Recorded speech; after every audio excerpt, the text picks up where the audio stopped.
Welcome back. We continue to watch the latest situation in the Middle East. Earlier today, in the early hours of June 22nd, the United States has joined Israel in a direct military strike on Iran and bombed 3 major Iranian nuclear sites, Fordo, Natanz, and Isfahan, marking a dangerous new chapter in the Middle East crisis.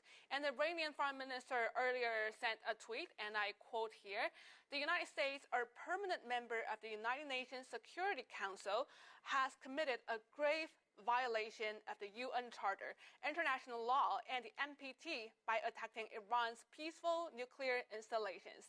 The events this morning are outrageous and will have everlasting consequences. Each and every member of the UN must be alarmed over this extremely dangerous, lawless, and criminal behavior. In accordance with the UN Charter and its provisions allowing a legitimate response in self-defense, Iran reserves all options to defend its sovereignty, interest, and people." Now we're now joined by our correspondent, Sepper.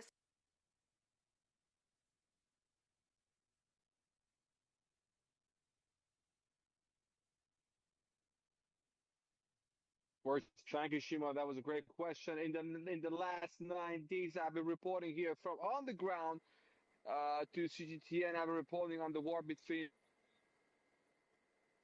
Israel. But this morning, around 2 a.m., there was a big shift in the course of war because, as you know, U.S.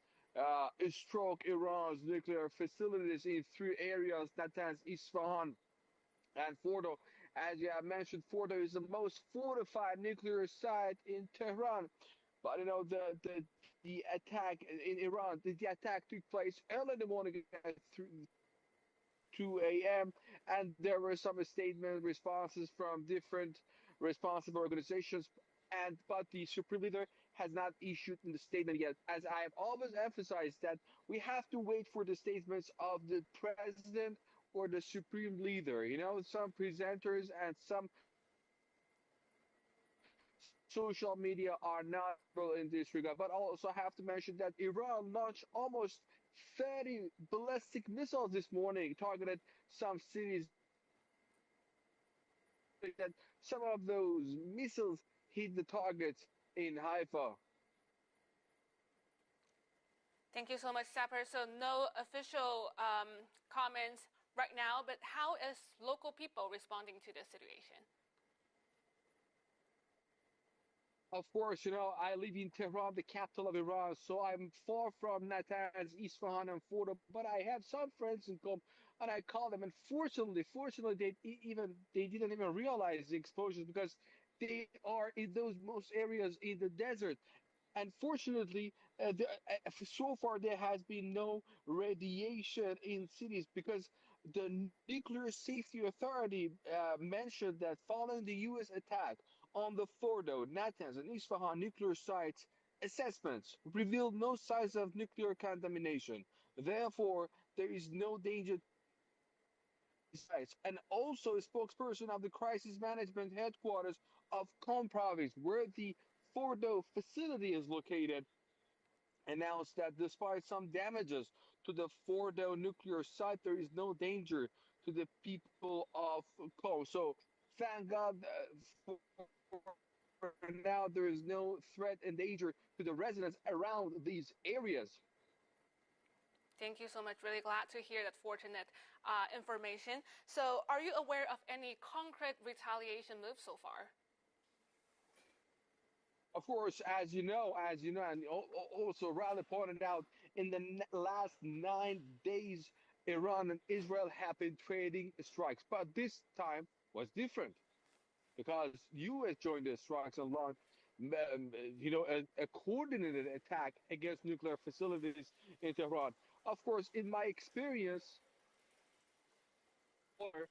I know that there will be a response, but we have to wait and see how and when it will be carried out. And we have to wait for the official reports, announcements from the Supreme Leader, President, or the IRGC. For now, we just have to wait, and it's going to be determined in the coming hours. Well, thank you so much, Sepper, for joining and bringing the latest information from Iran for us. Stay safe. Thank you so much. Thank you, Shima. Well, Israel's China 14 says Iran launched at least 20 missiles and more than 10 impact sites have been reported. Chinese President Xi Jinping said earlier on Thursday that ceasefire is an urgent priority for resolving the conflict in the Middle East, and stressing that the use of force is not the right solutions to international disputes. He warned that further escalation would bring greater losses to both conflicting parties and the region. In a phone conversation with the Russian counterpart, Vladimir Putin, regarding the situation in the Middle East, Xi urged the conflicting parties, especially Israel, to cease fire as soon as possible.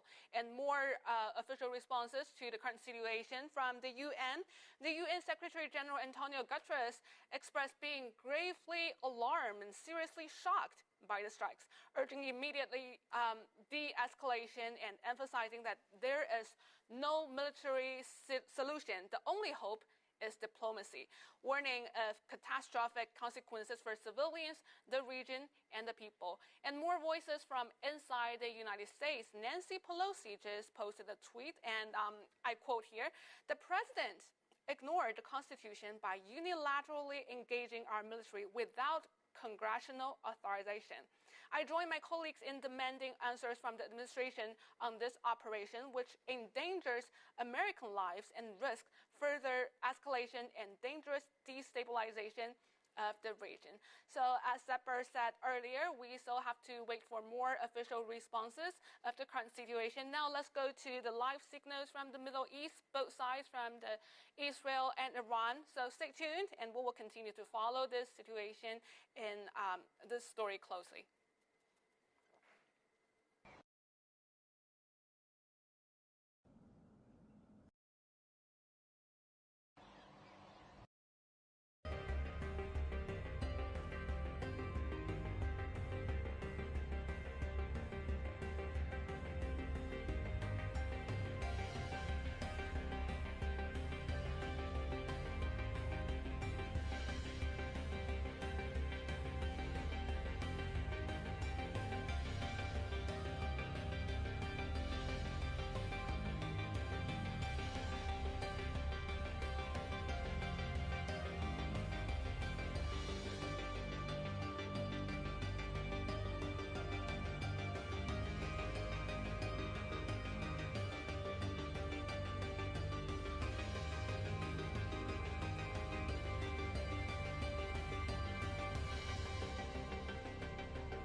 Welcome to The World Today here on CGTN. I'm Li Qiuyuan coming to you live in Beijing. We begin with breaking news this hour. U.S. President Donald Trump says U.S. airstrikes have completely and totally obliterated Iran's main nuclear enrichment facilities. In brief remarks on national television, he warned of more attacks to come if Tehran does not seek peace. The United States struck 3 Iranian nuclear sites, including Fordow, Natanz, and Isfahan. Iranian authorities says there are no signs of contamination after the U.S. attacks.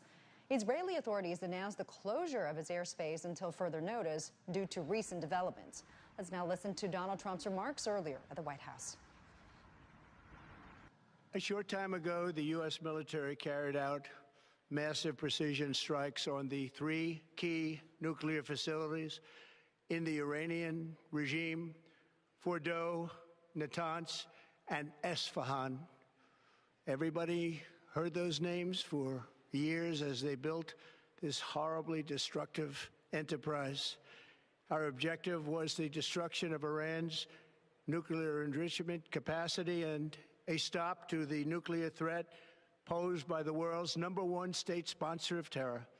Tonight, I can report to the world that the strikes were a spectacular military success.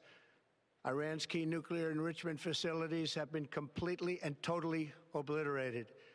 Iran, the bully of the Middle East, must now make peace. If they do not, future attacks will be far greater and a lot easier. For 40 years, Iran has been saying death to America, death to Israel. They have been killing our people, blowing off their arms, blowing off their legs with roadside bombs. That was their specialty. We lost over 1,000 people, and hundreds of thousands throughout the Middle East and around the world have died as a direct result of their hate. In particular, so many were killed by their general, Qasem Soleimani. I decided a long time ago that I would not let this happen. It will not continue. Remember, there are many targets left. Tonight's was the most difficult of them all, by far, and perhaps the most lethal. But if peace does not come quickly, we will go after those other targets with precision, speed, and skill. Most of them can be taken out in a matter of minutes. There's no military in the world that could have done what we did tonight, not even close. There has never been a military that could do what took place just a little while ago. Iran state media says the 3 stricken nuclear sites had already been evacuated of its enriched uranium reserves prior to the U.S. attack. Hassan Abdini, the deputy head of Iran's state broadcaster, said there were no materials left there that, if targeted, would cause radiation or harm to its citizens. Iran's National Nuclear Security Systems Center said information recorded by its radiation detection system shows no signs of contamination, and there's no risk to residents living near the facility. It also condemned the U.S. attacks as a violation of international law, including the Treaty on Non-Proliferation of Nuclear Weapons. An Iranian member of parliament representing the province of Qom, where the Fordow facility is located, denied U.S. President Donald Trump's claims and said the main damage to Fordow was a ground section that can be repaired. Meanwhile, the International Atomic Energy Agency has said there has been no increase in off-site radiation levels reported following U.S. strikes on 3 nuclear sites in Iran, including the Fordow site. President Trump has threatened more attacks against other targets in Iran if Tehran does not agree to end the conflict with Israel. Following the U.S. attack, Iran has launched strikes on Israel, targeting the major cities of Haifa and Jerusalem. CGT's Nick Harper has more from Washington, D.C. The U.S. does not plan to carry out more military action unless it's forced into doing so, and it would do so if Iran were to retaliate. The real hope is, at least from what the US president appears to be saying, is that these strikes will force Iran to the negotiating table to come up with some sort of ceasefire between itself and Israel, but also to potentially negotiate a deal that would see it ditch its nuclear ambitions and stop the enrichment of uranium. That is the ultimate goal for the US president, and that is the step that he is hoping Tehran will take. But obviously what we're seeing unfold literally right now, Iran is not rushing to the negotiating table and instead carrying out more retaliatory airstrikes against Israel. Some of those 40,000 US personnel that are based all around the Middle East might now have a target on their back because of what the US president decided to do by attacking Iran, attacking these 3 nuclear facilities. This opens up the possibility that Iran now might go after US personnel stationed all around the Middle East. It's unclear exactly what the US is doing to try and keep its troops safe. That might be something that the Secretary of Defense, Pete Hegseth, details during his briefing on Sunday morning. Well, the US public in surveys this week has overwhelmingly said that they do not support military action. In terms of Congress, many lawmakers coming out on social media to make statements. We've seen some top Republicans backing Donald Trump, but also some Republicans saying that what he has done is unconstitutional, that he should have sought approval from Congress before unilaterally carrying out these strikes. We've also heard from the Senate Minority Leader Chuck Schumer. He's a Democrat, and he said that no president should be allowed to unilaterally march this nation into something as consequential as war with erratic threats and no strategy. Earlier, we talked with Iranian reporter Saper Serami in Tehran on the damage to the nuclear site. Have a listen. I've been reporting from Tehran, the capital of Iran, so it's far from Isfahan, Natanz, and Qom. But I have some friends in Qom, and I called one of them, and actually she told me that she didn't even realize that there was an explosion in Fordow, because as you know, Fordow is somehow in a desert and it's far from cities. So I think so far, no one has felt it. But of course, we have to wait because there might be some dangers of radiation. But fortunately, so far, the Iran's Atomic Energy Agency said that please only pay attention to news released by the officials and specialist sources. And also, Nuclear Safety Authority said that following the U.S. attack on the Fordo, assessments reveal no signs of nuclear contamination. But Iranians worried about a situation on the ground near Natanz, Isfahan, and Fordo facilities. It's undoubtedly Fordo facility is one of the most important facilities that Iran has had in the past few years, and also Natanz and Isfahan. They are vital to the nuclear industry. But for now, we haven't actually, the experts, the authorities have not exactly assessed the damage. But one thing that is worthy to mention is that the representative of Qom City in the parliament said that the damage is not that extensive as Trump is claiming it to be. But still, we have to wait for official reports. And for more on how the Israeli public is reacting to the U.S. strikes on Iran, let's now turn to Jonathan Regev from Tel Aviv. So I can tell you that again it's a rather early hour, and not only that, there are not going to be a lot of people out in the streets today, as the Home Front Command again toughened the restrictions. The restrictions that were somewhat eased on Thursday have been toughened again, meaning people are basically ordered to stay at home. Businesses are shut, schools are shut, but the public was expecting and hoping the United States to join, because eventually the U.S. has abilities that Israel does not have. Israel does not have the kind of bombers that acted in Iran, and the kind of very heavy bombs that were dropped on Iran. This is something that Israel does not have. Therefore, the public was, generally speaking, hoping for an American involvement in this war. Apart from the restrictions that, as I mentioned, were toughened again, I can tell you that all through the weekend there were somewhat messages to the Israeli public relating about the fact that normalcy is about to come, that routine is about to come. That is obviously not the case, but this was possibly some kind of a decoy plan by Israel along with the United States, perhaps because since all of the messages here are seen in Iran as well, maybe for the Iranians to see and to think that a response is not yet coming, and then to catch the Iranians by surprise. And a U.S. official said more personnel from the United States diplomatic mission departed Iraq after Washington attacked Iranian nuclear sites. The Iraqi government denounced the U.S. strikes, calling it, quote, military escalation that poses a serious threat to peace and stability in the Middle East.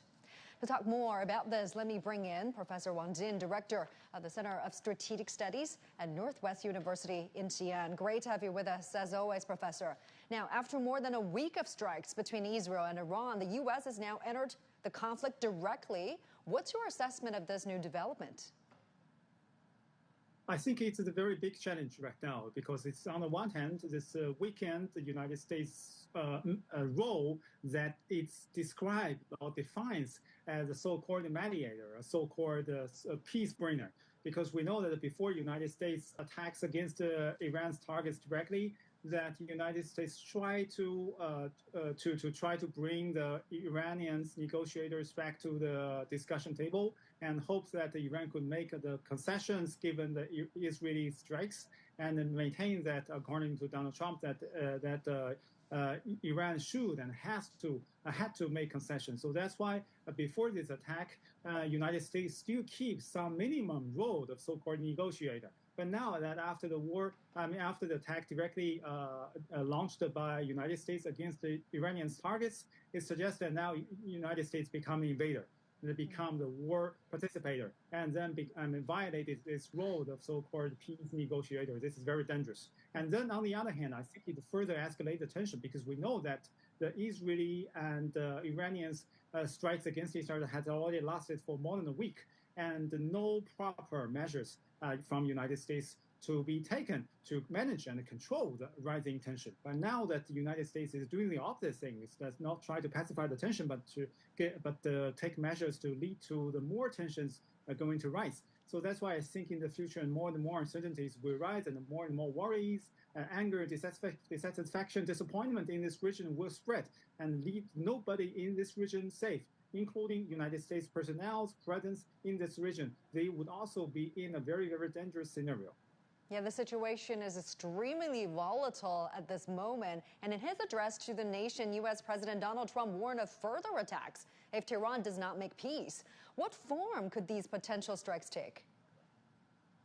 I think that the United States could do something more. I mean, but the precondition the United States is how they judge and how they evaluate the situation. I think on the one hand, United States maybe could repeat this time's attack because they could send the bombers to attack the Iranians' targets once again. For example, Iranians' nuclear facilities, Iranian missile facilities, Iranians and the command facilities and the command system.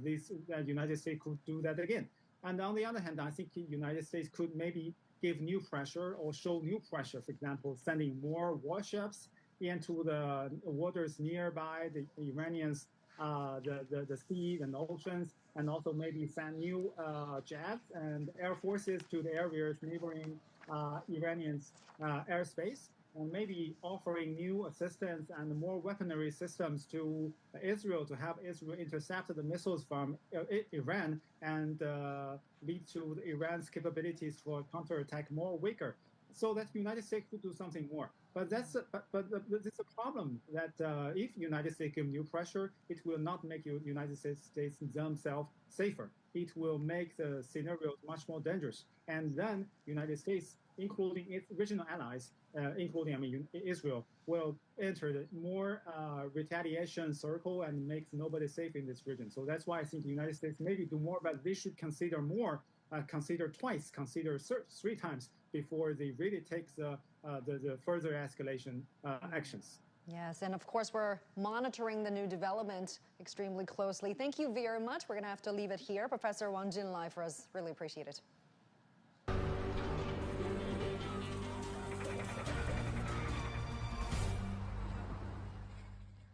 Iran has requested an emergency meeting of the United Nations Security Council and urged it to condemn the U.S. strikes on its nuclear facilities. In a letter on Sunday, Iran's ambassador to the UN, Amir Saeed Iravani, called the U.S. attack a, quote, grave threat against regional and international peace and security. He added the strikes violated the UN Charter and the International Non-Proliferation Treaty. An emergency meeting is needed to examine this unlawful act, adopt necessary measures to condemn it, and ensure that those responsible will not be left unpunished. And the UN Secretary General Antonio Guterres has made a statement on the Israel-Iran conflict. He is alarmed by the use of force by the United States against Iran and defines the act as a dangerous escalation in a region already on edge and a direct threat to international peace and security. Guterres is concerned the conflict could rapidly get out of control, causing catastrophic consequences for civilians in the region and the world. He urged member states to de-escalate and uphold obligations under the UN Charter and rules of international law. And the UN Secretary General Antonio Guterres has made a statement on the Israel-Iran conflict. He is alarmed by the use of force by the United States against Iran and defines the act as a dangerous escalation in a region already on edge and a direct threat to international peace and security.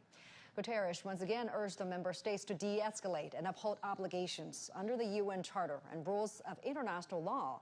CGTN's Xu Dezhi reports from UN headquarters.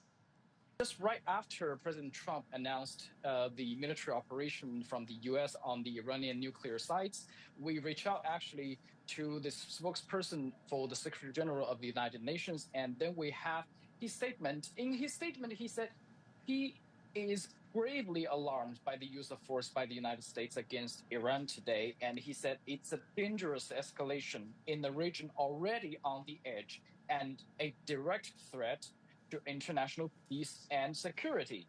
And he said that there's a growing risk that this conflict could rapidly get out of control with catastrophic consequences for civilians, for the region, for the world. And he called all member states to de-escalate and uphold their obligations in the UN Charter and other rules of the international laws. And he also urged all parties to avoid a spiral of chaos. And he stressed again that there's no military solution. The only path forward is diplomacy. The only hope is peace. Actually, just 2 days ago, on Friday, when he made a statement in front of the Security Council, he said something similar. He said give peace a chance, and he said we are not drifting toward crisis, we are racing toward it. And now we see what it means, racing to the crisis. And simultaneously, we also reach out to the Israeli mission as well as the Iranian mission to the United Nations. The Israeli mission, they replied me. They said Israel's ambassador to the UN, Denis Deneun, his reaction to this operation is to thank President Trump for his what he called historical decision to prevent Iran from obtaining nuclear weapons. And he said, never again is not just a slogan, it's a policy. For Iran, we didn't really have a direct response yet, but there's report that Iran would ask for another emergency session of the Security Council. That would be the third emergency session that Iran has asked since this escalation between Iran and Israel. For more on this, let's now go live to our correspondent, Michal Bartovich. She is live for us in Istanbul. Good to have you with us this hour, Michal. A serious escalation we're seeing today. The international community is scrambling to respond. How has Turkey responded to U.S. strikes on Iran?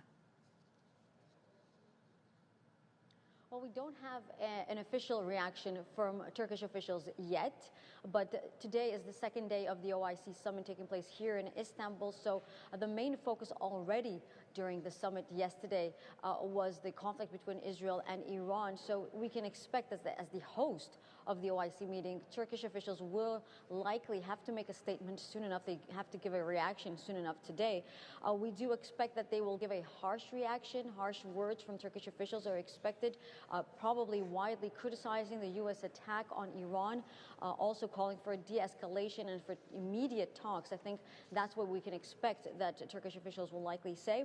The Iranian Foreign Minister Arakchi is actually expected to talk and hold a press conference right just here at the room right across us in just about 2 hours. So we are going to watch that very carefully, of course. So far, the only statement that's been made by the Iranian Foreign Minister was on a post on X. He stated that the attacks are outrageous. He stated that they would have everlasting consequences. He accused the United States of committing a violation of the UN Charter and international law. So we expect similar messages during his press conference here in just about 2 hours. But we may also receive some new messages from the Iranian Foreign Minister here in Istanbul as well. In Turkish, President Tayyip Erdogan met with Iranian Foreign Minister Abbas Araghchi yesterday on the sidelines of the Organization of Islamic Cooperation meeting in Istanbul. Tell us more about their discussions. Well, yes, that took place at 5 p.m. local time here on the sidelines of the OIC meeting. There was a statement made by the Turkish presidency right after their talks. It was stated that Erdogan told his Iranian foreign minister, Araghchi, that resuming talks between Iran and the United States was the only way to achieve a solution to the conflict between Israel and Iran. He stated that steps should be taken as soon as possible to open up diplomacy via technical and leaders-level talks between the United States and Iran. So again, Turkey calling for diplomacy. This was the pressure that they tried to put on Iran. But yesterday, again, the Iranian foreign minister actually reiterated what he said in Geneva, and he stated that there could be no talks, there could be no resumption of talks between Iran and the United States unless Israel stops its attacks. So that may have been also part of the decision behind the United States taking action. Of course, it's not clear, but we do believe that it's going to be significant to see what Araghchi says and whether or not they're going to be open to any kind of negotiations. And Turkey had stated that they would be open to play a facilitator role in resuming talks between Iran and the United States. All right, Michal, thank you so much for the latest. Michal Bartovich live for us in Istanbul. Appreciate it. Houthi rebels in Yemen announced the end of their agreement with the United States. They have condemned the U.S. strikes and warned of an imminent military response. They threatened to resume attacks on U.S. vessels and warships in the Red Sea. And Houthis also reiterated their solidarity with Iran in opposition to the United States and Israel. Meantime, Saudi Arabia's foreign ministry has condemned the U.S. strikes, calling it a violation of Iran's sovereignty. Saudi Arabia stressed the need for restraint and calm and urged the international community to end the crisis in Iran. Well, more governments and groups around the world are condemning the U.S. strikes on Iran's nuclear facilities, as well as urging diplomacy. British Prime Minister Keir Starmer has called on Iran to return to the negotiating table and reach a diplomatic solution to end the crisis. Australia has reiterated its call for de-escalation, dialogue, and diplomacy following the latest hostilities. Meanwhile, New Zealand has urged all sides to avoid escalation and return to talks, stressing diplomacy over military action. Venezuela's foreign ministry issued a statement denouncing the U.S.'s actions, which it said was carried out at Israel's request. It called the strikes illegal and reckless and a dangerous violation of the UN Charter and international law. The ministry also demanded an immediate end to hostilities. Cuban President Miguel Diaz-Canel condemned the U.S. strikes on Iran's nuclear sites, calling them a dangerous escalation and a violation of international law. Chilean President Gabriel Boric also condemned U.S. strikes, calling for respect and international law. Colombia called for a return to negotiations as the only responsible path forward. And Mexico emphasized the urgency of restoring peace coexistence in the region. Hamas has issued a statement calling the attack a blatant violation of Iran's sovereignty. The group warned the attacks pose a direct threat to international peace and security and reaffirmed its solidarity with the Iranian government and its people. Saudi Arabia's regulatory authorities said Sunday that no radioactive effects were detected in the Gulf region after the U.S. military struck Iran's nuclear facilities. And for more reactions from the Arab countries in the Gulf Cooperation Council, our Nadia Swan reports from Dubai. Really, with the strikes on Iran's nuclear facilities by the U.S. overnight on those three facilities, Fordo, Natanz and Isfahan, is causing really grave concern here. And that's primarily because, you know, you have these are nuclear facilities, so there is always the possibility there of nuclear contamination either in the air, in the atmosphere there, or in the water. And of course, that's really important because almost all of the Gulf states depend 80 to 100% on the water in the Gulf for their desalination plants to provide water to their populations. The UAE and Saudi Arabia are two countries that do have access to another body of water, but really they're very, very worried about any nuclear contamination as well. And they've been trying furiously for the past several weeks to try and find some way of mediating between Iran, between the United States and between Israel. Some Gulf states have actually been mediating between Iran and Israel. Oman has tried, between Iran and the US, Oman has tried to get those talks together. Those failed a couple of weeks ago, the sixth round of talks. So yes, huge concern at the moment in all of the Gulf states here because they are likely to be severely impacted if there is any contamination or fallout. Well, the Gulf Cooperation Council, they held an extraordinary meeting on Monday and they have roundly condemned the Israeli strikes on Iran and they have repeated that Saudi Arabia once again has condemned those strikes.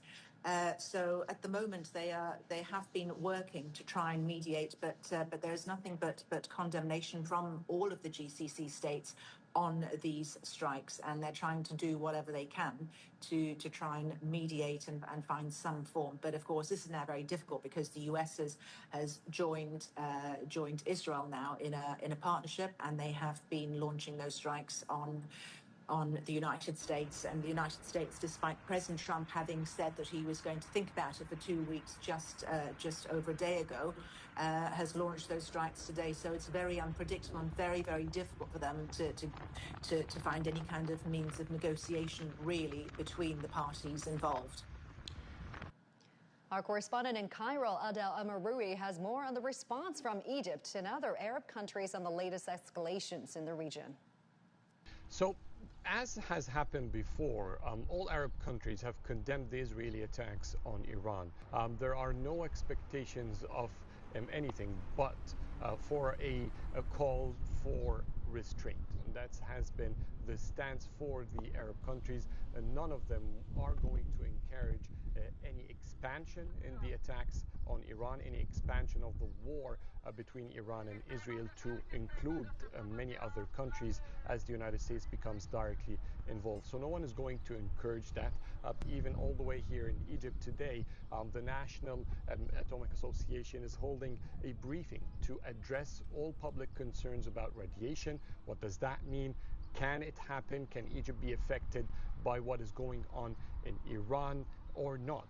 Definitely, if there are any strikes on Israeli nuclear facilities, the concern will be much greater on Egyptians. But this is how tense the region is, to the extent that now government bodies are addressing concerns about radiation because of these escalated attacks on Iran's nuclear facilities. And therefore, it seems that what has happened early morning today only escalates the tension and only puts the region at the jeopardy of a wider conflict that can affect all other countries, as has been feared and was clearly shown in terms of concerns by all Arab countries throughout the past couple of weeks, and specifically after the Israeli attacks on Iran began to intensify.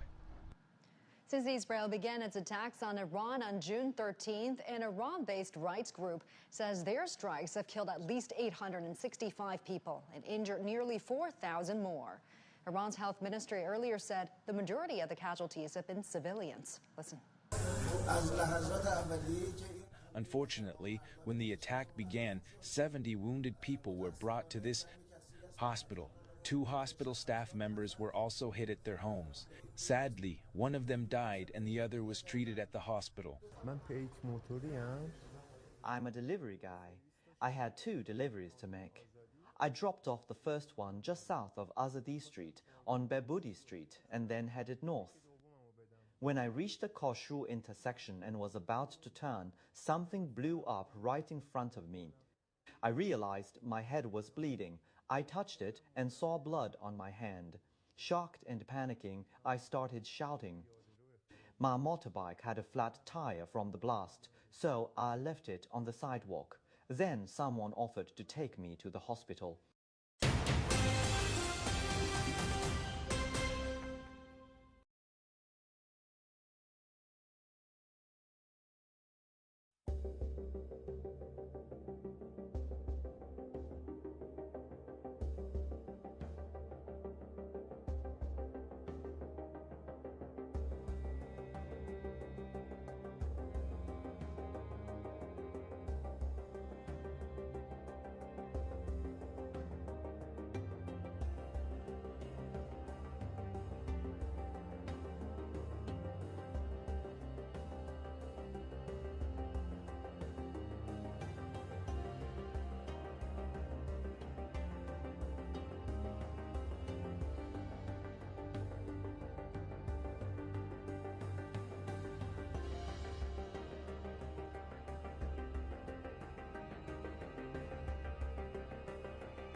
Welcome back. I'm Yang Xinmeng coming to you live from Beijing. Now we continue to follow the developing Middle East situation. A major escalation today. The United States has joined Israel in a direct military strike on Iran and bombed 3 major Iranian nuclear sites. The operation employed 6 B-2 stealth bombers, dropping GBU-57 bunker buster bombs on the heavily fortified Fordo site, while cruise missiles targeted Natanz and Isfahan. President Trump, in a late-night address on June 21st, U.S. time, hailed attacks as a spectacular military success, claiming Iran's enrichment capabilities had been completely and totally obliterated, and warned of further strikes if Iran does not stand down. Well, analysts warn that U.S. military entry could rapidly transform the Israel-Iran clash into a broader regional war. Now, according to Israel's Channel 14, Iran launched at least 20 missiles and more than 10 impact sites have been reported. Chinese President Xi Jinping said earlier that ceasefire is an urgent priority for resolving the conflict in the Middle East. He had a phone conversation with Russian President Vladimir Putin and stressed that the use of force is not the right solution to international disputes. The UN Secretary General Antonio Guterres expressed being gravely alarmed and seriously shocked by the strikes, urging immediately de-escalation and emphasizing that there's no military solution. The only hope is diplomacy, warning of catastrophic consequences for civilians, the region, and the world. And many more countries, including Egypt, Jordan, and the UAE, have called for maximum restraint, immediate ceasefire, and return to dialogue.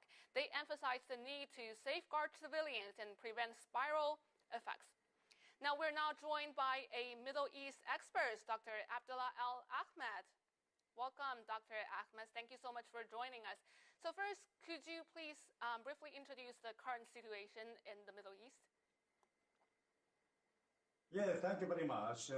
I believe that USA uses P2 bombers to achieve many targets. I mean, targeting nuclear reactors in Natanz and in Tehran and in Isfahan, I think.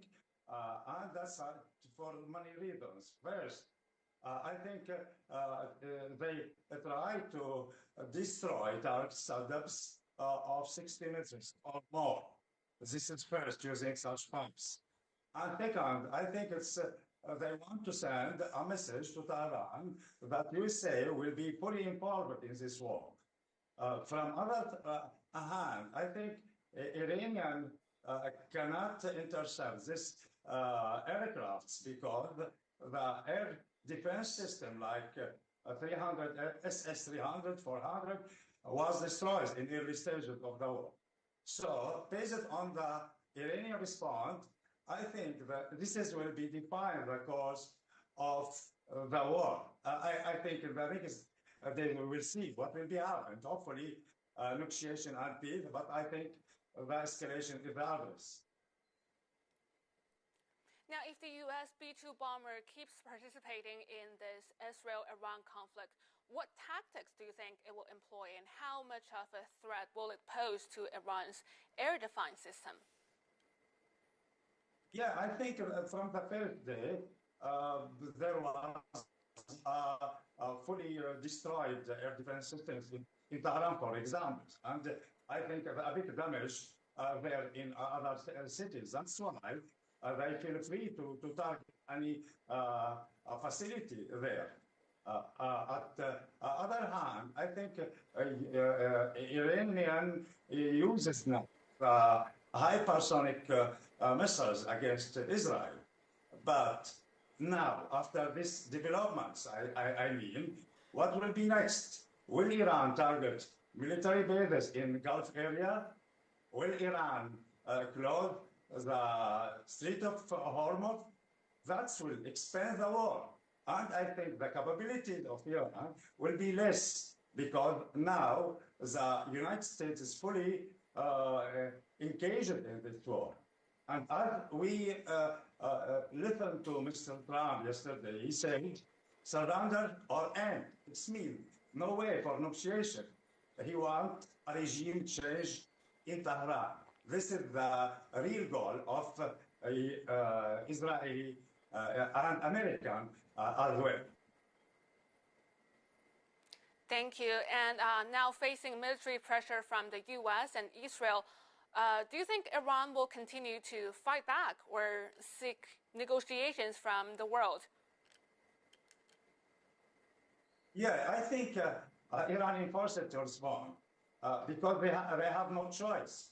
From one side, they have this war, U.S. and Israeli strikes against important targets in Tehran, and from other hand, they are facing now internal, agents and let's say opposition, which they are coordinating with Israel and the West. That's why I think that the question is now, is Tehran able to withstand by its own? I think Iran looking for support, maybe from Russia, Pakistan, or China, because the Israeli and the American, they try to implement a very big project. It's targeting not only Tehran, but also China, Russia, and other countries.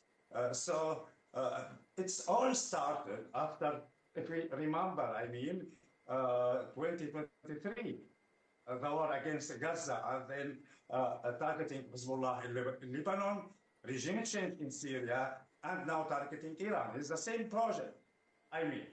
Israel tried to implement what's called David Corridor to control all the area, and to open such corridor from India via Saudi Arabia, Jordan, Syria, and Iraq, and also to control the whole area of the Near East. That's why I think it's a dangerous game. It's a game changer here. This escalation unacceptable, and hopefully peace will be the other again, I say, but I think it's so far now.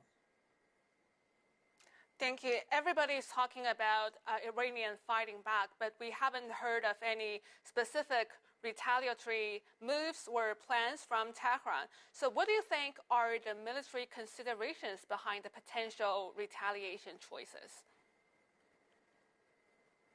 I think the choices is limited because it's the capability of response is less now, while the U.S. is fully engaged in this war. I mentioned two issues.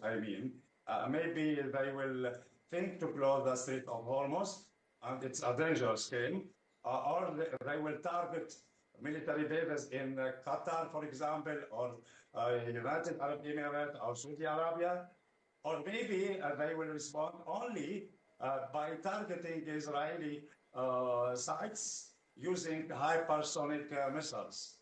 This is the only way they have, because they have lack of support, they stand by themselves, and it's very difficult to have other choices. They use what they have now. All right, U.S. President Trump has been claiming that U.S. military have unique military advantages. So in this operation, which U.S. strategies demonstrate its advantages, and how will these advantages impact the regional situation in the Middle East? Yeah, I think Trump always says that. Really, they have sophisticated technology. I mean B2 and other technology. They are the biggest country, strongest country in the world. But anyhow, I think they will not change the game. All this speech, he tried to make Tehran accept all conditions, I mean, to be surrendered. That's all. To say at the end, yes, we win the war.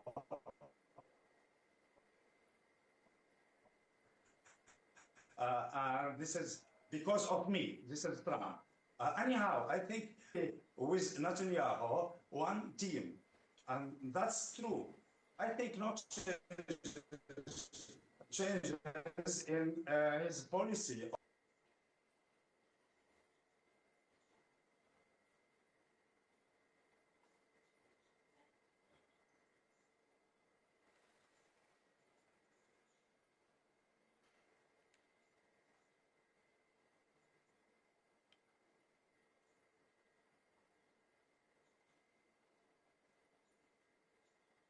Or to strike these nuclear reactors in Iran. So I think no changes in the United States policy, and I think they will try to finalize the regime change issue in Tehran the same way what they did in Syria and in other countries. And that's why I think Mr. Erdogan, in his speech days ago, he concerned about that because Turkey will be negatively affected by the fall of the regime in Tehran. So all countries around in the Middle East, I think they will be losers because of the regime change in Tehran, because we will see the only power in the Middle East, it's Israel, and we will see that this project will be implemented and all this country will be affected by this war. Okay, thank you. And can you also explain a little what are the American military deployments like in the Middle East region? Yeah, I think, do you know, now American already, they are in Syria, money based in Syria, and in Gulf area, in Qatar, in United Arab Emirates, and in Iraq also, as well in Saudi Arabia. So if Iranian will decide to strike back to U.S. military bases, it will be disaster in the Middle East. Because I think United States will respond again and will destroy, for example, Tehran or other cities, and maybe they will use tactical bomb, nuclear tactical bomb to make Iranian accept all conditions, and this is a dangerous game, as I said. Thank you so much. And after today's airstrike, what adjustments do you think the U.S., Israel, and Iran will make to their military equipment and strike strategies in the future? I think they will. The same strategy will be not changed. I mean, maybe cyber attacks will be also used in this war. This is a very important issue to the this awareness they are using. P2 is the highest level, I mean, and Israeli, they use F-35 fighters, Americans fighters, I mean, to destroy all sites in Tehran and in other cities. That's why I don't think they are count on internal networks, because we all know, they cannot, do a regime change in any country using missiles and using airstrikes only. They need something else. That's why they count on internal networks from opposition and some agent related to and coordinating with the West. That's the more dangerous issue in this strategy. But on the strategic level, I think no changes. They only sending messages everywhere. We are the strongest players here, and that's all. Now I have one more question. So what do you think were the considerations behind the U.S. using the GBU-57 bunker busters to strike Iranian nuclear facilities? Is there a risk of nuclear leakage? Yeah, I think Iranian TV put out the possibility of radiation leak. But anyhow, until now, no evidence. But I think the question here, are Iranians able to move a big quantity of uranium from Fordo, for example, reactor or no, or not, to say to place it, for example, or not? This is the question. The next one, I think the leak of radiation can be caused not only by direct strike, but also if such a strike will cut off the power suddenly, it's mean it will be damage to the reactor itself because no cooling, no water to cool the reactor. And that's maybe cause a leak of radiation, and it will be, people will be affected everywhere because it's not a simple issue, it's a big issue. So let's see what will be next. But until now, no evidence that it was some leak of radiation, at least in Tehran or big cities.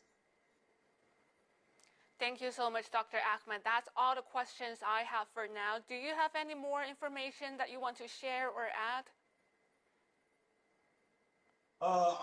We are all waiting. We hope all that the war will be stopped now, and the negotiation will be used to solve all kinds of problems. I think this war against all of us, hopefully peace will be the address. Hopefully all parties will recognize that. So using this weakness and war will solve nothing. Thank you so much, Dr. Ahmed, again for your time and insights. As you said, this war is against all of us. That's very true. Now, as U.S. weapons systems remain on heightened alert throughout the Middle East, the risk of accidental or international escalation looms large. Unless diplomacy resumes swiftly, the region edges closer to widespread conflict. Now we have live signals and correspondents from both sides, Israel and Iran. Let's go to the live signals from the Middle East. Stay tuned. We will continue to follow this developing story closely.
Strikes, and the number of personnel there has been reduced.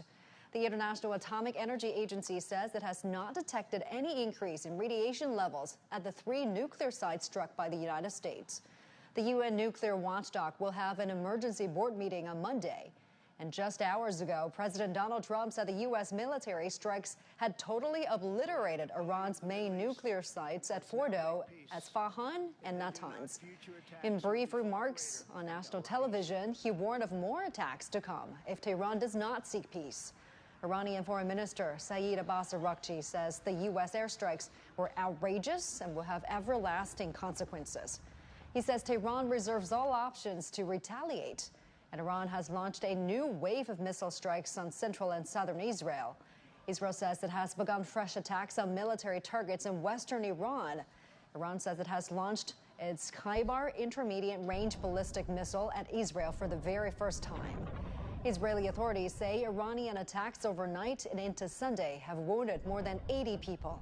Listen to Donald Trump's remarks earlier at the White House.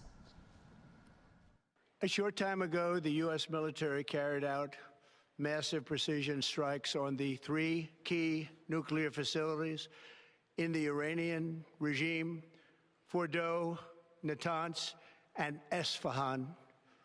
Everybody heard those names for years as they built this horribly destructive enterprise. Our objective was the destruction of Iran's nuclear enrichment capacity and a stop to the nuclear threat posed by the world's #1 state sponsor of terror.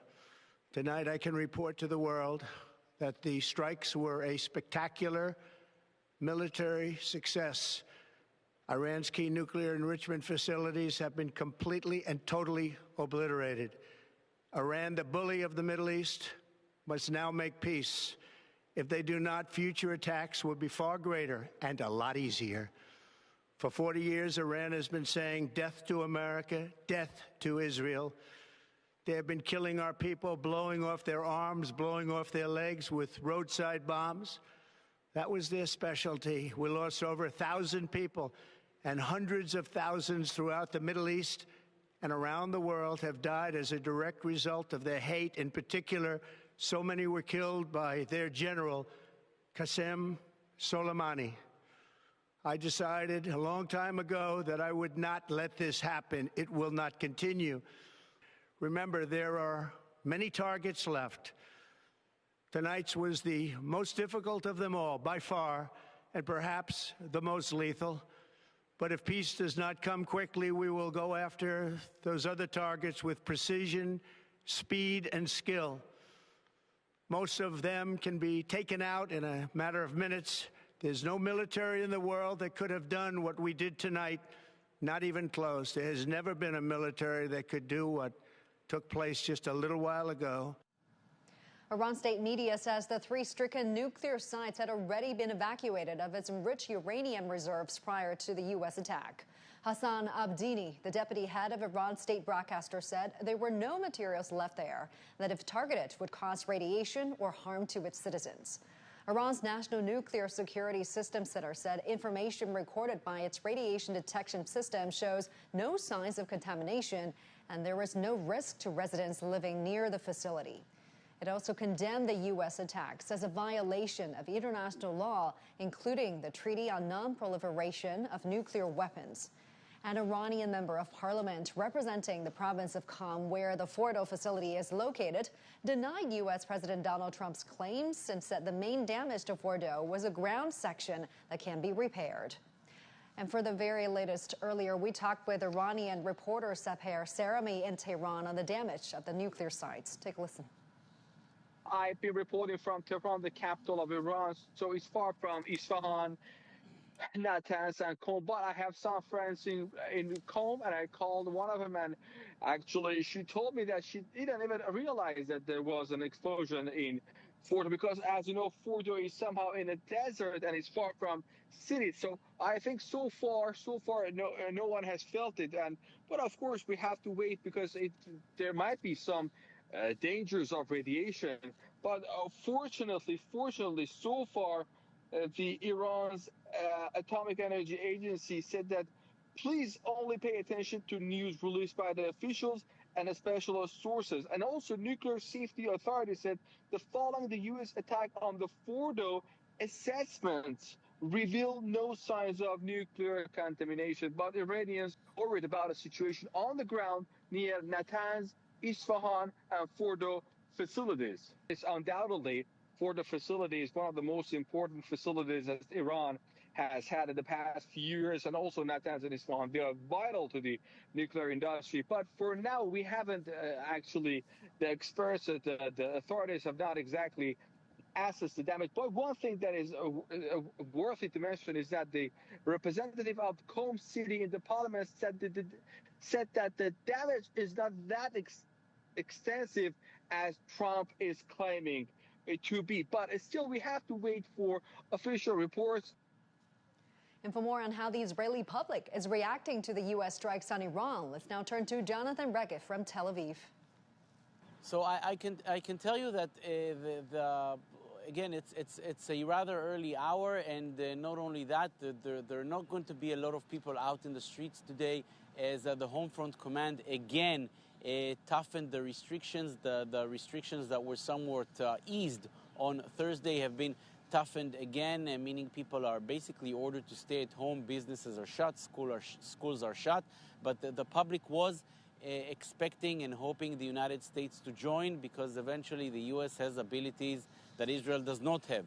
Israel does not have the kind of bombers that acted in Iran and the kind of very heavy bombs that were dropped on Iran. This is something that Israel does not have. Therefore, the public was, generally speaking, hoping for an American involvement in this war.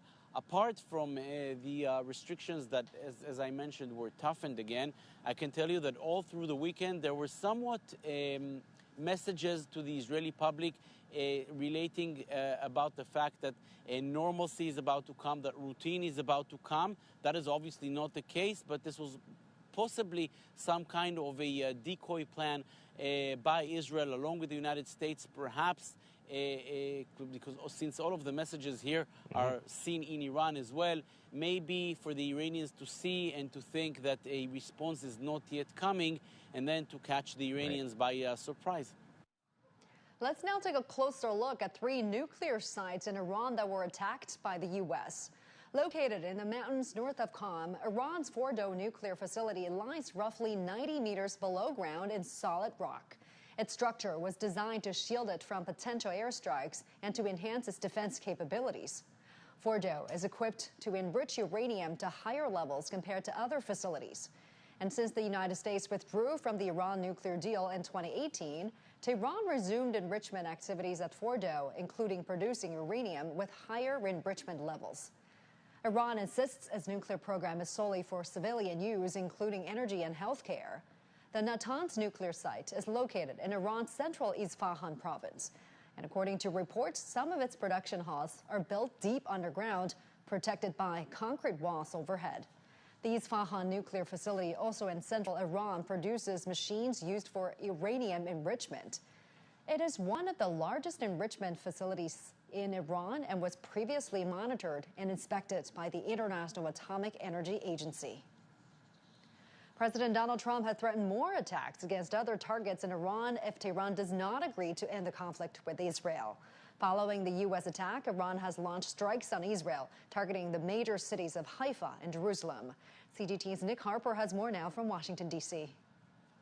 The US does not plan to carry out more military action unless it's forced into doing so, and it would do so if Iran were to retaliate. The real hope is, at least from what the US president appears to be saying, is that these strikes will force Iran to the negotiating table to come up with some sort of ceasefire between itself and Israel, but also to potentially negotiate a deal that would see it ditch its nuclear ambitions and stop the enrichment of uranium. That is the ultimate goal for the US president, and that is the step that he is hoping Tehran will take.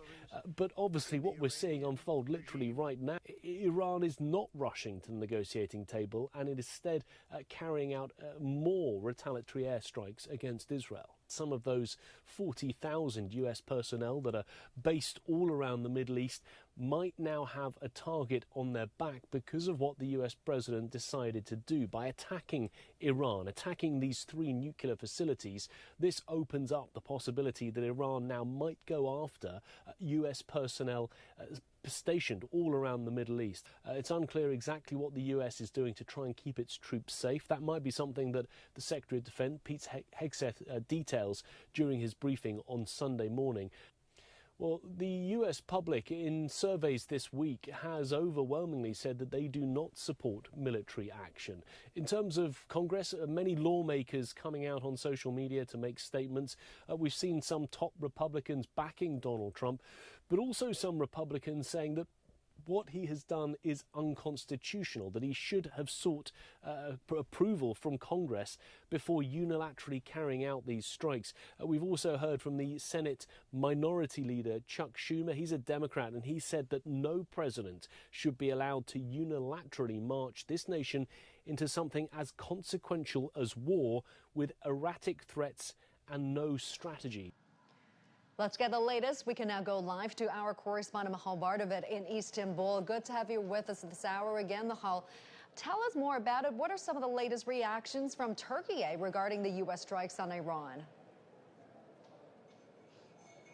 Well, we haven't had a formal reaction from Turkish officials yet, but the OIC meeting, the summit is taking place today. Is the second day of the OIC meeting of foreign ministers here in Istanbul. As the host of this OIC meeting, I think Turkey is going to have to give a reaction sooner or later, and we expect it to come during the day.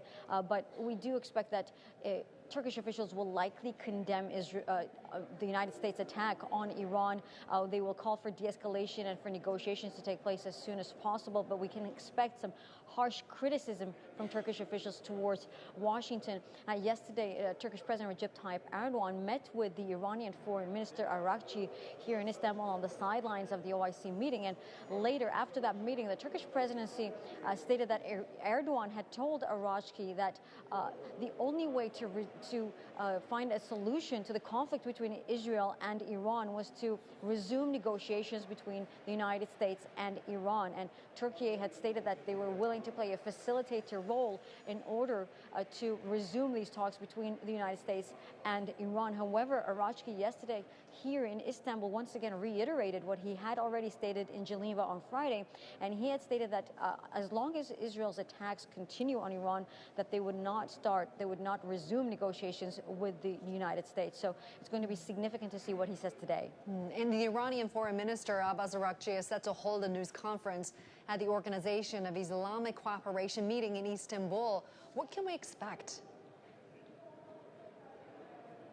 Well, yes, we are at that venue right now, and basically everyone here, all the press members, are waiting for that press conference to take place in just about 45 minutes. So I think we're watching very closely what he's going to say. It's going to be very significant to see if he has different messages from those he's had before. So far, he's posted a message on X, social media platform. He stated that the attacks were outrageous. He stated that they would have everlasting consequences. He accused the United States of committing violation on the UN Charter and international law. So we do expect some similar messages during the press conference, but it will be more significant to see if he has any new messages, any new developments with these Iranian officials on whether they would take more action, whether they're going to be open to negotiations. It's going to be very critical, so we're going to be monitoring that very closely now. Thank you very much for the update. Mahal Bardovit live for us in Istanbul. Appreciate it. Let's get more on the situation on the ground. Let me bring in the Associated Press reporter, Sam Matnick. She is live for us in Tel Aviv. Thank you for joining us, Sam. What more can you tell us about Israel's response to the U.S. strike so far?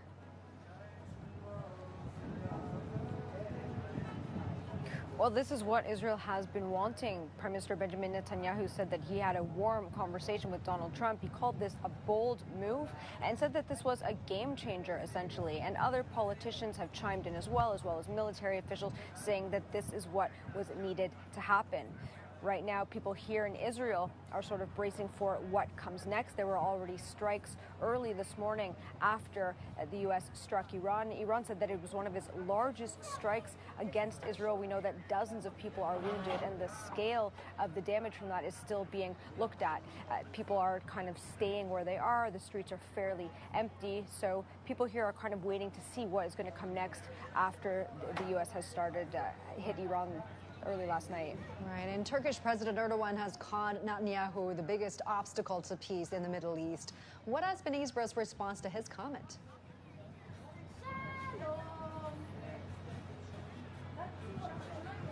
Netanyahu seems defiant in the fact that Israel is going to continue to make sure that Iran does not have a weapon. It said just a day ago, even before the U.S. struck Iran, that this would go on as long as is needed and to be prepared for a prolonged conflict if that was the case. So Israel is adamant that this is the path that they want to take. Now everyone's waiting to see how much damage was done to the sites hit in Iran, and then what basically the ball is in Iran's court to see what they do next, and then what Israel and the U.S. are going to do following that. All right, Sam, thank you so much for bringing us that. Sam Matnick live for us in Tel Aviv. Let's now also bring in our correspondent Evangelo Sipsas in Guberlak, Turkey. Thank you so much for joining us this hour, Evangelo. Now tell us more about the situation where you are. What has been Turkey's reaction to the U.S. strikes on Iran so far? Well, Turkey hasn't yet to officially respond to what happened in Iran overnight with the bombing of the U.S. its nuclear sites. But there has been condemnation on social media from politicians here in Turkey saying that what the U.S. has done is unconstitutional. It's against the charter, the United Nations Charter. It's something that is violating the rights of a sovereign nation like Iran. And it's saying that they want this to de-escalate. Recep Tayyip Erdogan, the president of Turkey, on Saturday during the Islamic Organization Cooperation meeting in Istanbul, he mentioned that the region, Middle East, doesn't need another war. Another war for this region will be catastrophic, and not only for this region, but for the wider world as well. And he said that what Israel has been doing is irresponsible and is only sabotaging the talks between Iran and the United States. He also positioned Turkey as a mediator in this diplomatic let's so say, issue between Iran and the United States. He says that the doors of Istanbul are open for the two sides to come down and have a talk. But again, he also is mentioning that the Islamic world needs to come together and condemn what Israel has been doing and condemn the attacks on Iran, on a sovereign nation, as he's been saying. And he says that now is the time that the Islamic world needs to come together and play a more significant role in the region when it comes to this issue. Right, and Iranians are seeking temporary refuge in Turkey. What we're going to tell us about that?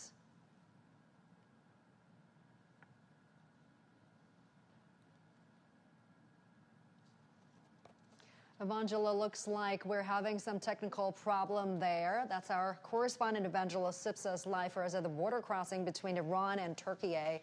Let's now also bring in our guest, Shuqi in Guangzhou. He's an associate professor at the Jinan University School of Law. Welcome to the program, Professor. From where your stand, do the U.S. and Israel attacks on Iran violate international law? How are you looking at this? Thanks for having me.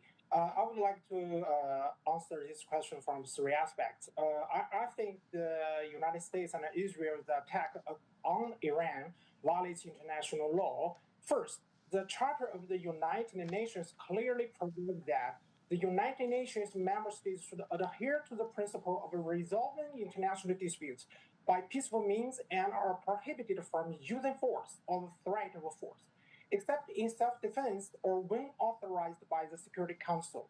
Without the authorization of the Security Council, the United States and Israel launched an attack on Iran on their own initiative, seriously violating the provisions of the Charter of the United Nations regarding the prohibition of the use of force and undermining the cornerstone of the international community's efforts to maintain peace and security. Second, Iran has already insisted that its nuclear program is for civilian purposes and is carried out under the provision of the International Atomic Energy Agency. The United States and Israel's attacks on Iran's nuclear facilities not only damage Iran's nuclear facilities, but also potentially pose a risk to the safety of the nuclear materials and the spread of the nuclear technology, violating the principles of the statute of the International Atomic Energy Agency, as well as the peaceful use of the nuclear energy and the prevention of the nuclear weapons proliferation. Third, Iran is a sovereign state.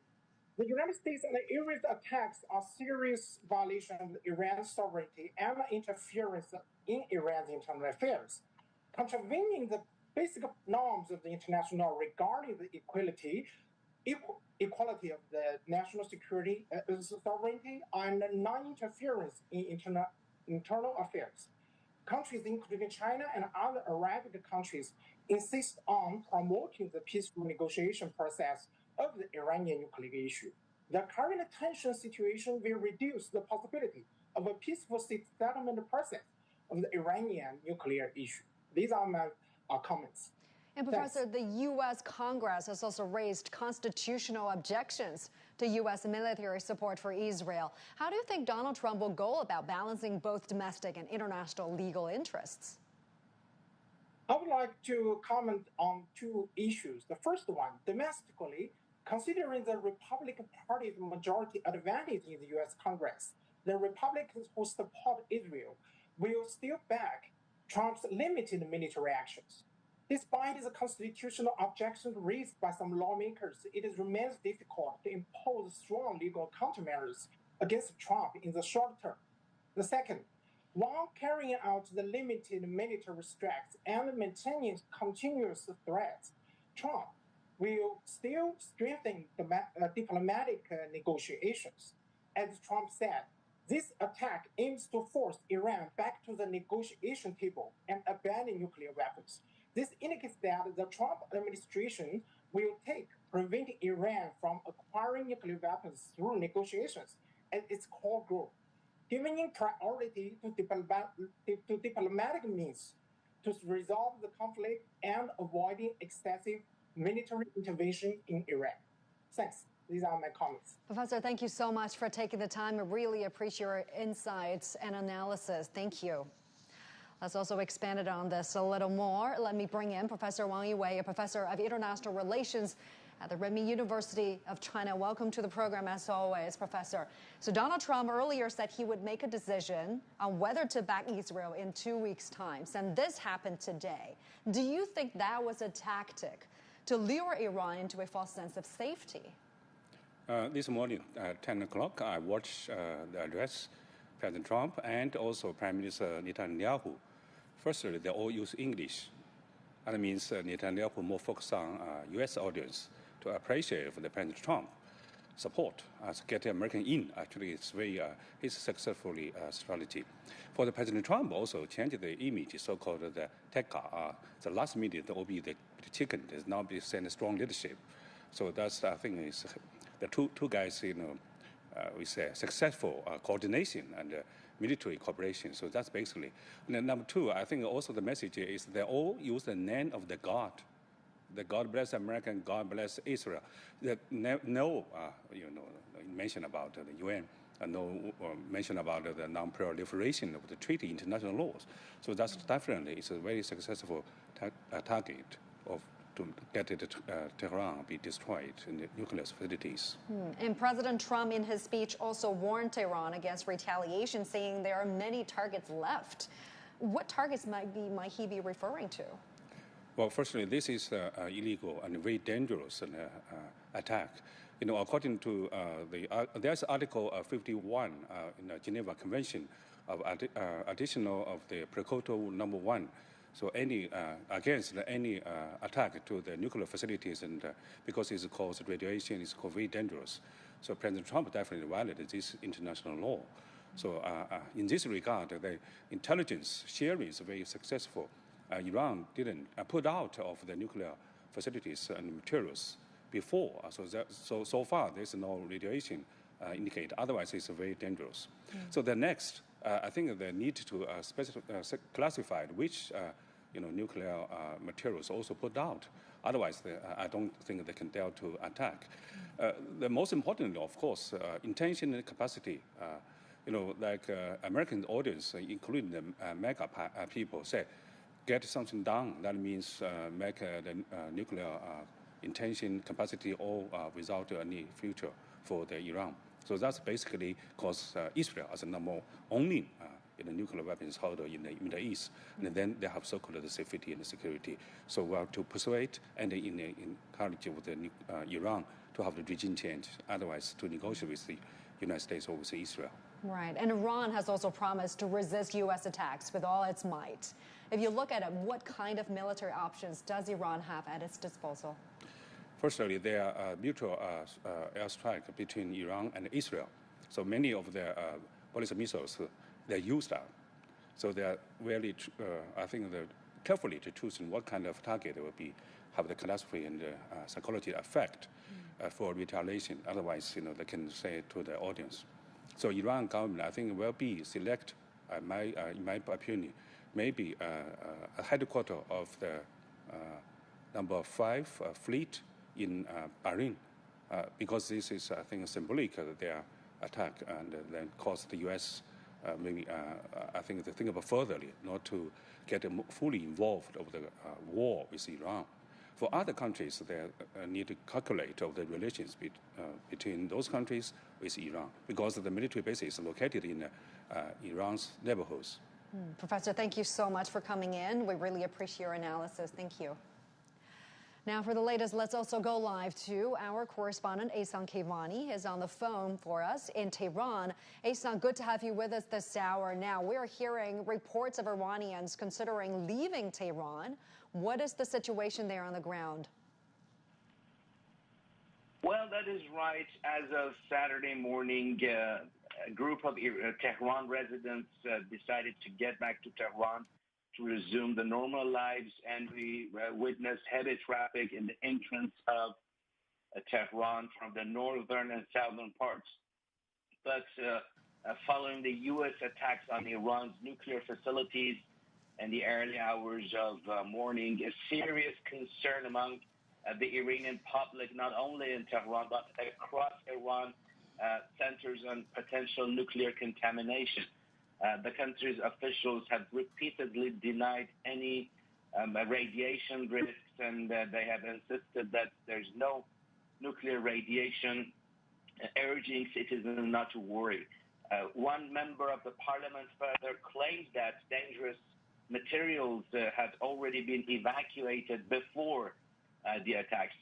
Here in Iran, state media continues to reassure the public that there are no post-attack radiation hazards. And one big concern for people, especially in Tehran, is that if they even decide to leave Tehran towards the southern areas, they fear the contamination risks, because Fordow is just close to the city of Qom, some 170 kilometers south of Tehran. So people still don't know what to do. Back to you. Ehsan, now with Iran's foreign minister expected to hold a press briefing at the OIC meeting in Istanbul, the world is watching. What message is Tehran likely to send to the international community?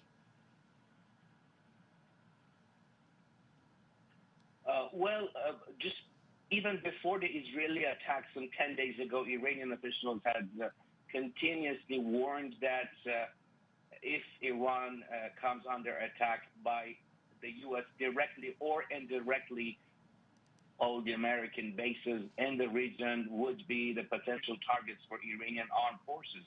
Now, according to the foreign minister, Abbas Araghchi, Iran keeps its rights for legitimate response and defense. And we don't know what really happens. Iran has different options on the table, including hitting back U.S. bases in the region or making the traffic of oil tankers in the Strait of Hormuz in the Persian Gulf difficult for the global oil and petroleum industry. So there are different options, and we need to wait and see what Iran's response would be to the U.S. direct attack on nuclear facilities in 2 or 3 different locations across the country. All right, Ahsan, thank you so much for bringing us that. Ahsan Kivani on the phone for us from Tehran. We're going to take a short break here on The World Today. Don't go anywhere. We'll be right back.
On the Israel-Iran conflict, he is alarmed by the use of force by the U.S. against Iran and defines the act as a dangerous escalation in a region already on edge and a direct threat to international peace and security.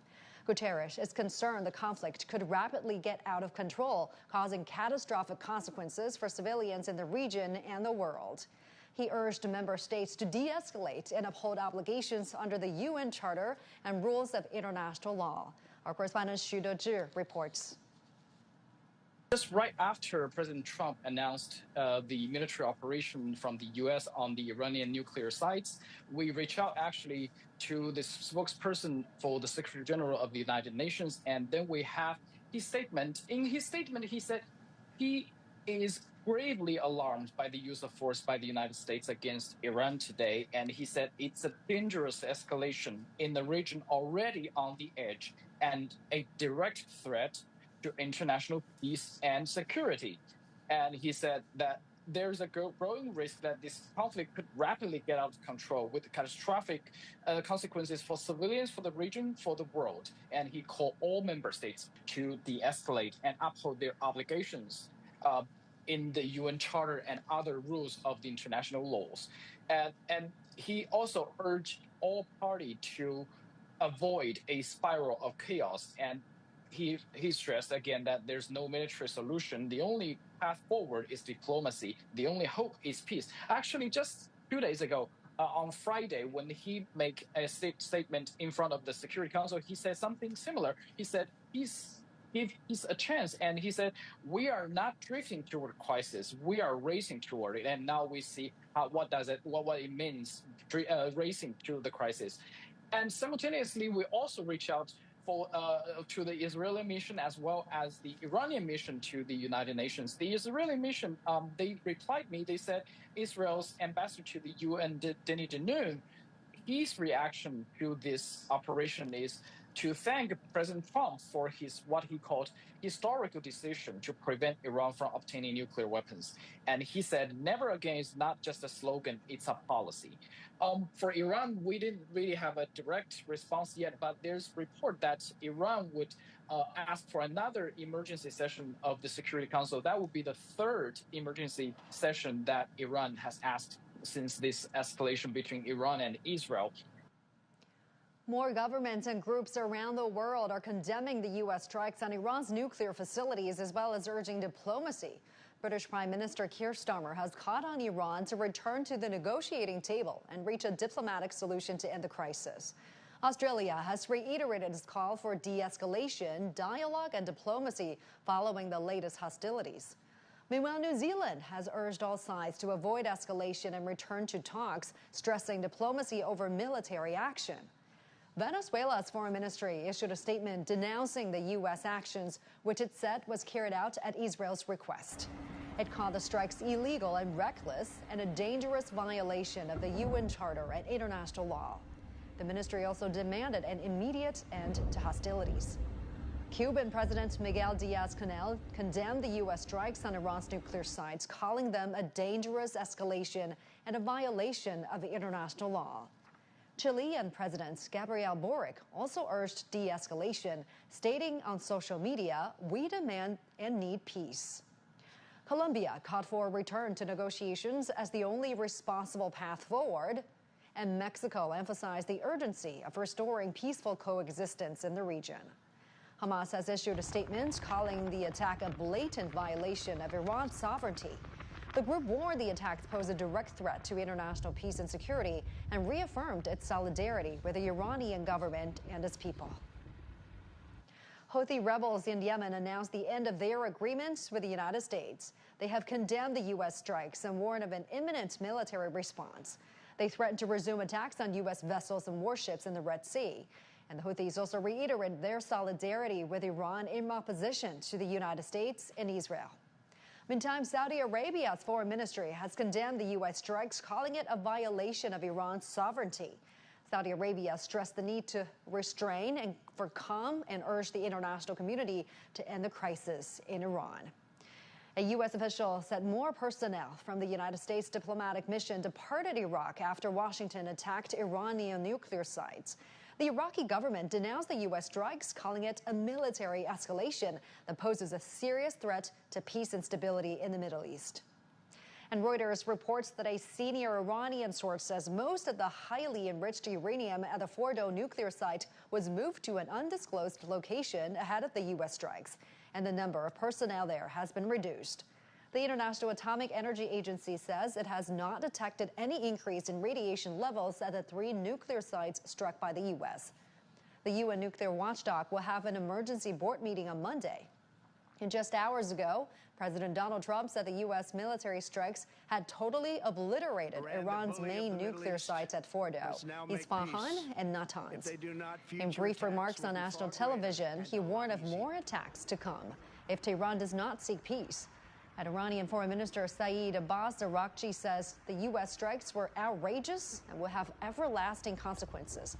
He says Tehran reserves all options to retaliate, and Iran has launched a new wave of missile strikes on central and southern Israel. Israel says it has begun fresh attacks on military targets in western Iran.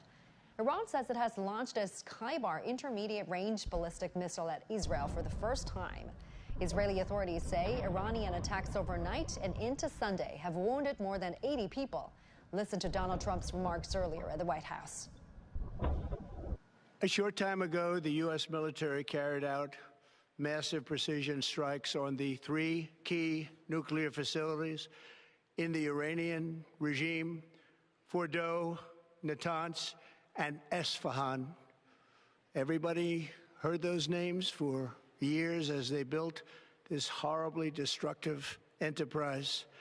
Our objective was the destruction of Iran's nuclear enrichment capacity and a stop to the nuclear threat posed by the world's #1 state sponsor of terror. Tonight, I can report to the world that the strikes were a spectacular military success Iran's key nuclear enrichment facilities have been completely and totally obliterated.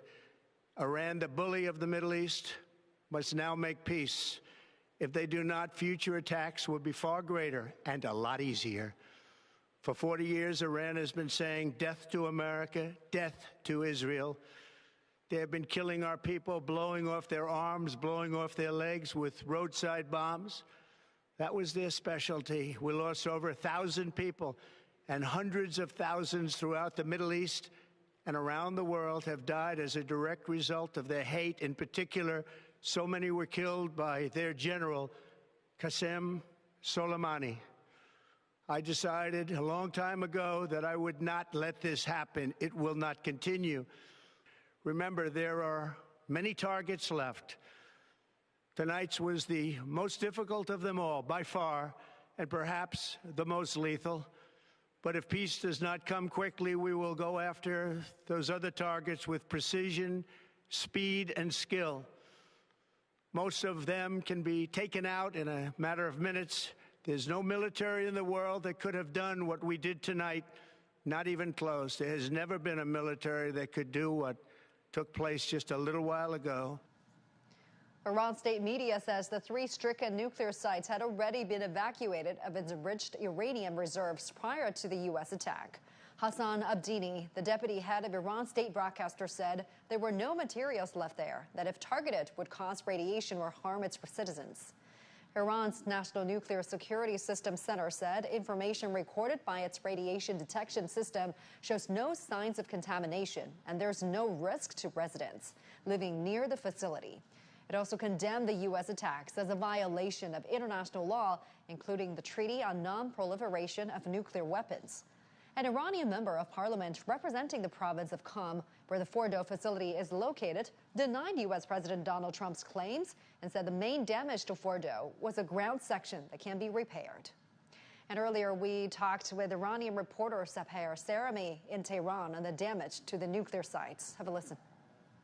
I've been reporting from Tehran, the capital of Iran, so it's far from Isfahan, Natanz, and Qom. But I have some friends in Qom, and I called one of them, and actually she told me that she didn't even realize that there was an explosion in Fordo, because, as you know, Fordo is somehow in a desert and it's far from cities. So I think so far, no one has felt it.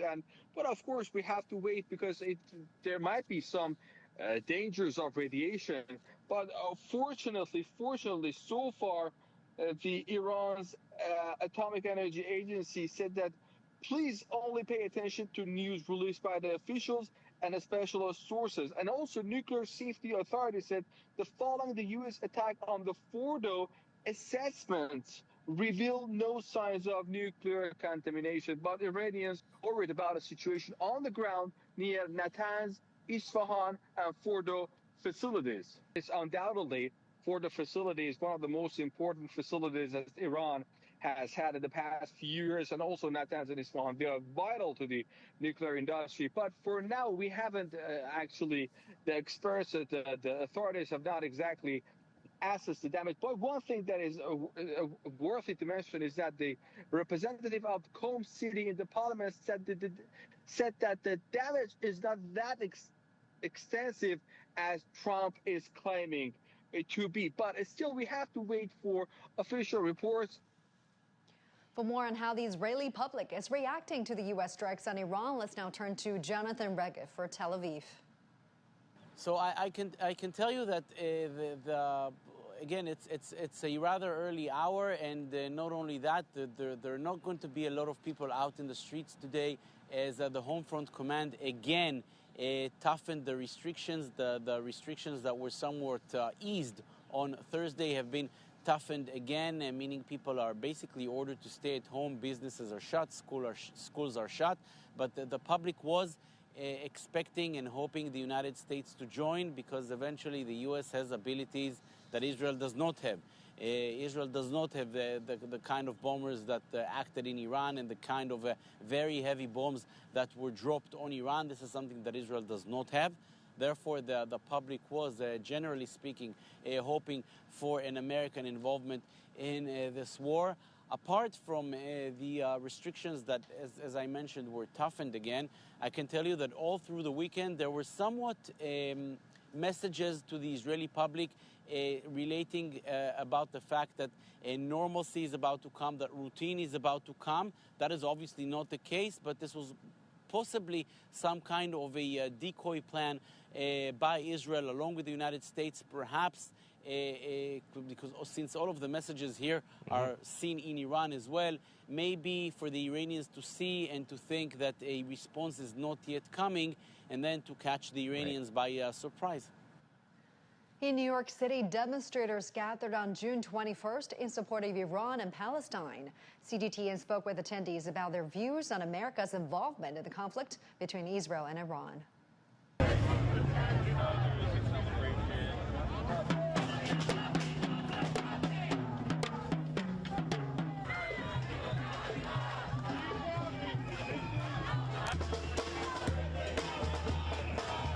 Israel attacked Iran. Israel provoked this war. This has been stated. The policy years ago by the United States government and Netanyahu was 7 countries in 7 years. And we're on to the last country now, Iran. So we'll see what happens, but this is an existential battle. I think Iran is actually powerful enough to win this thing. Like, even the Houthis basically chased away, Trump. So if Trump couldn't beat the Houthis, I don't know how delusional, he is, thinking that Israel can't either.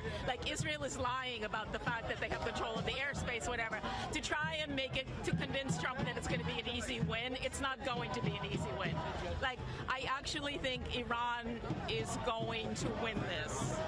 Israel is claiming in all of its wars against Lebanon, Syria, Gaza, West Bank, and now Iran, that it's defending itself. And that's clearly not what's going on. And the United States has been supporting Israel in all of its vicious wars. And we need to stop arming Israel. We need to rein in Israel. Now let's go to our sports anchor, Mike Fox, for some sports news.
Li Qiuyuan coming to you live in Beijing.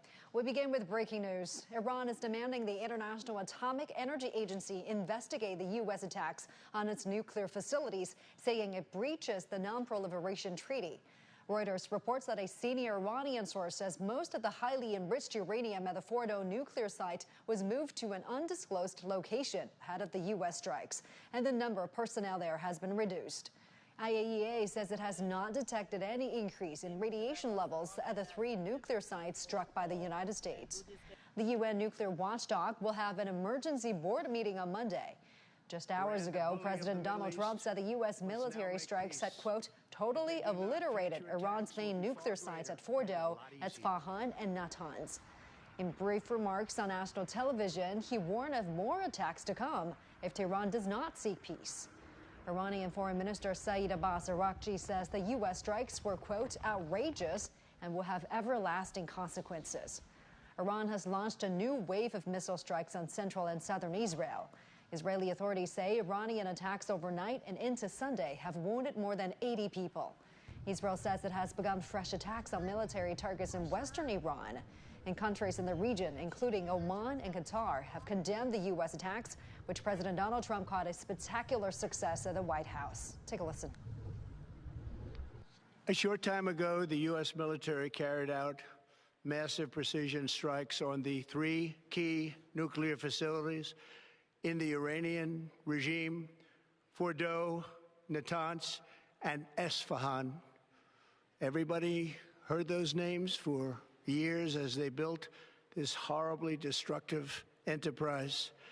Our objective was the destruction of Iran's nuclear enrichment capacity and a stop to the nuclear threat posed by the world's #1 state sponsor of terror. Tonight, I can report to the world that the strikes were a spectacular military success. Iran's key nuclear enrichment facilities have been completely and totally obliterated. Iran, the bully of the Middle East, must now make peace. If they do not, future attacks will be far greater and a lot easier. For 40 years, Iran has been saying death to America, death to Israel. They have been killing our people, blowing off their arms, blowing off their legs with roadside bombs.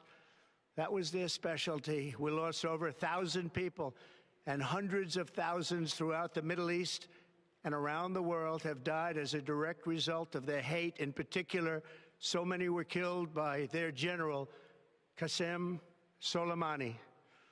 I decided a long time ago that I would not let this happen. It will not continue.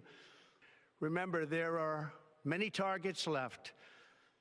Tonight's was the most difficult of them all, by far, and perhaps the most lethal. But if peace does not come quickly, we will go after those other targets with precision, speed, and skill. Most of them can be taken out in a matter of minutes. There's no military in the world that could have done what we did tonight, not even close. There has never been a military that could do what took place just a little while ago. And earlier, we talked with Iranian reporter Safar Sarami in Tehran on the damage to the nuclear sites. Have a listen.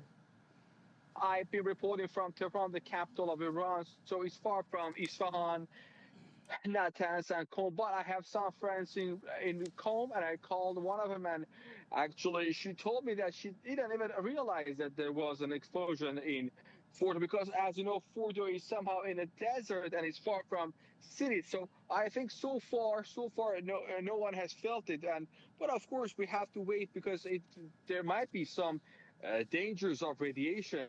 But fortunately, so far, the Iran's Atomic Energy Agency said that please only pay attention to news released by the officials and specialist sources. And also, Nuclear Safety Authority said that following the U.S. attack on the Fordo, assessments reveal no signs of nuclear contamination. But Iranians are worried about a situation on the ground near Natanz, Isfahan, and Fordo facilities. It's undoubtedly Fordo facility is one of the most important facilities that Iran has had in the past few years, and also Natanz and Isfahan. They are vital to the nuclear industry. But for now, we haven't actually, the experts, the authorities have not exactly assessed the damage. But one thing that is worthy to mention is that the representative of Qom City in the parliament said that the damage is not that extensive as Trump is claiming it to be. But still, we have to wait for official reports. The situation is developing really fast. Let's get the latest. Let's go to our correspondent, Ehsan Kevani, who's on the phone for us from Tehran.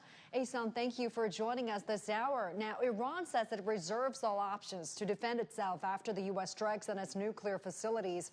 Is Tehran planning more military responses? Well, in response to these attacks, Iran has already intensified its attacks on Israel. The IRGC announced today that Iran has used a ballistic missile with technology of multiple warheads for the first time against Israel. The IRGC announcement says that in the wave or stage 20 of the Operation True Promise 3, Iran targeted Israeli territories with 40 high-tech and destructive missiles. But regarding to a possible reaction to the U.S. attacks, even before Israeli attacked Iran some 10 days ago, Iranian government and military commanders had always threatened and warned that if the United States directly or indirectly attacks Iran, all the American bases in the region would be legitimate targets for Iran's military forces. So now all the options are available for Iran, including the U.S. bases across the region, although we have reports that these American bases have been evacuated during the past few days. And Iran even considers endangering the oil transit in the Persian Gulf, and even Iranian military forces, especially IRGC marine forces, have capability to block the Strait of Hormuz and make it very dangerous for oil tankers to commute. Back to you. Now, the Iranian Parliament Foreign Policy Committee head Abbas Golru says the U.S. strikes give Iran the legal right to exit the nuclear non-proliferation treaty. What's the Iranian government's response to that? Well, following the United States attack on Iran's nuclear facilities, we haven't had any clear reaction and announcement by the Iranian government. But what we heard earlier from the officials and authorities in Iran is that withdrawing the NPT, considering the recent U.S. attacks, is very probable. So we can expect that Iran will soon withdraw from the non-proliferation treaty. But the next stage, which is moving towards a possible nuclear weapon, is something that we need to wait and see, because already some, the high officials, aides, in fact, and some officials had already talked about Iran's possible move towards a nuclear weapon. All right, Ehsan, thank you so much for that update. Ehsan Kivani on the phone for us in Tehran. We really appreciate it. Now, Israelis are bracing for more escalations after Iran launched more strikes this morning. The Associated Press reporter Sam Matnick has the latest from Tel Aviv. Prime Minister Benjamin Netanyahu said that he had a warm conversation with Donald Trump. He called this a bold move and said that this was a game changer, essentially. And other politicians have chimed in as well as military officials, saying that this is what was needed to happen. Right now, people here in Israel are sort of bracing for what comes next. There were already strikes early this morning after the U.S. struck Iran. Iran said that it was one of its largest strikes against Israel. We know that dozens of people are wounded, and the scale of the damage from that is still being looked at. People are kind of staying where they are. The streets are fairly empty. Israel is going to continue to make sure that Iran does not have a weapon. It said just a day ago, even before the U.S. struck Iran, that this would go on as long as is needed, and to be prepared for a prolonged conflict if that was the case. So Israel is adamant that this is the path that they want to take. Now everyone's waiting to see how much damage was done to the sites hit in Iran, and then what basically the ball is in Iran's court to see what they do next, and then what Israel and the U.S. are going to do following that. Earlier, we talked to our correspondent Evangelos Sipsas about Turkey's reaction to the U.S. strikes on Iran. Have a listen. Turkey hasn't yet to officially respond to what happened in Iran overnight with the bombing of the U.S. its nuclear sites. But there has been condemnation on social media from politicians here in Turkey, saying that what the U.S. has done is unconstitutional. It's against the charter, the United Nations Charter. It's something that is violating the rights of a sovereign nation like Iran. and it's saying that they want this to de-escalate. Recep Tayyip Erdogan, the president of Turkey, on Saturday during the Islamic Organization Cooperation meeting in Istanbul, he mentioned that the region, Middle East, doesn't need another war. Another war for this region will be catastrophic, and not only for this region, but for the wider world as well. And he said that what Israel has been doing is irresponsible and is only sabotaging the talks between Iran and the United States. He also positioned Turkey as a mediator in this diplomatic, let's so say, issue between Iran and the United States. He says that the doors of Istanbul are open for the two sides to come down and have a talk. But again, he also is mentioning that the Islamic world needs to come together and condemn what Israel has been doing and condemn the attacks on Iran, on a sovereign nation, as he's been saying. And he says that now is the time that the Islamic world needs to come together and play a more significant role in the region when it comes to this issue. Let's now take a closer look at 3 nuclear sites in Iran that were attacked by the United States. Located in the mountains north of Qom, Iran's Fordow nuclear facility lies roughly 90 meters below ground in solid rock. Its structure was designed to shield it from potential airstrikes and to enhance its defense capabilities. Fordow is equipped to enrich uranium to higher levels compared to other facilities. And since the U.S. withdrew from the Iran nuclear deal in 2018, Tehran resumed enrichment activities at Fordow, including producing uranium with higher enrichment levels. Iran insists its nuclear program is solely for civilian use, including energy and healthcare. And the Natanz nuclear site is located in Iran's central Isfahan province. According to reports, some of its production halls are built deep underground, protected by concrete walls overhead. The Isfahan nuclear facility, also in central Iran, produces machines used for uranium enrichment. It is one of the largest enrichment facilities in Iran and was previously monitored and inspected by the International Atomic Energy Agency. President Donald Trump has threatened more attacks against other targets in Iran if Tehran does not agree to end the conflict with Israel. CGTN's Nick Harper has more from Washington, D.C. The US does not plan to carry out more military action unless it's forced into doing so, and it would do so if Iran were to retaliate. The real hope is, at least from what the US president appears to be saying, is that these strikes will force Iran to the negotiating table to come up with some sort of ceasefire between itself and Israel, but also to potentially negotiate a deal that would see it ditch its nuclear ambitions and stop the enrichment of uranium. That is the ultimate goal for the US president, and that is the step that he is hoping Tehran will take. But obviously what we're seeing unfold literally right now, Iran is not rushing to the negotiating table and instead carrying out more retaliatory airstrikes against Israel. Some of those 40,000 US personnel that are based all around the Middle East might now have a target on their back because of what the US president decided to do by attacking Iran, attacking these 3 nuclear facilities. This opens up the possibility that Iran now might go after US personnel stationed all around the Middle East. It's unclear exactly what the US is doing to try and keep its troops safe. That might be something that the Secretary of Defense, Pete Hegseth, details during his briefing on Sunday morning.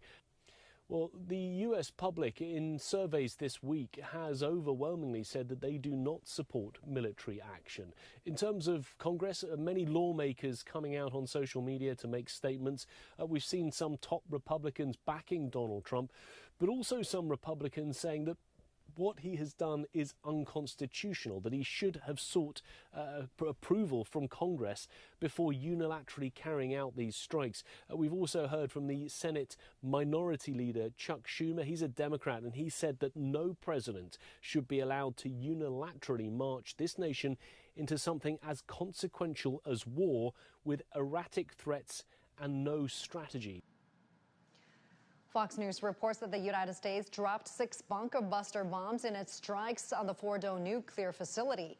In an earlier interview, retired U.S. Air Force Colonel Cedric Leighton, a military analyst for CNN, explains the mechanism behind the GBU-57 bunker buster bomb. It is the only known weapon in the world that could destroy Fordow. You might have heard about bunker busters. It's the type of weapon that can be used to attack a site like Fordo, a site where Iran is enriching uranium that's buried about 300 feet beneath the ground. There's only one weapon in the world that can destroy a place like Fordo, and there's only one plane in the world that can carry that weapon. That weapon is the GBU-57, a sophisticated bunker buster called the Massive Ordnance Penetrator, or MOP. The MOP is 20.5 feet long, weighs about 30,000 pounds, and it can strike a deeply buried target after multiple impacts with pinpoint accuracy.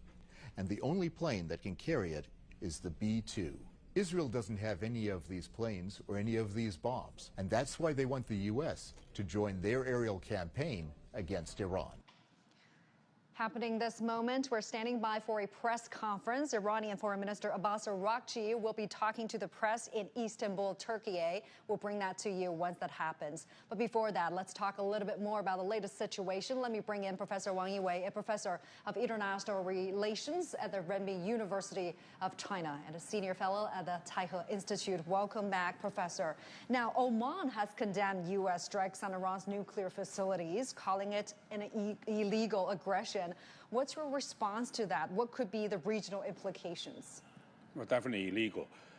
Either not be authorized by the U.S. Congress or by the UN, definitely. So this, they say, illegal. It's not just illegal, it's more dangerous because it's nuclear facilities and it's called radiation, violate of the Geneva Convention. So that's and most importantly, the people don't trust the UN, don't trust the IAEA, don't trust the Treaty of the Non-Proliferation Treaty.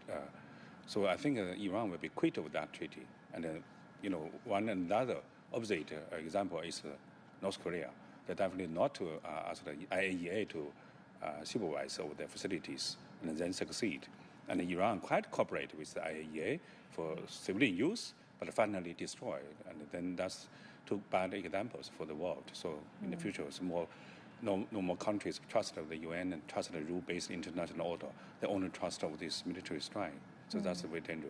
And we've been hearing from the Iranian side has formally demanded the IAEA to investigate U.S. strikes on its nuclear facilities. It has also accused the agency's chief of inaction and complicity, I'm quoting their words, while citing violations of the Non-Proliferation Treaty. How might this challenge the IAEA's credibility as a neutral third party? Well, definitely, IAEA should be the neutral, should be authorized by the UN and this, international law. However, so Iran accused that the IAEA, the head is sponsored by the Mossad, by the Israel's intelligence agency. Also, as IAEA guys, they also maybe have some spies. So otherwise, the strike is so successful. How can you know about exactly the position and also without nuclear materials? So that really can attack. So that definitely is a cooperate, not just of the U.S. and the Israel intelligence, but also maybe IAEA contribute to that successful strike. And beyond Iran, how might these strikes undermine U.S. efforts to rally allies against nuclear threats, given that attacks on IAEA-supervised facilities could set a destabilizing precedent? Well, definitely.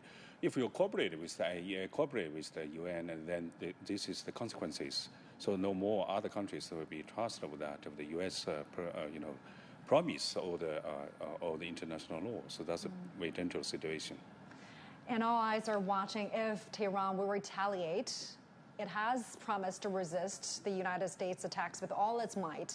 Talk to us about the military operations Iran has left. Well, number one, do nothing. Then, of course, it is very dangerous for the Iran government. I think this is psychology, the war.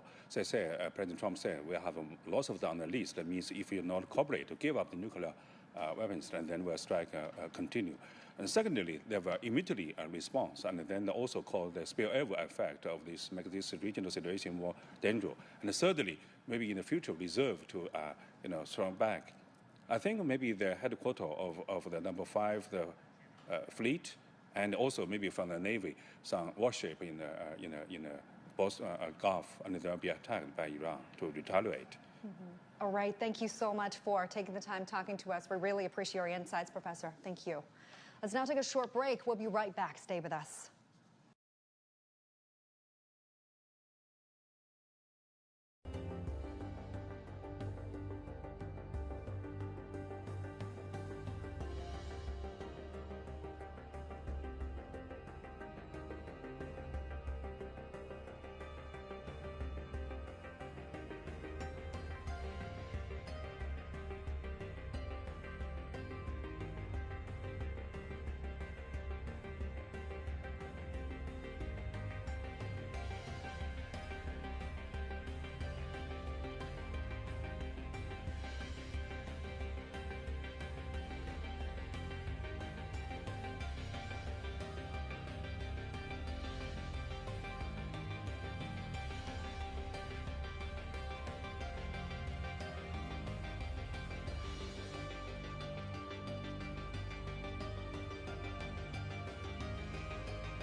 Hello and welcome back to the special live streaming coverage on Israel-Iran conflicts. I'm Zheng Chunying, live in Beijing.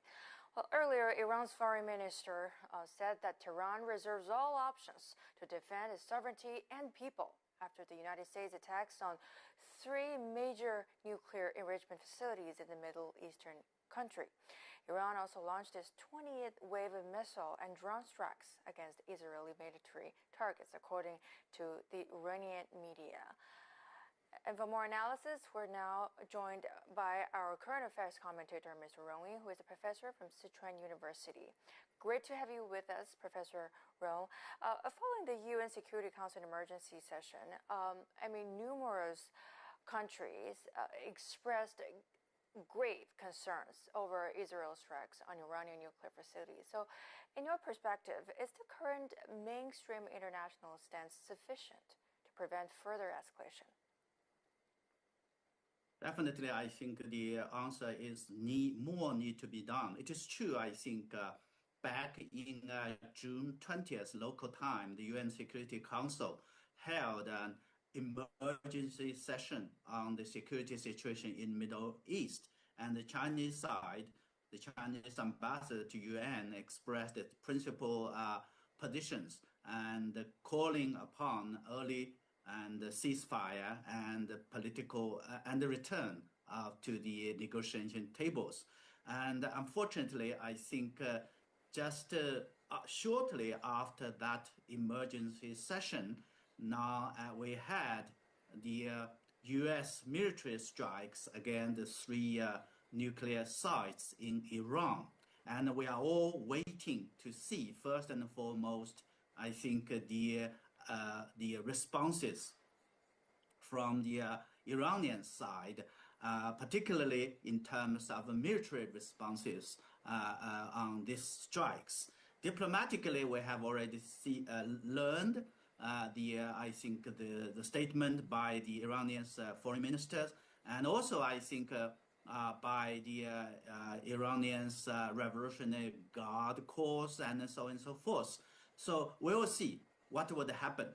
And of course, shortly after the military attacks by the United States on the Iran's nuclear sites, we have already had kind of a new round of missile attacks of targets in Israel. So what we are looking for is what would be the military targets, responses for the United States. There are certainly a lot of speculations and a lot of sort of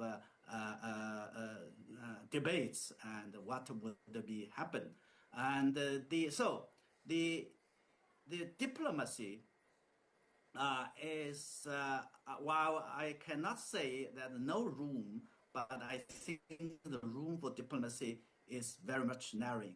And despite of that, I think the international community should even more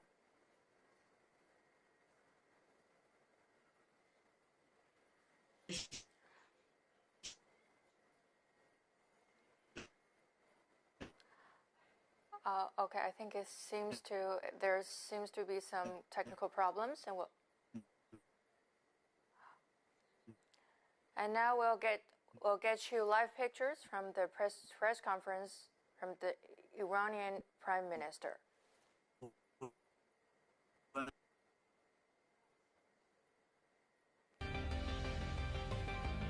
Mean by the return of given diplomacy more chance or last chance effect, say.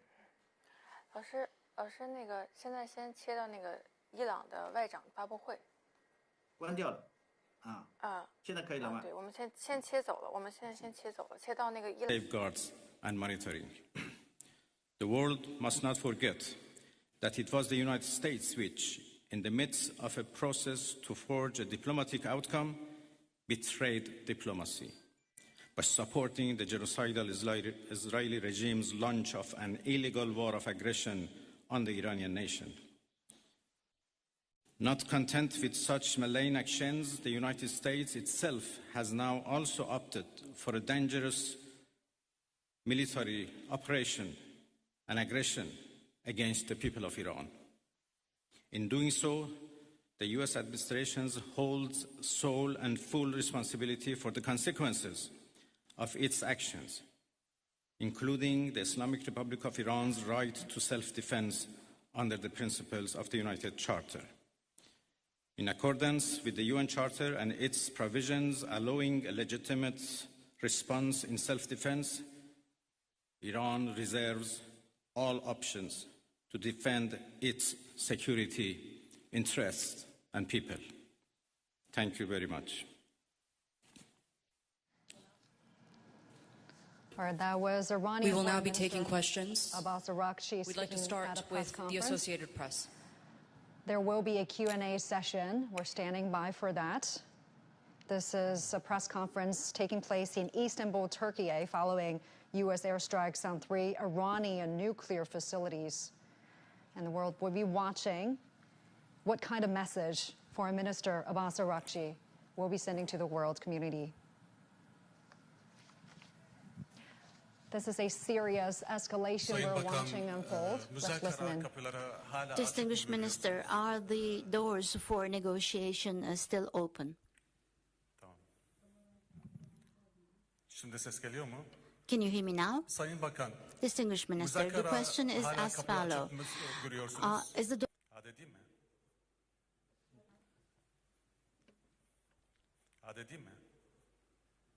No translation.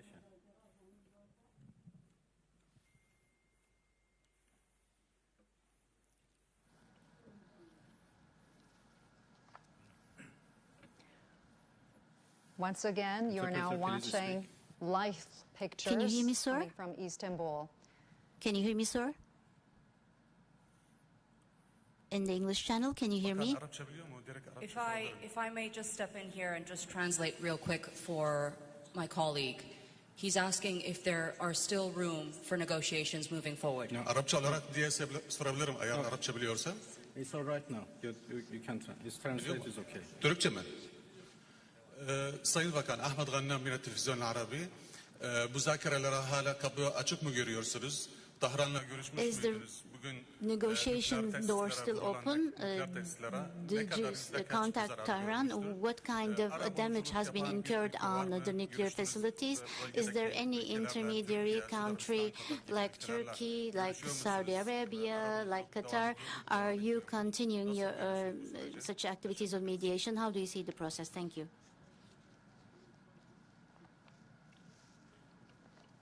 Well, I have been in touch with Tehran, of course. I still do not have exact information about the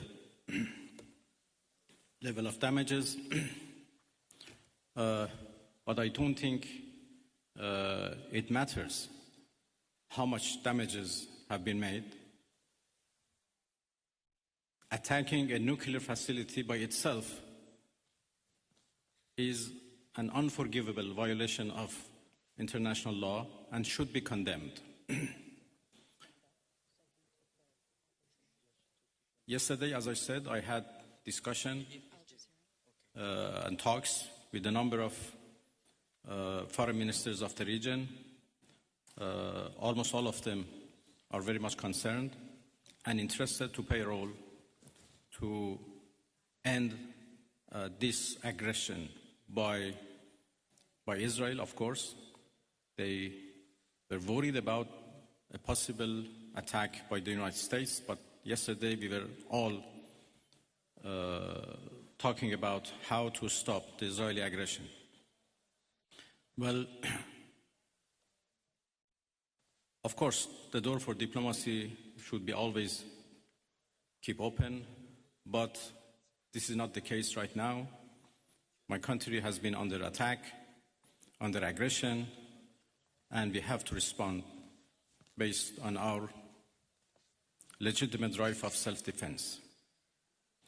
And we will do that as long as needed and necessary. We'd now like to take a question from Al Jazeera.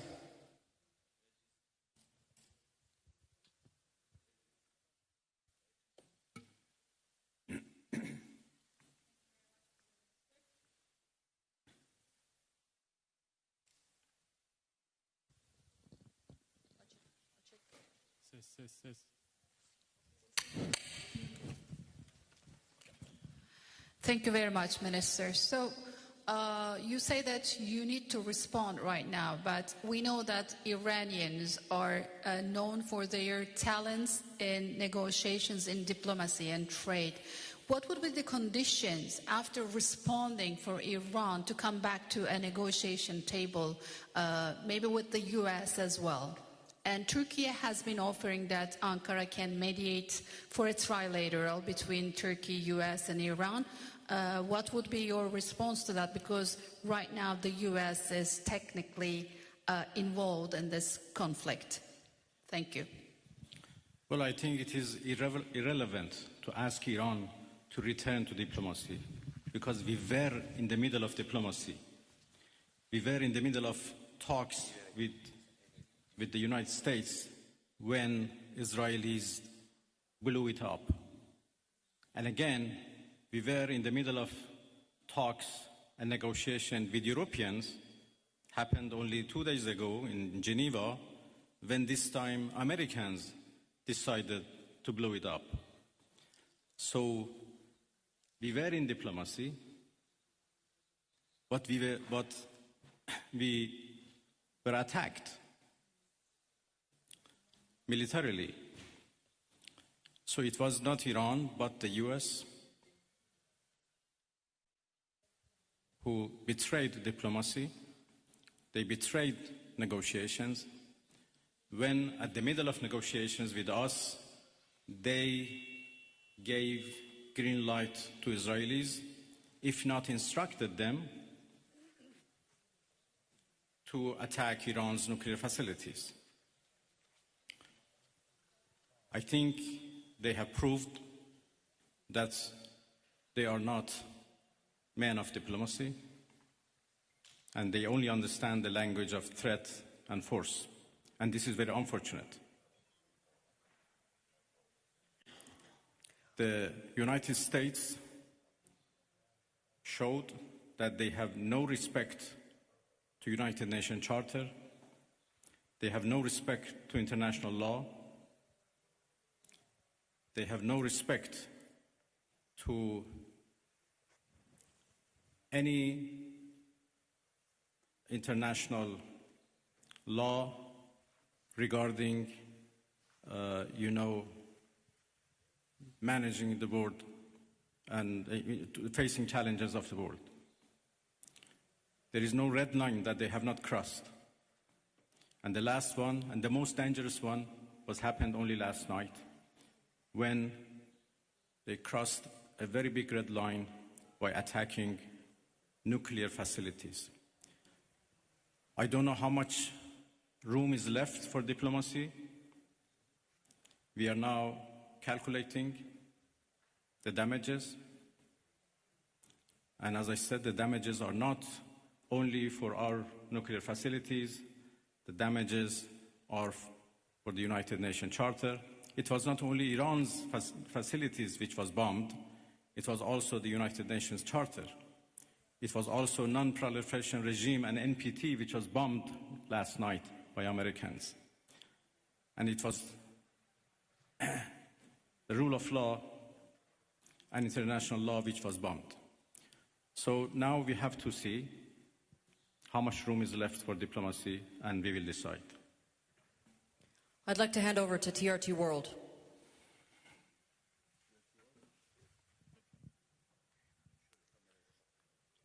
Mr. Minister, the U.S. President Donald Trump warned that Iran must now make peace, otherwise the future attacks, he says, would be far greater and much easier. So how is Tehran responding to death threats from Washington? Thank you.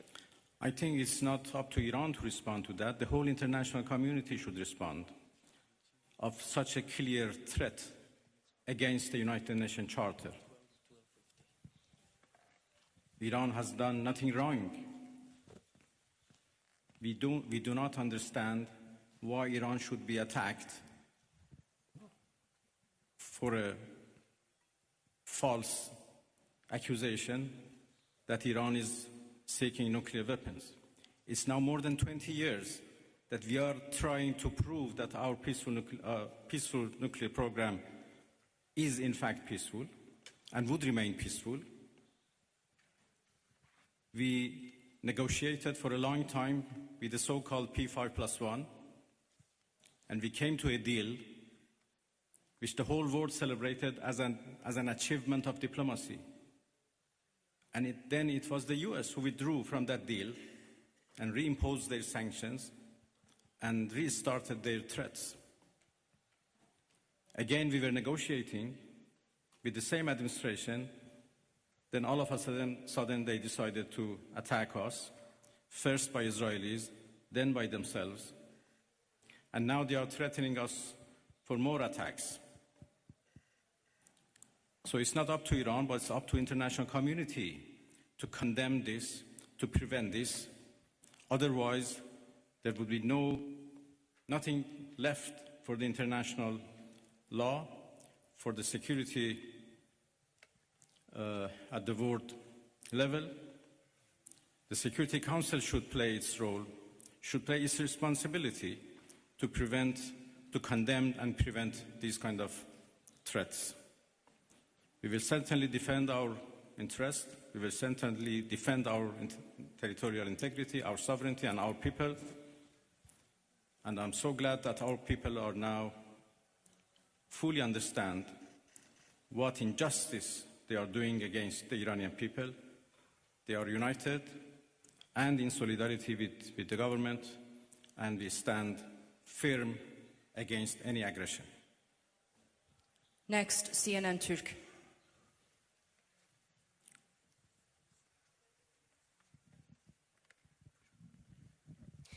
Mr. Minister, how do you assess the West's stance on Israel massacres? No one seems to mention Israel's allegedly illegal nuclear weapons. The German Chancellor even said Israel is doing the dirty work for us. So what is your response? Thank you. Well, what should I say? You said everything. That Iran is under attack by a nuclear-armed superpower and a nuclear-armed regime. And Iran, as you know, is a non-nuclear armed country. That should be certainly condemned. If not, the whole non-proliferation regime would be undermined and would be defeated. Iran is a committed member of NPT. But NPT is not able to protect us. So why a country like Iran or other countries who are interested to have a peaceful nuclear energy should rely on NPT for their peaceful activities?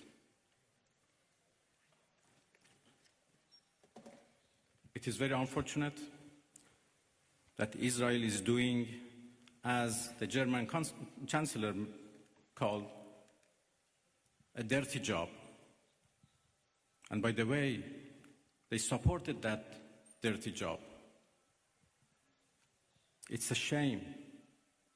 They know that Israel is doing a dirty job and they support it, and they give it every right to do it, and they call it defending itself.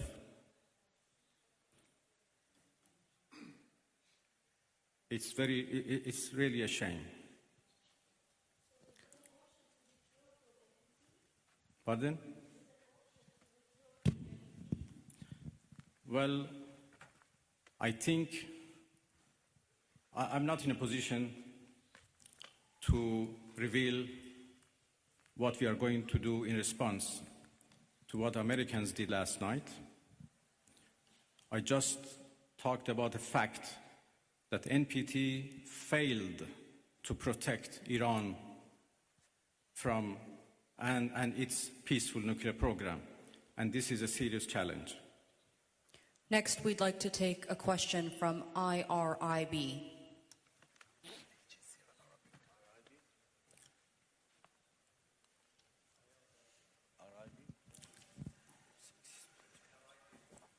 IRIB, if I can get a question from IRIB. Yılmaz Parlar, Türkiye Gazete, Türkiye Cumhuriyeti'nden çıkan gazete. I'm from a Turkic newspaper and also representing Net News Agency. It is indicated that China is supporting Iran. How do you evaluate its deterrence power vis-a-vis USA and Israel? And can we learn your expectations about your relations with the Russian Federation?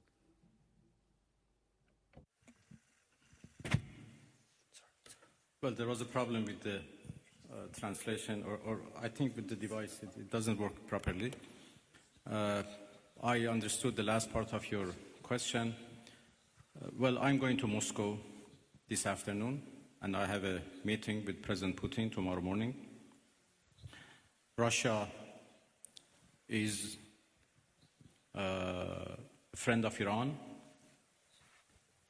and we enjoy a strategic partnership, and we always consult with each other and coordinate our positions. Russia has been a part and the participants of JCPOA, so they have been always a party to nuclear negotiations. And even in the past 2-3 months that we were negotiating with the United States, we always briefed our Russian friends about the latest about any progress or lack of progress in our talks. Well, I will have serious consultations with the Russian president tomorrow, and we continue to work with each other. Russia is also a permanent member of the Security Council, and we know that they were trying, together with China, to introduce a resolution to the Security Council for the cessation of hostilities. Obviously, now the situation has been changed, and I will have a discussion with them that how it should be proceed. The final question from IRIB, if we can hand over the microphone to the gentleman right there. Thank you.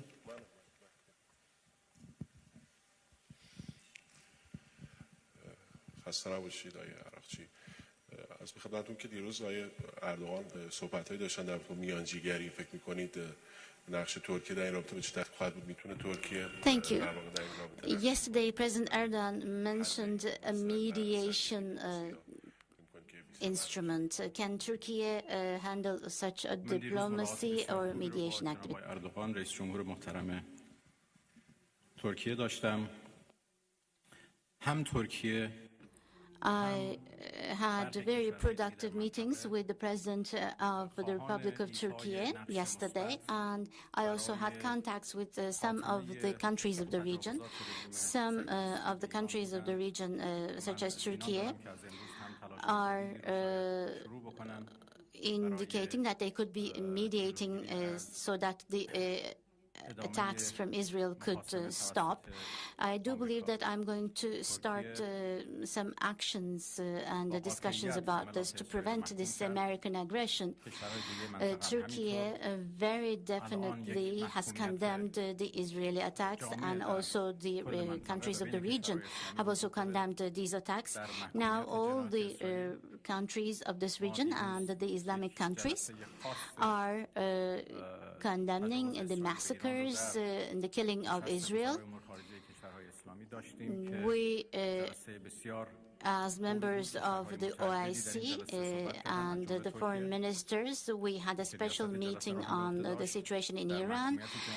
Turkey was the chair of this session, and in relation to condemning Israeli attacks, a statement was shared to end this attack, and they indicated that they were on our side.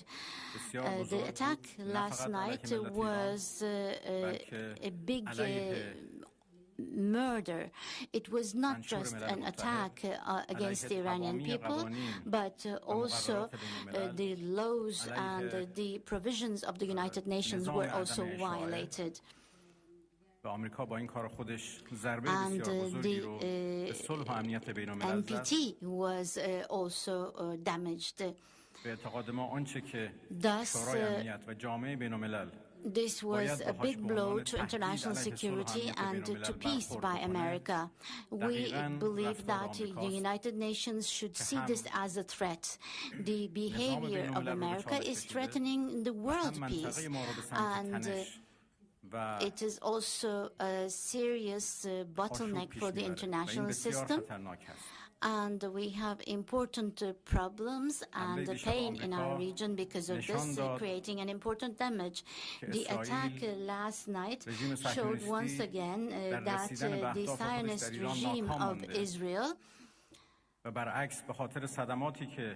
has not actually reached its targets and aims in Iran, and they have been harmed, and they have actually been in a crisis because of the heroic defense of Iran. And vis-a-vis this defense, they have received support from America. And this direct intervention of America is actually to save the Zionist regime, and maybe to save the prime minister specifically of the Zionist regime. This was the reason why America acted this way, and this shows that the White House is under the influence of this individual called Netanyahu, and this is a shame for the all American citizens. We continue to defend our country in a heroic manner. Our armed forces are ready. Our people with high level of self-confidence and with high level of motivation is ready to defend itself. The Iranian people's national honor has been damaged, and to win this back, they will defend themselves. We will never take a step back from our own law, from our honor, from our territory, and from our people. Bloomberg Habertürk.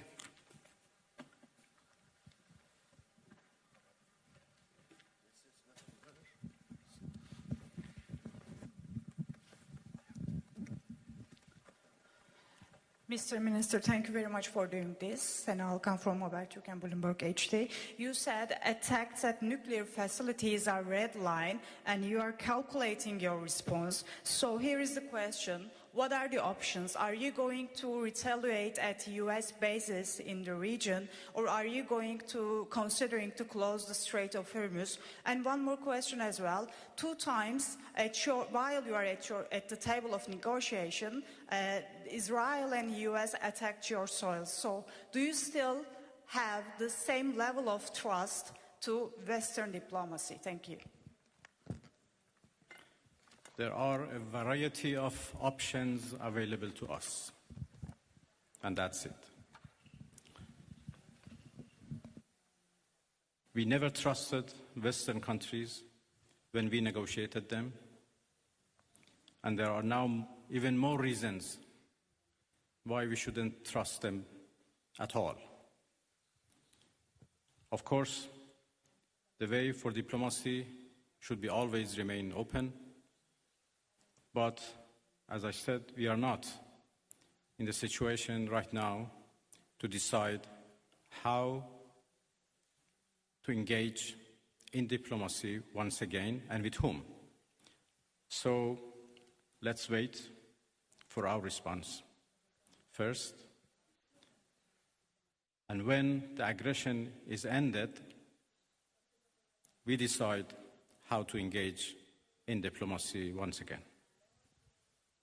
Next, over to NTV.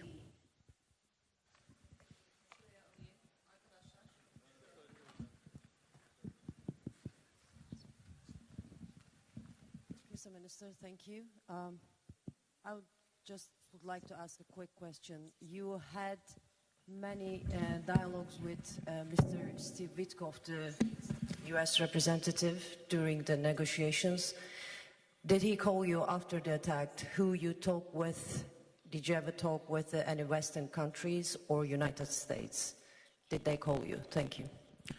Well, my talks with Mr. Witkoff was indirect through the Omani foreign minister as intermediator, to whom I'm very grateful. And when the talks were stopped because of the U.S. aggression, we are still receiving messages from Americans through different channels, Oman in particular, and there are also others who are passing the messages of the United States to us. And if needed, we respond to those messages through intermediators. Well, thank you very much, everybody. I think we are done. Yes, we've come to the end of that press briefing. We'd like to thank the Foreign Minister for holding that briefing after the latest developments in his country, Iran, and in the wider Middle East region. Thank you very much. Thank you, everybody. Thank you indeed.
Hello and welcome back to the special live streaming coverage on Israel-Iran conflict with CGTN. I'm Zheng Chunying live in Beijing. Just now, the Iranian foreign minister accused U.S. attacks of interfering, of disrespecting international law and UN Charter, while reiterating its stance to defend its sovereignty and its people. And for more analysis, let's get back to our current affairs commentator, Mr. Rong Ying, who is professor from Sichuan University. Professor Rong, great to have you with us again. Let's talk about the statement, the official statement made by the foreign minister of Iran. He said that non-proliferation treaty is threatened if the attack by the U.S. and Israel go unchallenged. So from your perspective, how should different countries cooperate to safeguard the nuclear non-proliferation system after the U.S. military action disrupted the international nuclear order?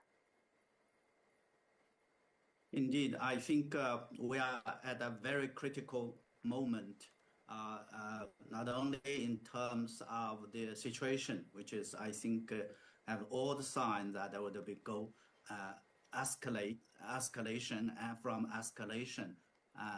And more importantly, I think the question of the integrity of non-proliferation treaty, the NPT, is also very much, I think, endangered to the extent that whether, as a lot of analysts are speculating, that the Iran would withdraw from the NPT, which I think it is a full member and a signatory for that. And it is exactly because of the reason that the IAEAs and also the diplomatic talks or the nuclear talks that have been going on, and agreement actually the JCPOA reached, because of that. So, of course, there are other sort of speculation that the Iranians, the decision to stay in the NPT for sort of pursue a peaceful use of nuclear facilities is kind of a fatwa or directive issued by Ayatollah Khamenei. So very much, I think, has more not only political but a religious foundation. But it is very much an issue. If the Iran finally gave up its so-called nuclear ambiguity by withdrawing from NPT, that would be a heavy blow to the system.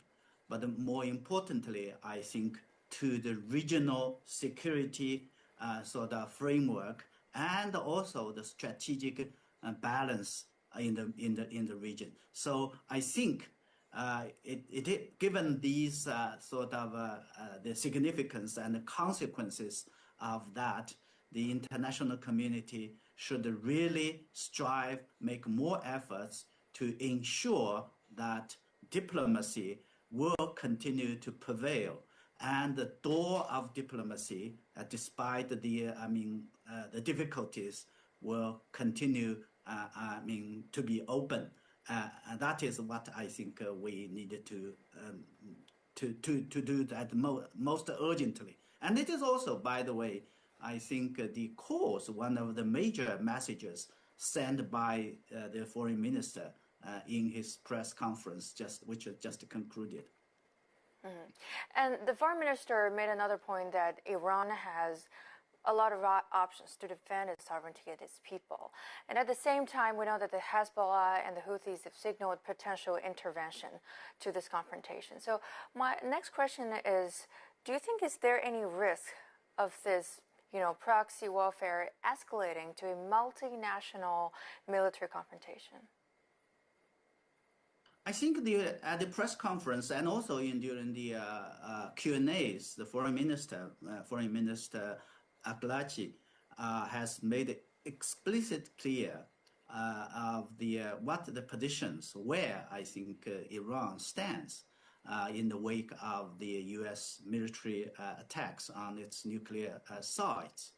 I think the first and foremost is the rights of self-defense, which I think Iran strongly and rightly claim that it enjoys. And secondly, in this regard, because of that rights, Iran believes they enjoy, it would reserve that all options in terms of defending its sovereignty, territorial integrity, and security, and arguably in defending the international law and norms governing international relations, which Iran strongly feel that the military attacks by the United States, by Israel, have violated, has buried, if I can use this term.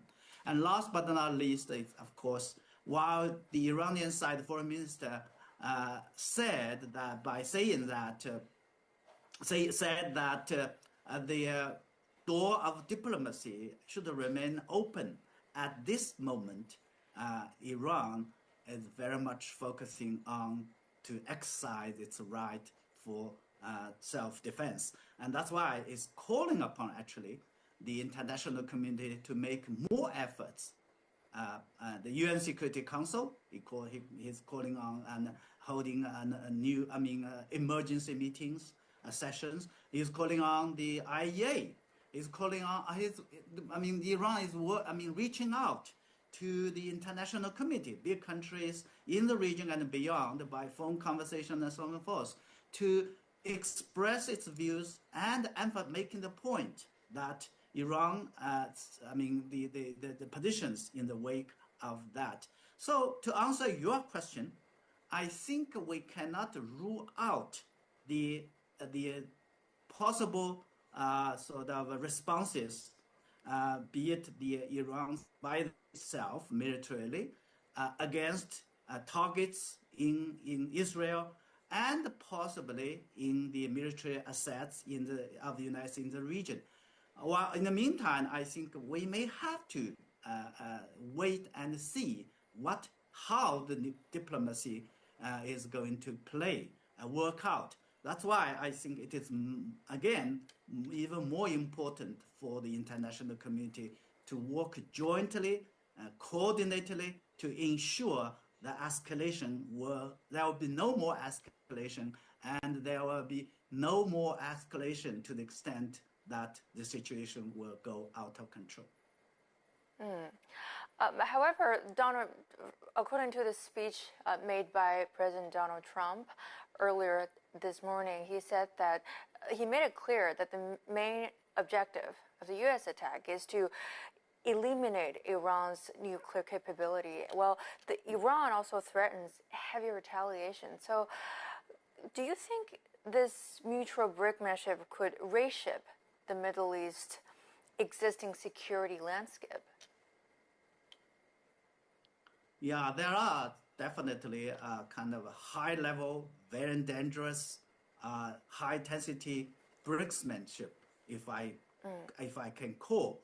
What I would rather is a kind of possibly, arguably, it is kind of another kind of diplomacy, because it was reported that before the decision was made by the United States, by President Trump, to launch that military strikes, the United States has, through the third party or through, creative way, to send out a message to Iran that the primary objective of that strike was meant for the nuclear sites.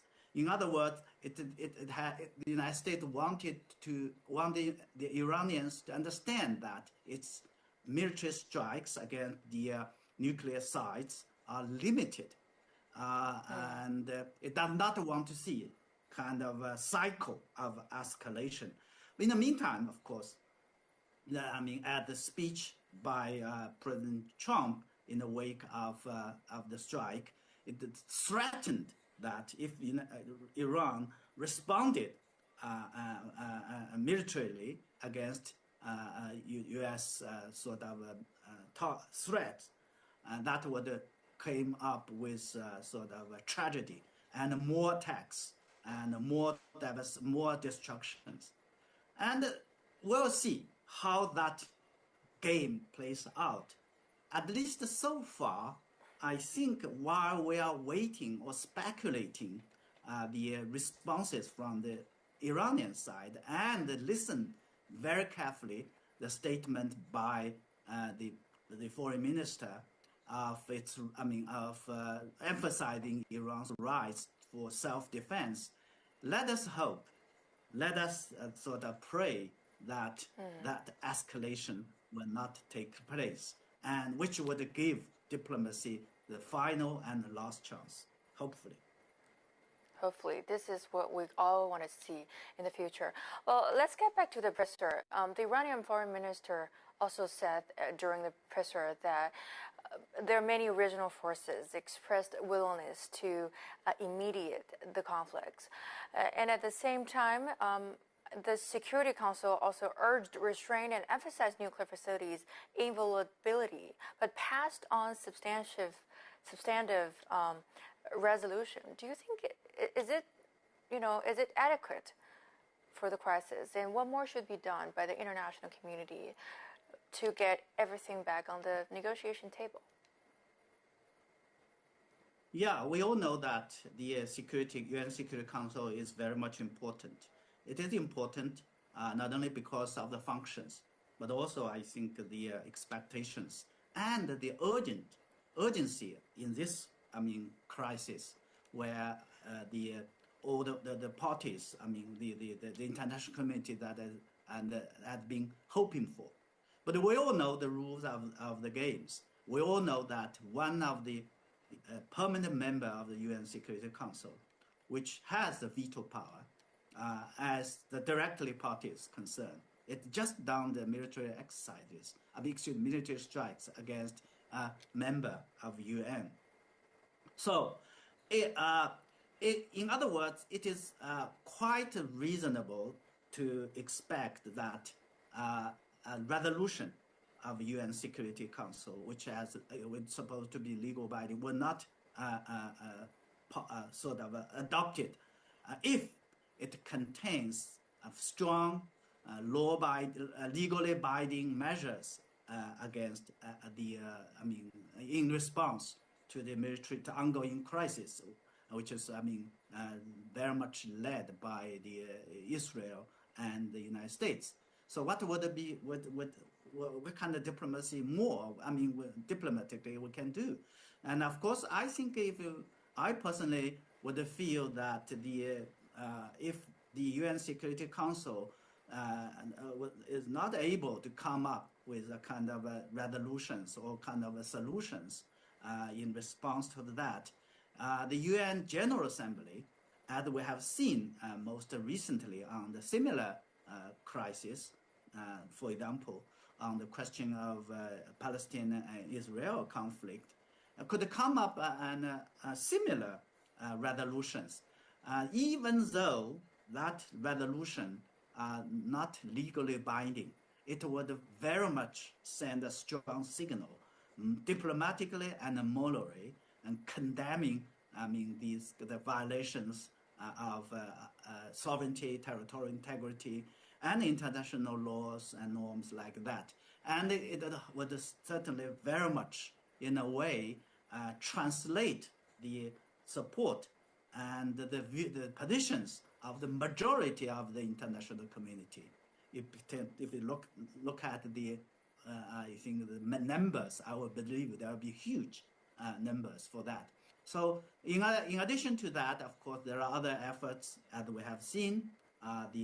The foreign minister of Iran, the fact that it's holding this conference, in Istanbul, he is attending the OIC, the Organization of Islamic Cooperation meetings, and also working with the host Turkey and others. So in all, let us see that again, diplomacy will prevail, and solution will be found, political solution through diplomacy. But in the meantime, we hope and we pray that escalation will not take place.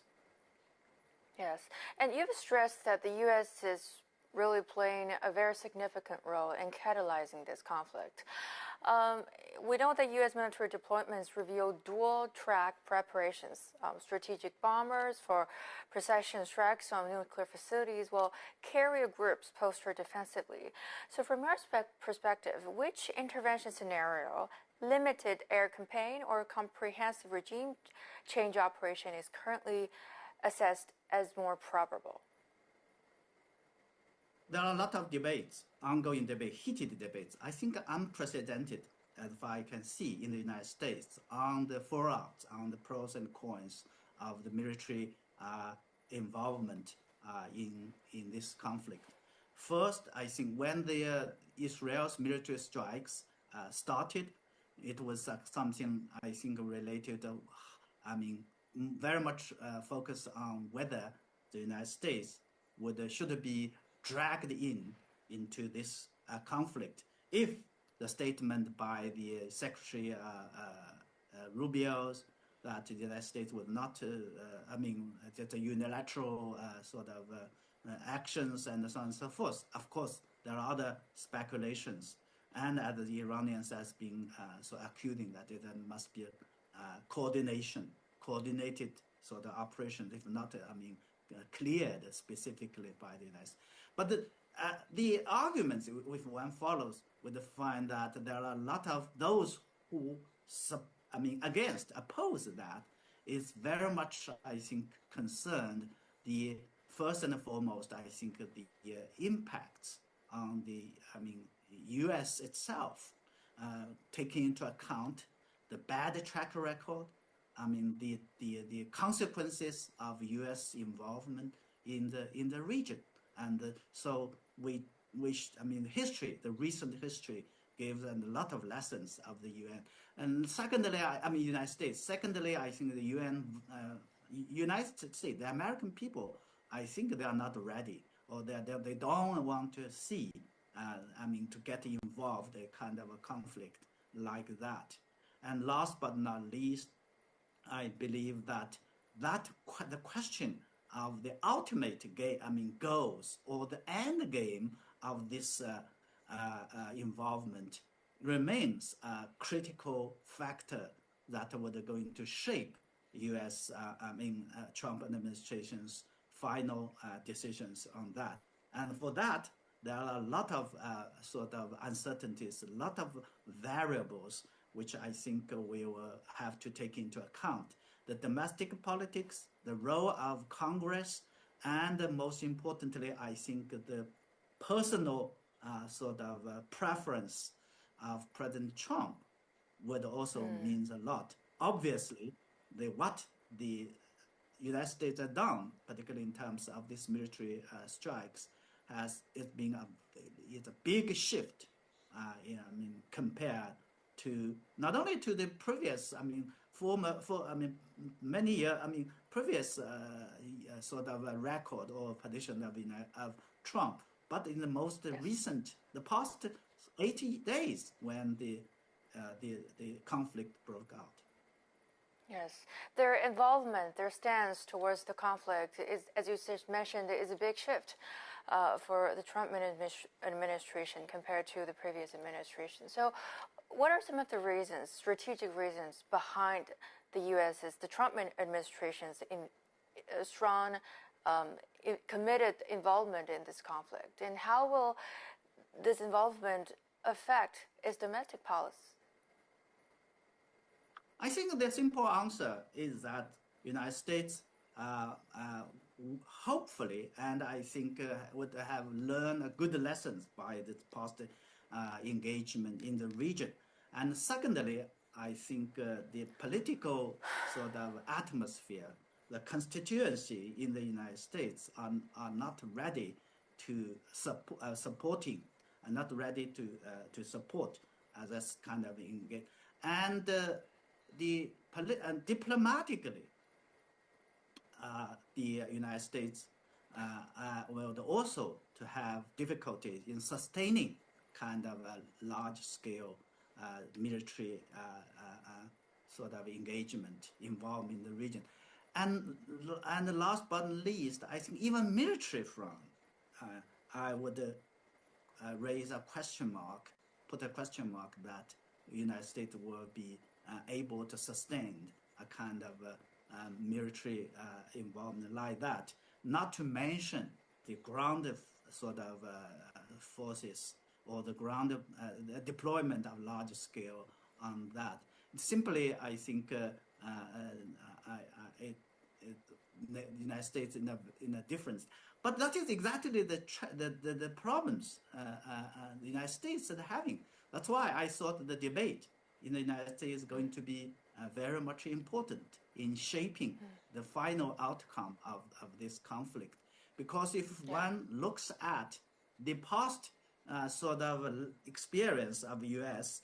Engagement in, be it in Iraq, Afghanistan, and others, so sometimes they not only the United States ended up very terribly with, but the reason or the track record of that has always been out of the plan.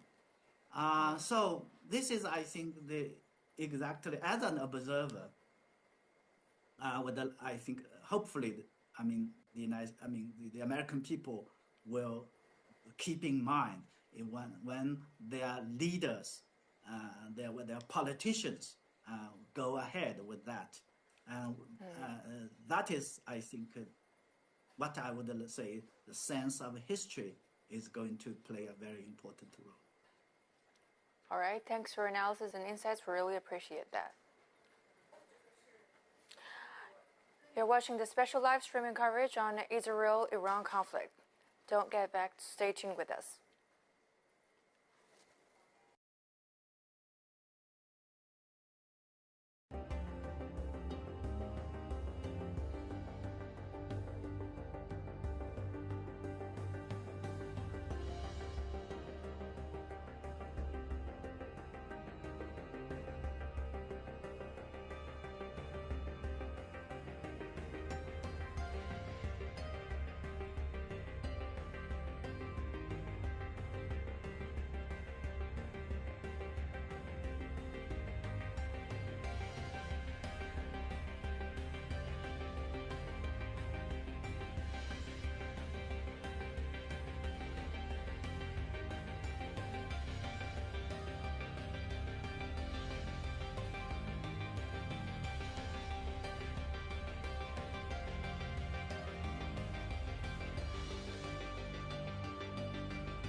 Israel-Iran conflict with CGTN. I'm Zheng Chunying, live in Beijing. Well, the two countries have struck multiple rounds of strikes as the conflict reached into day 10. And for more latest on the ground, we're now joined live to our correspondent Yang Yuan, who is in Beirut, where the ripple effects of the Iran-Israel conflict are reshaping the regional dynamics. Hello, Yang Yuan. You're in Lebanon. Tell us, how has the country reacted to the recent military development?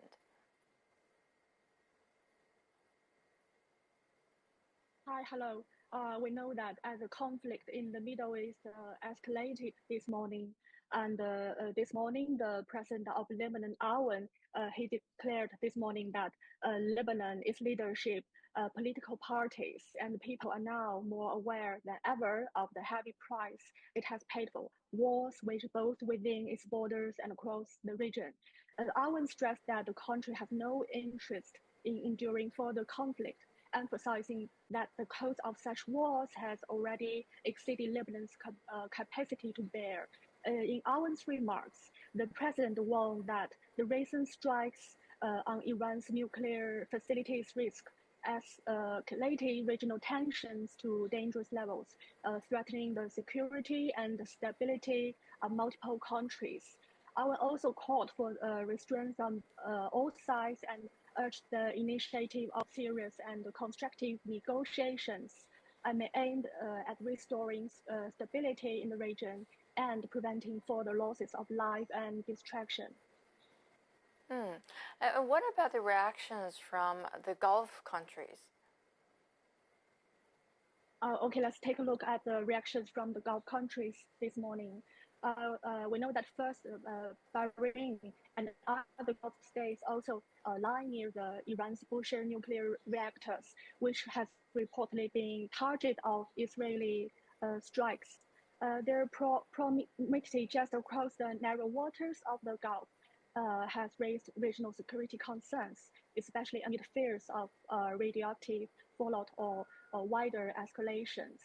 This morning, Bahrain issues public guidance following U.S. strikes on Iranian nuclear sites. We know that this country, Bahrain, home to the U.S. Central Command's regional base, issued public safety guidance in the wake of American strikes on Iranian nuclear sites. In the light of recent developments in the region's security situation, we urge citizens and the residents to use the main roads only when necessary to maintain public safety and to allow the relevant authorities use the roads efficiently, which is set by the Interior Ministry statements. And the capital city also said that 30% of the government's employees, including those in the ministries and the government agencies, will work from home starting immediately, which is following by the US attacks. And a remote working system will be activated across the ministries and the government agency with a 30% work from home capacity, which is issued by the official Bahrain news agency after the US bombed Iran. We know that nearly 9,000 defense personnel are stationed in Bahrain, including the military and civilian staff. The U.S. Navy's Fifth Fleet provided security to ships and aircraft in this region. And other countries like Kuwait, they have the emergency plan in a similar development. The Kuwait Finance Ministry said on Sunday it has activated its emergency plan to ensure the continuity of financial and service operations with high efficiency. And also the Saudi Arabia expressed the greatest concern after US strikes on Iran. Saudi Arabia expressed its great concern.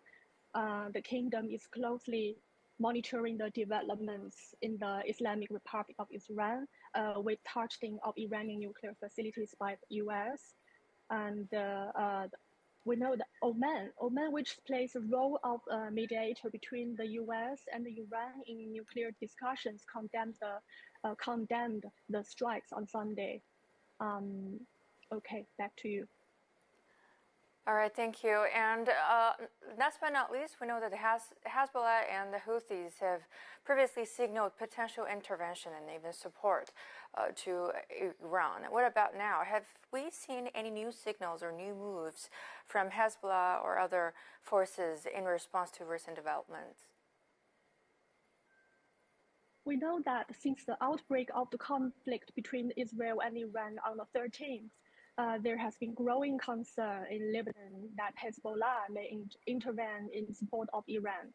On the 20th local time, Israeli Defense Minister he publicly warned Hezbollah, stating that Israel has lost its patience with any party that threatens its security, and that Hezbollah must act within cautious. He also criticized Hezbollah's leader, Qasem, saying that he has not learned from his previous one. His remarks were in response to Qasem's statement made the night before, in which he declared that Hezbollah is not neutral and would take what it deemed appropriate actions. And these remarks quickly sparked widespread debate within the country, within the Lebanon. You know, on the 19th, during a visit to Lebanon, the U.S. ambassador to Turkey, and he's also the special envoy to Syria, Tom Barak, warned Hezbollah's involvement in the Iran-Israel conflict would be a very bad decision. The Lebanese-American diplomat emphasized that all efforts must be made to control the situation and avoid further escalations. Otherwise, a new round of Israeli military action against Lebanon will be triggered. We know that during the conflict with Israel from October 2023 to November 2024, Hezbollah suffered significantly losses, and its capabilities were notably diminished. However, the public opinion in Lebanon remains concerned that if Iran makes a direct request, Hezbollah might be drawn into the escalating regional conflict. Since the outbreak of the Iran-Israel conflict, the Lebanese security agents have implemented several precautionary measures, including maintaining those communication with Hezbollah officials, increasing surveillance of the Palestinian refugee camp, and also working to prevent and pro-Iranian groups from initiating the military actions, all in an effort to keep the Lebanon from being dragged into the war. Back to you, Beijing. All right, thanks for reporting. That's our reporter Yang Yuan from Beirut in Lebanon. Take care.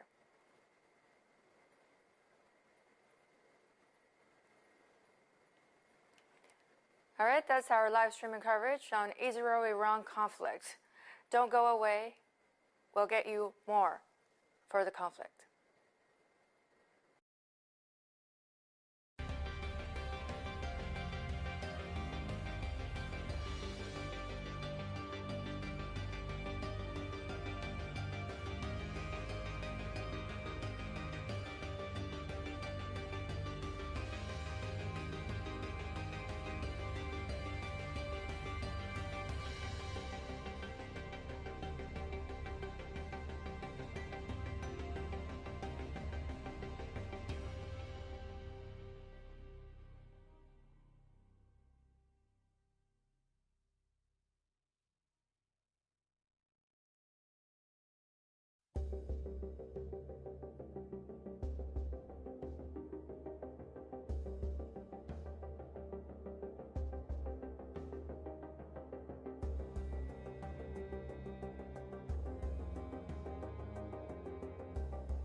Iran's major main nuclear sites, marking a dramatic escalation as Washington joins Israel's conflict with Tehran.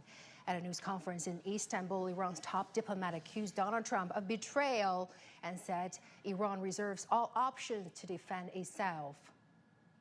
So it was not Iran, but the U.S. who betrayed diplomacy. They betrayed negotiations. When at the middle of negotiations with us, they gave green light to Israelis, if not instructed them to attack Iran's nuclear facilities. The United States showed that they have no respect to United Nations Charter. They have no respect to international law. And as I said, the damages are not only for our nuclear facilities, the damages are for the United Nations Charter. It was not only Iran's facilities which was bombed, it was also the United Nations Charter. It was also Non-Proliferation Regime and NPT, which was bombed last night by Americans. And it was the rule of law and international law which was bombed. So now we have to see how much room is left for diplomacy, and we will decide. Iraqi also says he's set to head to Russia tomorrow to discuss the situation. Israeli health authorities say at least 86 people have been injured overnight and into Sunday morning amid fresh Iranian strikes. Authorities will temporarily reopen its airspace for flights from 1100 GMT on Sunday as it repatriates thousands of citizens left stranded overseas. Iran's Revolutionary Guard says 40 missiles have been fired towards Israel, including one of its biggest, the Kabar Shakan type missile. The Israeli military says it has carried out fresh attacks on military targets in western Iran. President Donald Trump has called the strikes on 3 Iranian nuclear sites a spectacular success. Israeli Prime Minister Benjamin Netanyahu has lauded Donald Trump's decision to strike Iran, saying it will, quote, change history. And for the very latest, we'll go live to Safar Sarami in Tehran. Good to see you there, Safar. So Iran's foreign minister has said that Iran would defend itself at all possible means necessary. So what concrete steps is the Iranian government considering following the U.S. airstrikes? Yeah, of course. That's a very good question. But first, let me update you on a breaking news I just received that the city of Despul in the province of Khuzestan in southwest of Tehran is also being attacked right now as we are speaking by the Israeli forces. And about your question regarding the Abbas Araghchi, what does it mean by all means to defend itself? Of course, we have to, as I've said many times, we have to wait. It looks like we have some... All right, Safar, continue. Of course, you have my voice? Of course, because I have said many times regarding military actions or retaliation, we have to wait and see what the supreme leader says, what the IRGC says, what the army says. Abbas Araghchi is our top diplomat. He's a foreign minister. He says that we're going to retaliate, but he doesn't know how. But by all means, some people start speculating that Iran might close the Strait of Hormuz. But I think we should now stop speculating and we should stop guessing, because now we are in a very, very dangerous situation, not only for Iran, but for the whole region and even for the world. So for now, we have to stop speculating and see what the IRGC, what the army, the supreme leader, and the president will say. But as Araghchi emphasized, the door to diplomacy is always open. But at this time and situation, it is. So far, we know the Iranian foreign minister is set to visit Russia and hold talks with Putin tomorrow. So what do you think will be the major outcomes and what will be the priorities of their conversation? Of course, Araghchi has not, talked about the details of his meeting with Putin. But of course, I believe it's going to be a very momentous moment because, as you know, Iran has 2 major allies, China and Russia. So tomorrow he's going to meet Mr. Putin. He's going to talk to him about the escalation in the region. And I think personally, I believe that Putin might want to play the role of a mediator, like the role that Oman used to have in Iran-U.S. talks.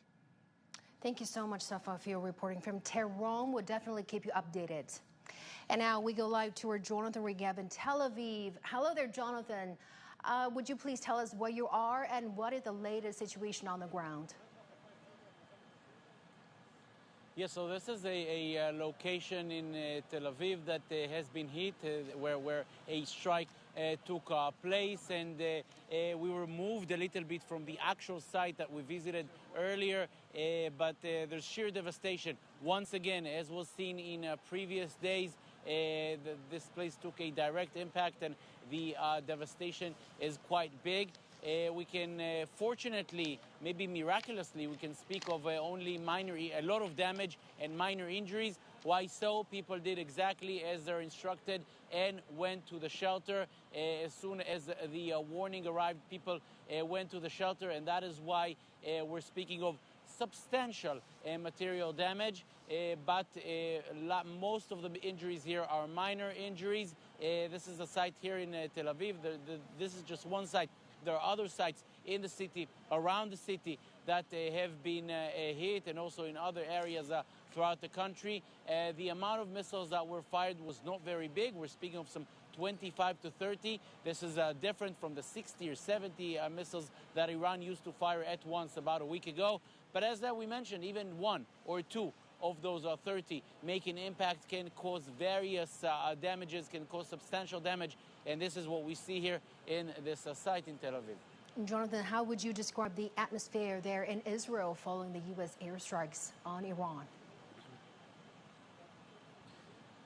So I would call it as not joy, but clear maybe satisfaction. Israel wanted the United States to be involved in this conflict for various reasons. First, the United States has abilities that Israel does not have.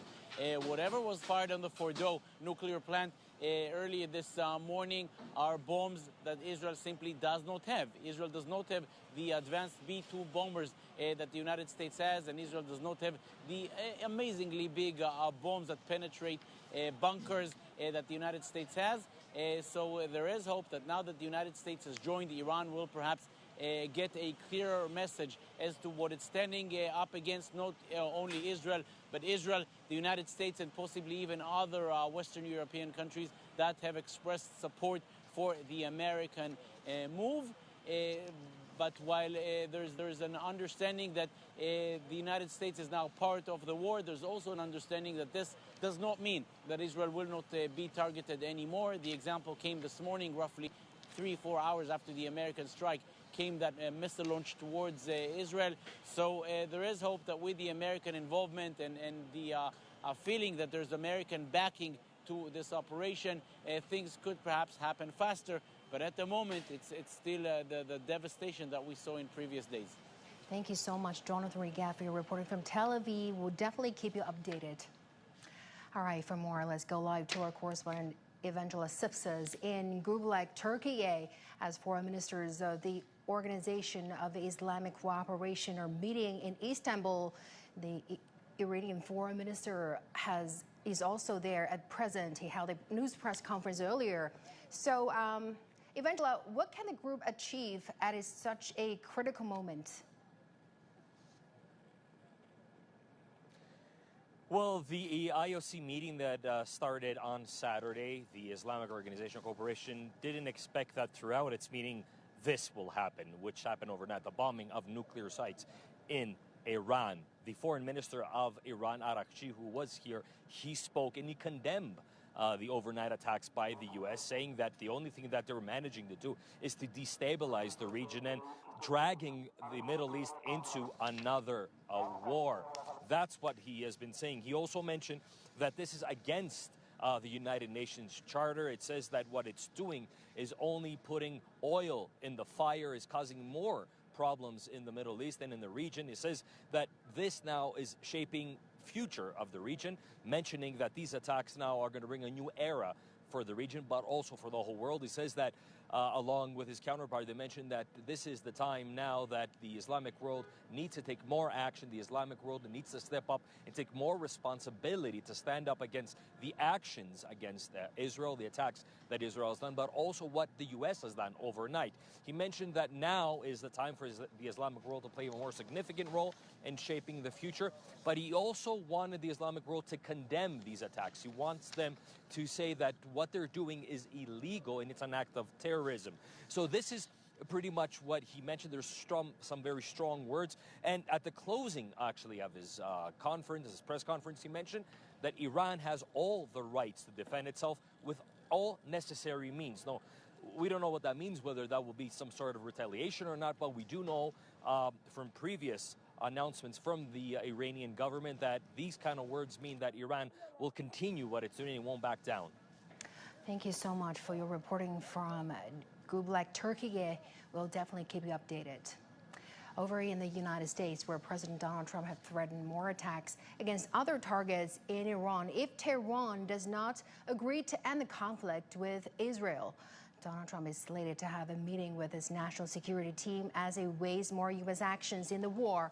The top Democrat in the U.S. House of Representatives has accused Donald Trump of pushing the United States towards war. For the very latest, we'll go live to Han Peng in Washington, D.C.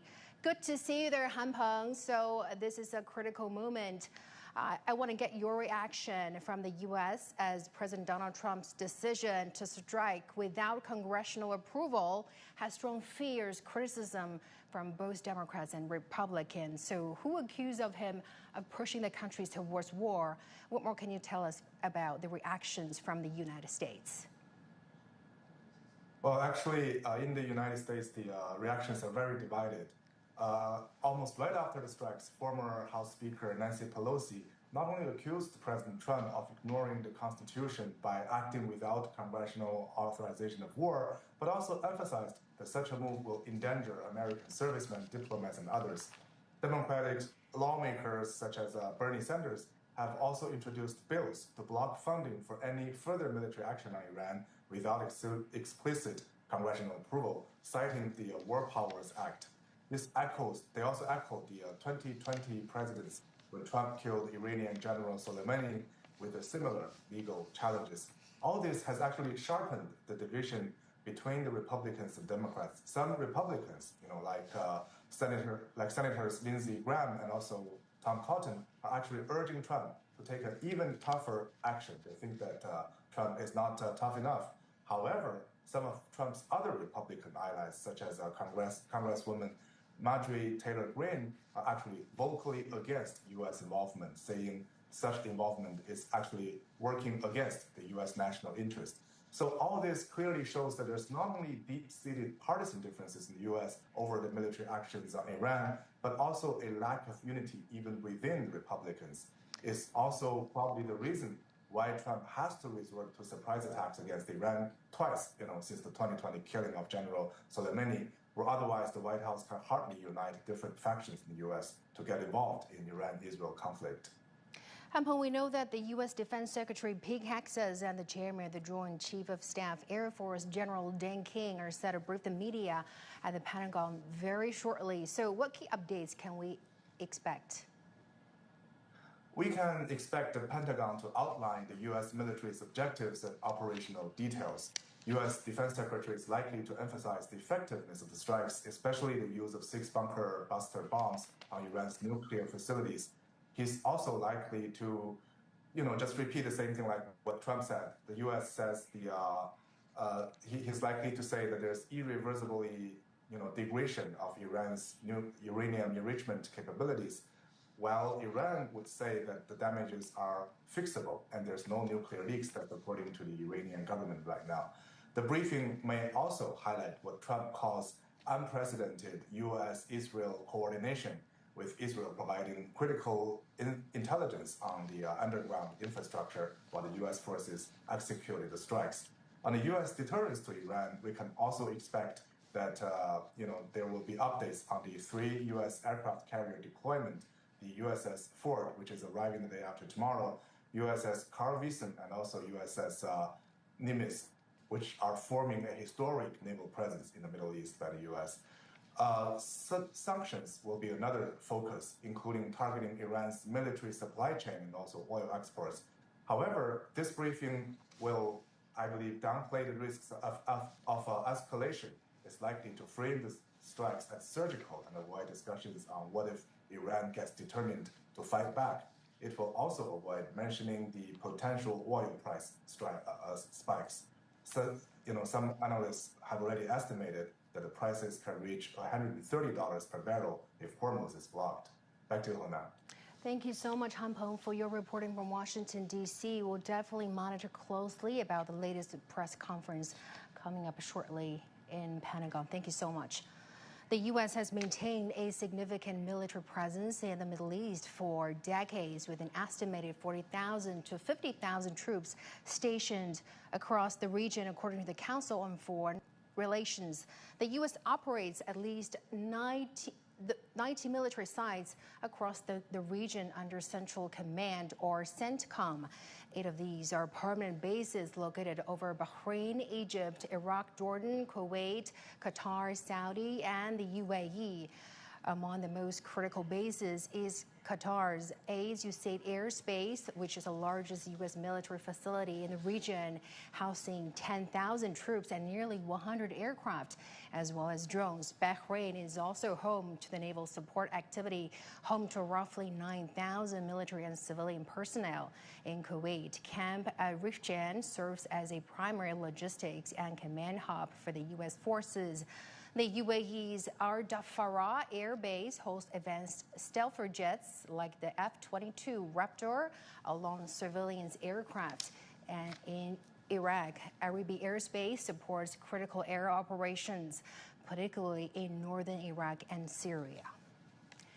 In New York City, meanwhile, demonstrators gather on June the 21st to support Iran and Palestine.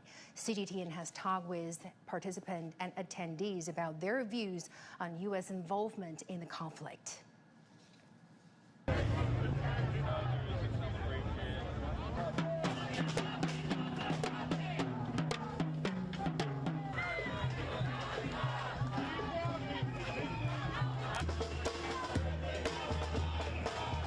Israel attacked Iran. Israel provoked this war. This has been stated. The policy years ago by the United States government and Netanyahu was 7 countries in 7 years. And we're on to the last country now, Iran. So we'll see what happens, but this is an existential battle. I think Iran is actually powerful enough to win this thing. Even the Houthis basically chased away, Trump. So if Trump couldn't beat the Houthis, I don't know how delusional, he is, thinking that Israel can't either. Israel is lying about the fact that they have control of the airspace, whatever, to try and to convince Trump that it's going to be an easy win. It's not going to be an easy win. I actually think Iran is going to win this. Israel is claiming in all of its wars against Lebanon, Syria, Gaza, West Bank, and now Iran, that it's defending itself. And that's clearly not what's going on. And the United States has been supporting Israel in all of its vicious wars. And we need to stop arming Israel. We need to rein in Israel.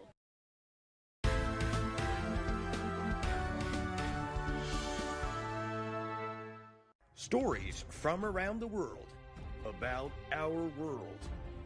A collaboration between CGTN and broadcasters from 6 continents.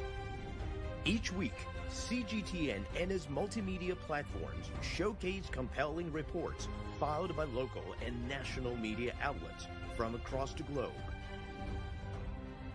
One world, many voices. A special CGTN initiative.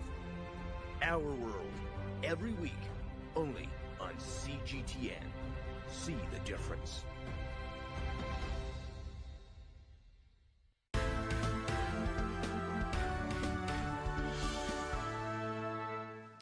Tonight, one question cuts through the smoke. Were the U.S. airstrikes on Iran's nuclear facilities a bold act of deterrence or a reckless provocation that pushes us closer to a world war?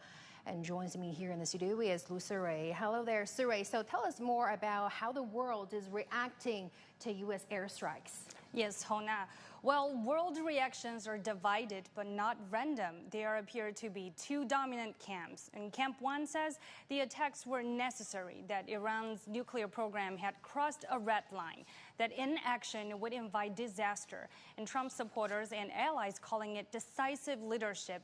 Israeli Prime Minister Benjamin Netanyahu called the strikes historic and truly unsurpassed, and claiming the action can help lead the Middle East and beyond to a future of prosperity and peace. Inside the U.S., Trump-aligned Republicans echoed this, praising the action as clean and decisive. And House Speaker Mike Johnson said in a social media post that the military operations in Iran should serve as a clear reminder to our adversaries and allies that President Trump means what he says. But then the second camp sees something else entirely, escalation without accountability.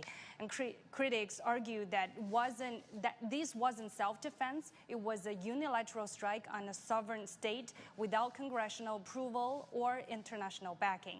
And the UN condemned it. Secretary General Antonio Guterres condemned the action and calling it a dangerous escalation in a region already on the edge and a direct threat to international peace and security. And Russia warns against U.S. strike on Iran nuclear sites as catastrophic. And New Zealand's Foreign Minister Winston Peters said the ongoing military action in the Middle East is extremely worrying, and he urged all parties to return to talks. And the country is sending a C-130J Hercules aircraft to the Middle East as part of efforts to assist its citizens who are stranded in Iran and Israel. An Australia government spokesperson stated, "We continue to call for de-escalation, dialogue, and diplomacy." And how has Iran responded? The Atomic Energy Organization of Iran responded quickly, stating the attacks are a savage assault that goes against international law. And Iran also vows not to allow the country's nuclear program to be stopped by these strikes. But the Iranian government has not provided information on the full extent of the damages.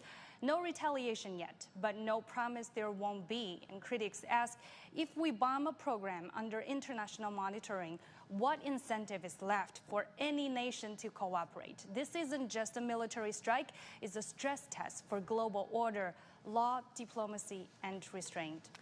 Thank you so much, Surui, for your reporting for us. We'll definitely keep you updated. China has strongly condemned the U.S. attack on Iran and is targeting of nuclear facilities under the supervision of the IAEA. The Chinese Foreign Ministry said the U.S. violated the UN Charter and the international law, further escalating tensions in the Middle East. China has called on all parties involved, especially Israel, to ease hostilities, ensure the safety of civilians, and engage in dialogue and negotiations. The Foreign Ministry also said that Beijing stands ready to work with the international community to contribute to restoration of peace and security in the region. And on Friday, British, French, German, and EU top diplomats held talks in Geneva with the Iranian Foreign Minister Abbas Araghchi. They urged Iran to revive diplomatic efforts with the United States to find a solution in the standoff over its nuclear program. For the very latest, we'll go live to Ross Collin in Paris. Good to see you there, Ross. You know, things have been escalating very quickly. How are European countries responding now? Yeah, things have been escalating in terms of that reaction from across Europe. We have heard from the British Prime Minister saying that Iran must come back to the negotiating table. Germany saying that Iran must immediately restart negotiations with the United States. Also from the European Union, the High Representative for Foreign Affairs, Kaja Kallas, she has called on all parties to take a step back and also saying that negotiations must continue. A diplomatic solution is the only way forward for Iran. We've also heard from Ursula von der Leyen as well, the President of the European Commission. I've got a statement that's just come out in the last few minutes from France as well, from the Foreign Ministry here in Paris, saying that France has taken note with concern the strikes carried out last night by the United States against Iran, saying that France was neither involved in the strikes nor in the planning of the strikes, saying that we urge the parties to exercise restraint in order to avoid any escalation. Ross, we know Iran's foreign minister took to social media with a pointed question for the UK and the United States, asking how Iran can return to the negotiating table. It never truly left, accusing the US and Israel of sabotaging the talks. So given this escalation, how do you think can Europe bring Iran back to diplomacy? Well, there is alignment in terms that France, the European Union, the United Kingdom all say that they believe that Iran can never have a nuclear weapon. There needs to be negotiations. They need to continue in that format that you mentioned. The European Union, the United Kingdom, France and Germany meeting in Switzerland on Friday with the Iranian Foreign Minister Abbas Araghchi, who's off to Moscow to meet Vladimir Putin on Monday. So they are hoping, the European countries, that they can somehow managed to keep open those diplomatic channels to Iran to convince the Iranian officials and Iranian ministers that there is a path for diplomacy, because we heard a little bit earlier on today from the Iranian foreign minister saying that he thinks there may be no room now for diplomacy, saying that the United States and Israel blew up that diplomatic solution. Certainly the European Union and other European countries like the United Kingdom will be hoping that there is a chance for diplomacy in the days ahead. Thank you so much, Ross, for your reporting from Paris. We'll definitely monitor the latest reaction from Europe. We appreciate your reporting. All right, for more analysis, let's go live to Harvey Zodin, Senior Fellow at the Center for China and Globalization. He's also a political appointee in Jimmy Carter administration. Thank you so much for joining us at this very moment. So we know the United States is now involved in the conflict directly on the 9th day after Israel launched attacks on Iran. Prior to his second term, Donald Trump said he would keep the United States out of foreign conflicts, and he has reiterated that he hates war. And now he launched this, airstrikes on Iranian nuclear facilities. What is your take on the timing of U.S. action? President Trump changes his mind faster than a Sichuan Biannian mask changer. See, he ran on a platform to instantly end conflicts, such as in Ukraine and in the Middle East. He hasn't been successful, and neither have been his promises to grow the economy or expel illegal aliens. So he has become what psychologists tell us are the thing he hates the most, and that is being a failure, a loser. So a tried and true way to escape from his record is to divert attention. And having a war is a time-honored tradition in America for doing so. So that's how I explain the timing.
Hello and welcome to CGTN's live streaming coverage on Israel-Iran conflict. I'm Zheng Chunying, live in Beijing. The Iranian foreign minister has condemned the United States strikes on the country's nuclear facilities. He said Iran continues to defend itself by all means necessary against the U.S. and Israeli military aggression, and that the U.S. holds full responsibility for the consequences of its actions. And for more analysis, we're now joined by our guest and our current affairs commentator, Mr. Wang Peng, who is the research fellow of the Institute of State Governance in Huazhong University of Science and Technology. Good to have you with us, Mr. Wang. So developing nations collectively condemned Israel's military actions at the International Atomic Energy Agency, or IAEA, special session. So from your perspective, how will this divergence impact the effectiveness of the future international coordination mechanism? First, we should pay attention to the erosion of consensus-critical institutions. When major blocs, especially emerging and global countries, publicly diverge during IAEA sessions, it weakens the credibility of multilateral bodies. For instance, when developing nations spoke out unanimously against Israel's actions, it shattered what should have been a unified front, complicating future decisions on nuclear safety or non-proliferation. Secondly, the acceleration of parallel diplomacy trends. As confidence in established institutions wanes, coalitions such as BRICS, the Global South Caucasus, or regional forums like ASEAN are likely to assume more roles. Those blocs of alternatives to the Western-led structures, fragmenting global decision-making rather than building cohesive responses. And thirdly, the increased demand for systemic governance reform. This divergence strengthens arguments from China, India, and South Africa for collaborating governance systems like the IAEA, UN Security Council, and IMF. Expect renewed proposals, more seats for emerging economies, regional representations, or weighted voting models as developing nations leverage this momentum. And also the IAEA Director General earlier warned that the attacks on Bushehr could reach a regional nuclear disaster. So what concrete measures do you expect from tomorrow's emergency meeting to safeguard the civilian nuclear facilities? First, we may expect the adoption of an explicit red line resolution. The IAEA should pass a resolution declaring civilian atomic infrastructure off limits under international law, referring the UN Charter and the Convention on Nuclear Safety. Such a statement would legally clarify that any military strike crossing that boundary could constitute a war crime. Secondly, we should say the rapid technical development to Bushehr. Within 24 to 48 hours, IAEA must dispatch inspection teams, for example, engineers, radiation experts, structural safety specialists, to conduct the on-site assessment, install dosimeters, and engage within Iranian operators. Finally, to make the establishment of a regional nuclear safety watch group. The resolution should call for forming a regional expert task force, including IAEA, Gulf states, Iran, and maybe including Turkey, to draft crisis contingency plans, buffer zone protocols, and the early warning notification system to avoid misunderstanding. And against the backdrop of Iran's refusal to engage in dialogue with the United States, from our perspective, what diplomatic windows and roles for third parties still exist? Like, do neutral Middle Eastern countries have the potential to build negotiation channels? Well, I agree that, for example, Oman has historically served as a discreet intermediary, notably in 2012 and in recent 2025 back-channel diplomacy involving U.S. frozen assets. It can assume that role, hosting informal meetings where U.S. officials and Iranian envoys quietly explore offers. Secondly, linking regional and the nuclear issues for incentive-based engagement. Iran may be open to localized discussions on Red Sea security, Yemeni conflict de-escalation, or maritime safety. If such talks are paired with negotiable strands like partial energy sector sections relief, it might open the door to nuclear diplomacy. Finally, economic incentives as triggers for renewed engagement. Past patterns show Iran engaged when economic pressure is elevated. In early 2025, informal talks revived once 6 billion frozen funds were unblocked.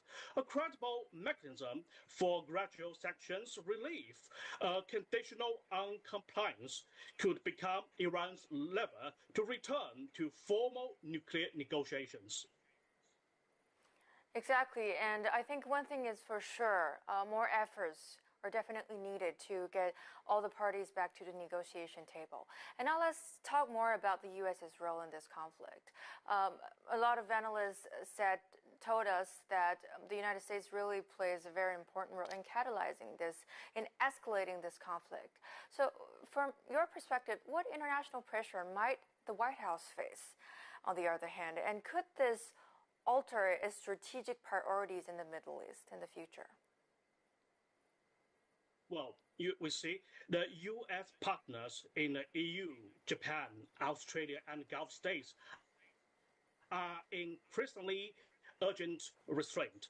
If these governments align at the G7 or UN meetings, Washington may shift from military preparedness toward diplomacy and to maintain alliance unity and credibility. And secondly, we should see that congressional and public security favoring caution. For example, outgoing polling in the U.S. shows low tolerance for new ground wars or airstrikes, especially in light of civilian casualties.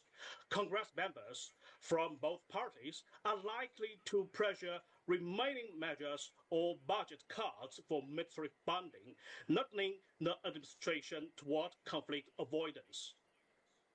All right, Sam, we'll keep track of the further development of this conflict. All right, thanks for your analysis insights. We really appreciate it.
Located in the mountains north of Qom, Iran's Fordo nuclear facility lies roughly 19 meters below ground in solid rock.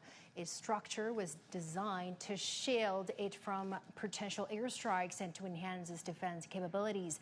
Fordo is equipped to enrich uranium to higher levels compared to other facilities. Since the U.S. withdrew from Iran nuclear deal in 2018, Tehran resumed enrichment activities at Fordo, including producing uranium with higher enrichment levels. Iran insisted its nuclear program is solely for civilian use, including energy and healthcare. The Natanz nuclear site is located in Iran's central Isfahan province, according to reports. Some of its production halls were built deep underground, protected by concrete walls overhead. The Isfahan nuclear facility, also in central Iran, produces medicines used for uranium enrichment. It is one of the largest enrichment facilities in Iran and was previously monitored and inspected by the International Atomic Energy Agency. Retired U.S. Air Force Colonel Cedric Layton, which is a military analyst for CNN, explains the mechanism behind the GBU-57 bunker buster bomb. It is the only known weapon in the world that could destroy Fordo. You might have heard about bunker busters. It's the type of weapon that can be used to attack a site like Fordo, a site where Iran is enriching uranium that's buried about 300 feet beneath the ground.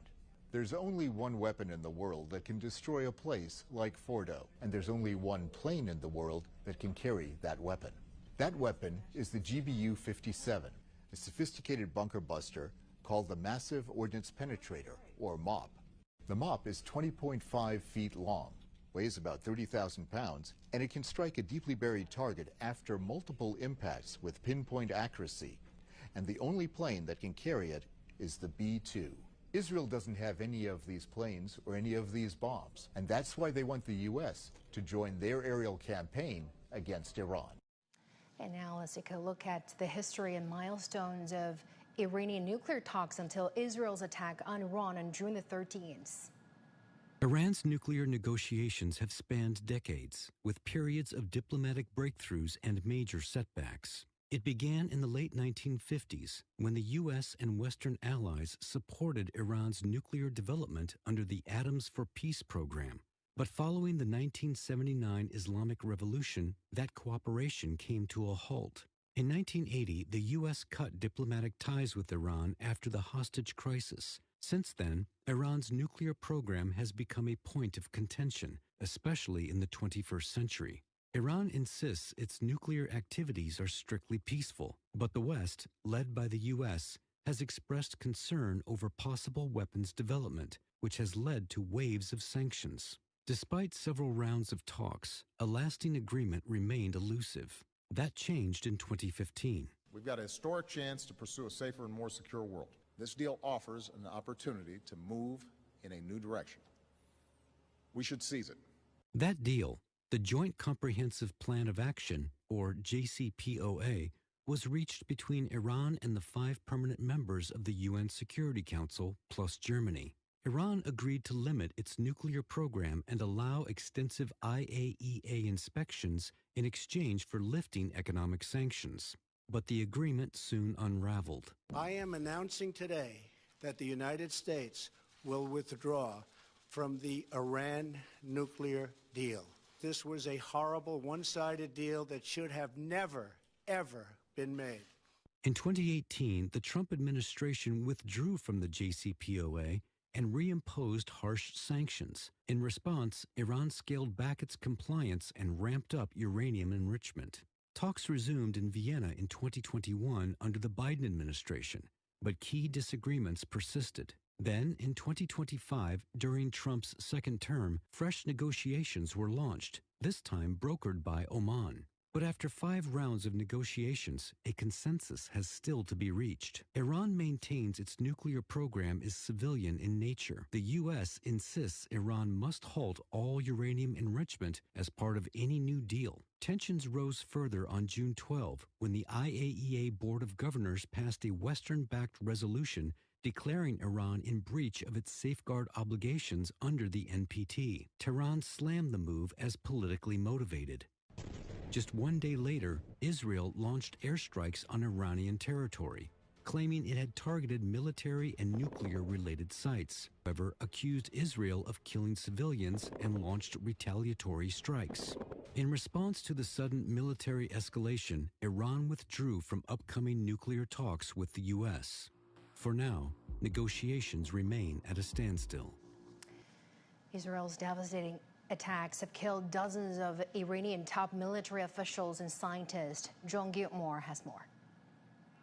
A precision attack on an apartment in Tehran from an Israeli drone, perhaps launched from inside Iran. This type of targeting by Israel has had a devastating effect on Iran's military elite over just a few days. Among those killed, Mohammad Bagheri, Chief of Staff of Iran's armed forces since 2016, killed in the first wave of the attacks last Thursday. He was second in command of the whole Iranian military, below only Supreme Leader Ayatollah Ali Khamenei. Hossein Salami, Commander-in-Chief of the Islamic Revolution Guard Corps, or IRGC, the elite Iranian force Salami fought in during the Iran-Iraq War of the 1980s, before becoming its commander in 2019. Ali Hajizadeh, Commander of the Aerospace Force of the IRGC, who led Iran's missile program, is also dead. He led the Iranian response to Israeli rocket attacks in April 2024, the first direct missile attack on Israel by Iran. Gojeh Mali Rashid was Deputy Commander-in-Chief of Iran's armed forces and was responsible for coordinating joint military operations for the IRGC. His fighting experience also dated back to the Iran-Iraq War of the 1980s. The IRGC's head of intelligence, Mohammad Kazemi, was also killed. He was under US and UK sanctions. Several nuclear scientists have also been slain by Israel, the most senior, Feridun Abbasi, the former head of the Iranian Atomic Energy Organization. He had also been a member of the Iranian parliament and advocated for Iranian sovereignty when it comes to atomic energy production. John Gilmore, CGTN, Washington. Israel is now facing conflict on 2 fronts as military chief has warned of a prolonged campaign in Iran while military operations continue in Gaza. Apart from the billions of dollars in direct military spending, global media and defense analysts are asking the same question. Are these expenses sustainable over time? A January report by the Israeli business newspaper Calculus finds the economic toll of the Gaza conflict had reached over $67.5 billion by the end of 2024. And that figure only accounts for military operations, civilian expenditures, and revenue losses. The report said the costs were a heavy burden, highlighting the need for substantial increases in Israel's defense budget over the next decade. The escalating tensions with Iran have raised concerns that the budget could face further strain. Riyam Aminok, a former financial advisor to the IDF chief of staff, said the recent conflict with Iran is costing almost $725 million a day in military spending alone. He said the initial 2 days of fighting totaled around $1.45 billion. That's excluding damage to civilian property and broader economic fallout. The Wall Street Journal reports Israel's spending over its war effort is largely due to the use of its multi-layered missile defense systems. The Israeli government has reported over 400 missiles launched towards Israel each day, most of which require sophisticated air defense systems to stop. More missiles mean more interceptors, and the defense systems each carry hefty price tags. The Iran Institute for Economic Policy says ammunition and interceptor usage each day in the conflict with Iran is more expensive than for Gaza or Hezbollah. The institute estimates defense-related spending against Iran could cost Israel $12 billion if fighting persists for a full month. Other military expenditures include the cost of keeping dozens of warplanes, such as F-35 fighter jets. Each costs around $10,000 per hour of flight time. With offensives on two fronts, Israel's military spending isn't slowed down anytime soon. The direct military costs, plus spending on restoring civilian infrastructure, insurance for Israeli commercial and cargo traffic, medical care, and other expenses will continue to be a burden on the country's defense budget. Global markets are bracing for turbulence after President Donald Trump announced U.S. airstrikes on Iranian nuclear facilities. Investors anticipate a knee-jerk reaction when trading resumes on Monday. Oil prices are expected to surge along with a rush towards safe haven assets. Analysts warn of immediate stock sell-offs as uncertainty looms over how far the conflict could escalate. The U.S. airstrikes mark a deepening of the U.S. involvement in the Middle East hostilities. All right, before I go, a quick recap of a top story at this hour. Iranian Foreign Minister Abbas Araghchi has strongly condemned what he calls, quote, criminal U.S. airstrikes on Iran's nuclear facilities. Earlier, President Donald Trump said U.S. airstrikes, quote, totally obliterated Iran's main nuclear sites, marking a dramatic escalation as Washington joins Israel's conflict with Tehran. At a news conference in Istanbul, Iran's top diplomat accused Donald Trump of betrayal and said Iran reserves all options to defend itself. So it was not Iran, but the U.S. who betrayed diplomacy. They betrayed negotiations. When at the middle of negotiations with us, they gave green light to Israelis, if not instructed them to attack Iran's nuclear facilities. The United States showed that they have no respect to United Nations Charter. They have no respect to international law. And as I said, the damages are not only for our nuclear facilities, the damages are for the United Nations Charter. It was not only Iran's facilities which was bombed, it was also the United Nations Charter. It was also Non-Proliferation Regime and NPT, which was bombed last night by Americans. And it was the rule of law and international law which was bombed. So now we have to see how much room is left for diplomacy, and we will decide. Araghchi also says he's set to head to Russia tomorrow to discuss the situation. Israeli health officials say at least 86 people have been injured overnight and into Sunday morning amid fresh Iranian strikes. Authorities will temporarily reopen its airspace for flights from 1100 GMT on Sunday as it repatriates thousands of citizens left stranded overseas. Iran's Revolutionary Guard says 40 missiles have been fired towards Israel, including one of its biggest, the Kembar Shakan type missile. Israeli military says it has carried out fresh airstrikes on military targets in western Iran. President Donald Trump has called the strikes on 3 Iranian nuclear sites a spectacular success. Israeli Prime Minister Netanyahu has lauded Donald Trump's decision to strike Iran, saying it will, quote, change history. Well, CGT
Iran's Foreign Minister Abbas Araghchi has strongly condemned what he calls criminal U.S. airstrikes on Iran's nuclear facilities. Earlier, President Donald Trump said U.S. airstrikes totally obliterated Iran's main nuclear sites, marking a dramatic escalation as Washington joins Israel's conflict with Iran. At a news conference in Istanbul, Iran's top diplomat accused Donald Trump of betrayal and said Iran reserves all option to defend itself. Take a listen. So it was not Iran, but the U.S. who betrayed diplomacy. They betrayed negotiations. When, at the middle of negotiations with us, they gave green light to Israelis, if not instructed them to attack Iran's nuclear facilities. The United States showed that they have no respect to United Nations Charter. They have no respect to international law. And as I said, the damages are not only for our nuclear facilities, the damages are for the United Nations Charter. It was not only Iran's facilities which was bombed, it was also the United Nations Charter. It was also Non-Proliferation Regime and NPT which was bombed last night by Americans. And it was the rule of law and international law which was bombed. So now we have to see how much room is left for diplomacy, and we will decide. Arakchi also says he's set to head to Russia tomorrow to discuss the situation. Israeli health authorities say at least 86 people have been injured overnight and into Sunday morning amid fresh Iranian strikes. Authorities will temporarily reopen its airspace for flights from 1100 GMT on Sunday as they repatriate thousands of citizens left stranded overseas. Iran's Revolutionary Guard says 40 missiles have been fired towards Israel, including one of its biggest, the K-Bar Shaykhon type missile. Israeli military says it has carried out fresh attacks on military targets in western Iran. And President Donald Trump has called the strikes on 3 Iranian nuclear sites a spectacular success. Israel's Prime Minister Benjamin Netanyahu has lauded Donald Trump's decision to strike Iran, saying it will change history. An Israeli military spokesperson says the U.S. strikes on 3 nuclear sites in Iran early Sunday were carried out in coordination with the Israel Defense Forces. The military official said coordination with the U.S. military has been close over the years and has tightened even more recently. He added that the IDF will continue to strike in Iran. He also said the IDF is continuing and determined to achieve its operational objectives, which is to eliminate what he described as the existential threat to the state of Israel, inflict damage on Iran's nuclear program, and cripple its missile array. At least 23 people have been injured after waves of Iranian missiles struck multiple areas across northern and central Israel. We're cutting into the breaking news, a Pentagon press conference. Let's now listen in. Or severely degrade Iran's nuclear program. And as the chairman of the Joint Chiefs will demonstrate, it was an incredible and overwhelming success. The order we received from our commander-in-chief was focused, it was powerful, and it was clear. We devastated the Iranian nuclear program.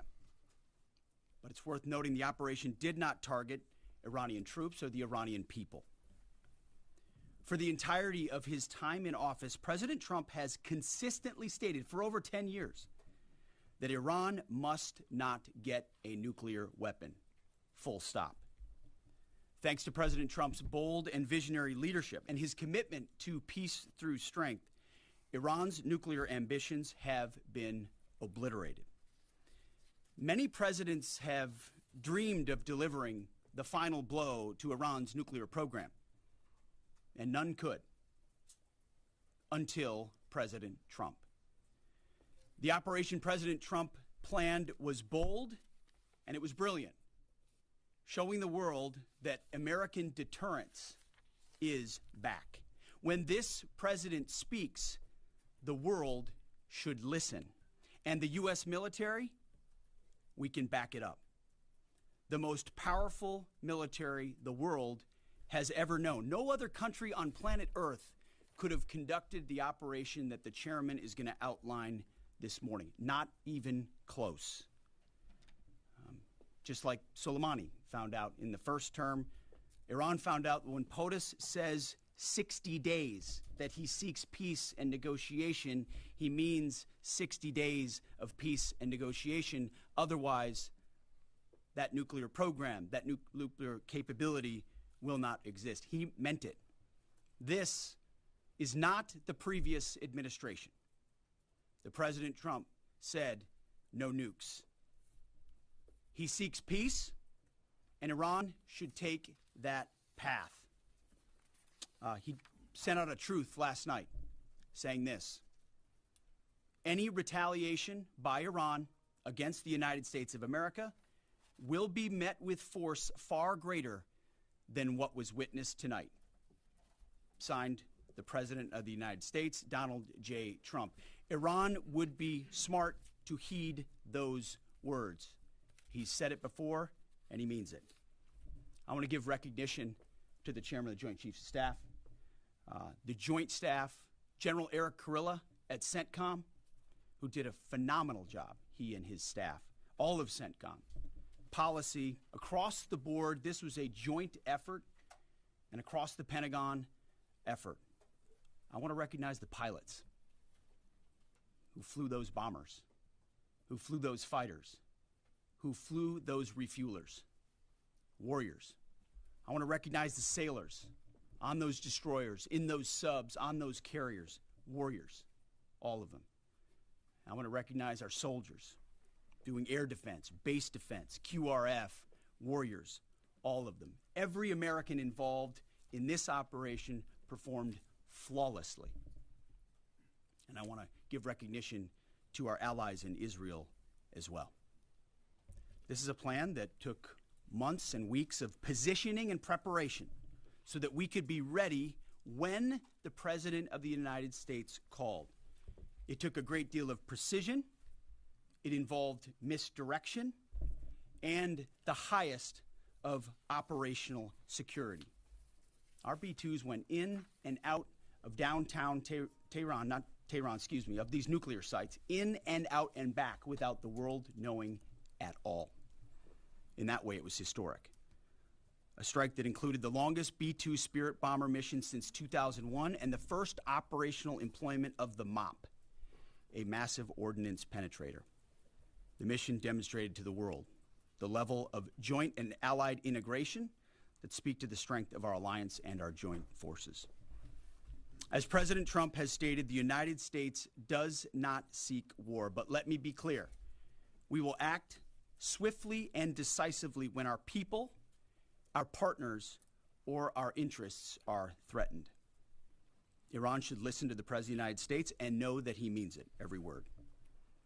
I want to give congratulations to our Commander-in-Chief. It was an honor to watch him lead last night and throughout, and to our great American warriors on this successful operation. God bless our troops. God bless America. And we give glory to God for his providence and continue to ask for his protection. I turn it over now to the chairman for specifics. Thank you, Mr. Secretary. Thanks for recognizing all of our folks out there doing our nation's work, and nice to see everybody on this early Sunday morning. Last night, on the President's orders, U.S. Central Command, under the command of General Eric Kurilla, executed Operation Midnight Hammer, a deliberate and precise strike against 3 Iranian nuclear facilities. This was a complex and high-risk mission carried out with exceptional skill and discipline by our joint force. I want to thank every service member, planner, operator that made this mission possible. Their actions reflect the highest standards of the United States Armed Forces.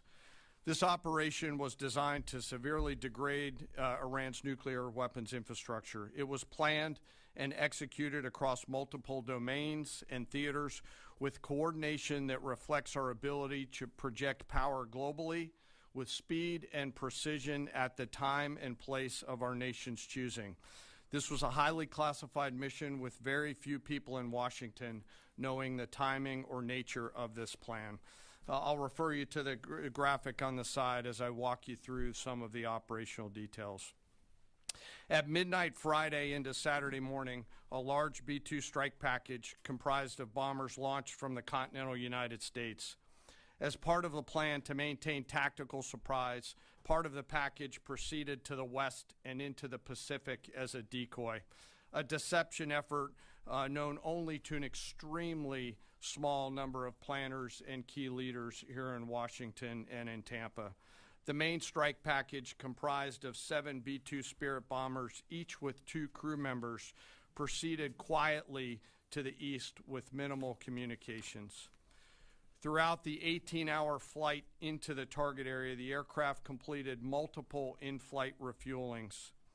Once over land, the B-2s linked up with escort and support aircraft in a complex, tightly timed maneuver requiring exact synchronization across multiple platforms in a narrow piece of airspace, all done with minimal communications. This type of integration is exactly what our joint force does better than anyone else in the world. At approximately 5 p.m. Eastern Standard Time last night, and just prior to the strike package entering Iran, a U.S. submarine in the Central Command Area of Responsibility launched more than 24 Tomahawk land attack cruise missiles against key surface infrastructure targets at Isfahan. As the Operation Midnight Hammer strike package entered Iranian airspace, the U.S. employed several deception tactics, including decoys, as the 4th and 5th generation aircraft pushed out in front of the strike package at high altitude and high speed, sweeping in front of the package for enemy fighters and surface-to-air missile threats. The strike package was supported by U.S. Strategic Command, U.S. Transportation Command, U.S. Cyber Command, U.S. Space Command, U.S. Space Force, and U.S. European Command. As the strike package approached Fordo and Natanz, the U.S. protection package employed high-speed suppression weapons to ensure safe passage of the strike package, with fighter assets employing preemptive suppressing fires against any potential Iranian surface-to-air threats. We are currently unaware of any shots fired at the U.S. strike package on the way in. At approximately 6:40 p.m. Eastern Standard Time, 2:10 a.m. Iran time, the lead B-2 dropped 2 GBU-57 massive ordnance penetrator weapons on the first of several aim points at Fordo. As the president stated last night, the remaining bombers then hit their targets as well, with a total of 14 MOPs dropped against 2 nuclear target areas. All 3 Iranian nuclear infrastructure targets were struck between 6:40 p.m. and 7:05 p.m. Eastern Time. Again, that's about 2:10 in the morning local time in Iran, with the Tomahawk missiles being the last to strike at Isfahan to ensure we retain the element of surprise throughout the operation. Following weapons release, the Midnight Hammer strike package exited Iranian airspace and the package began its return home. We are unaware of any shots fired at the package on the way out. Iran's fighters did not fly, and it appears that Iran's surface-to-air missile systems did not see us. Throughout the mission, we retained the element of surprise. In total, U.S. forces employed approximately 75 precision-guided weapons during this operation. This included, as the President stated last night, 14 30,000-pound GBU-57 massive ordnance penetrators, marking the first ever operational use of this weapon. I know that battle damage is of great interest. Final battle damage will take some time, but initial battle damage assessments indicate that all 3 sites sustained extremely severe damage and destruction. More than 125 U.S. aircraft participated in this mission, including B-2 stealth bombers, multiple flights of 4th and 5th generation fighters, dozens and dozens of air refueling tankers, a guided missile submarine, and a full array of intelligence, surveillance, and reconnaissance aircraft, as well as hundreds of maintenance and operational professionals. As the Secretary said, this was the largest B-2 operational strike in U.S. history and the second longest B-2 mission ever flown, exceeded only by those in the days following 9/11. Well prior to the strike, General Kurilla elevated force protection measures across the region, especially in Iraq, Syria, and the Gulf. Our forces remain on high alert and are fully postured to respond to any Iranian retaliation or proxy attacks, which would be an incredibly poor choice. We will defend ourselves. The safety of our service members and civilians remains our highest priority. This mission demonstrates the unmatched reach, coordination, and capability of the United States military. In just a matter of weeks, this went from strategic planning to global execution.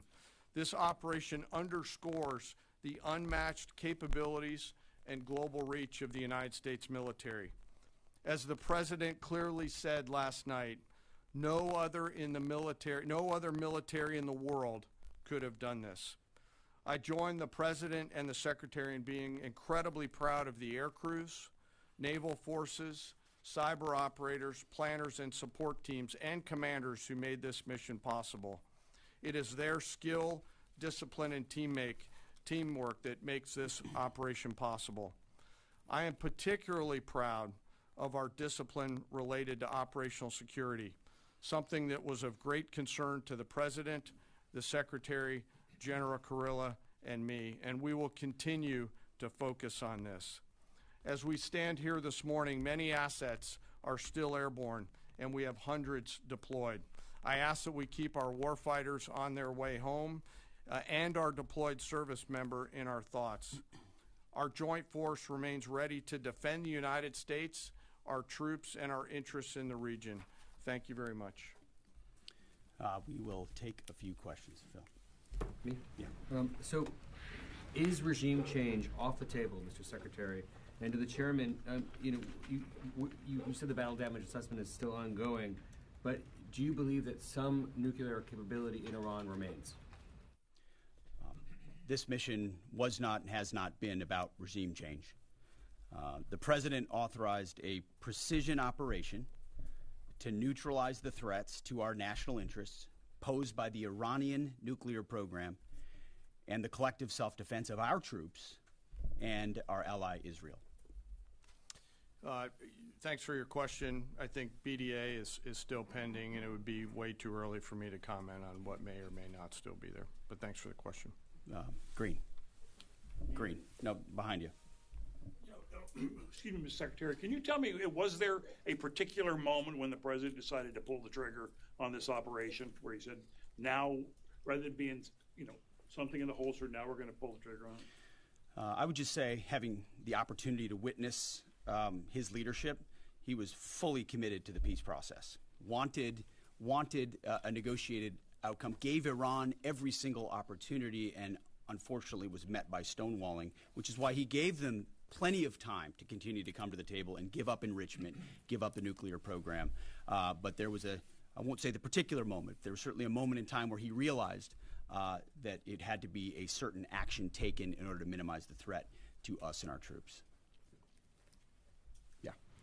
General, you say that General Kurilla increased force protection in Iraq, Syria, and Gulf, in those areas. Were they given any advance warning the attacks were coming? And also, Mr. Secretary, when were congressional leaders notified? How long before the attacks took place?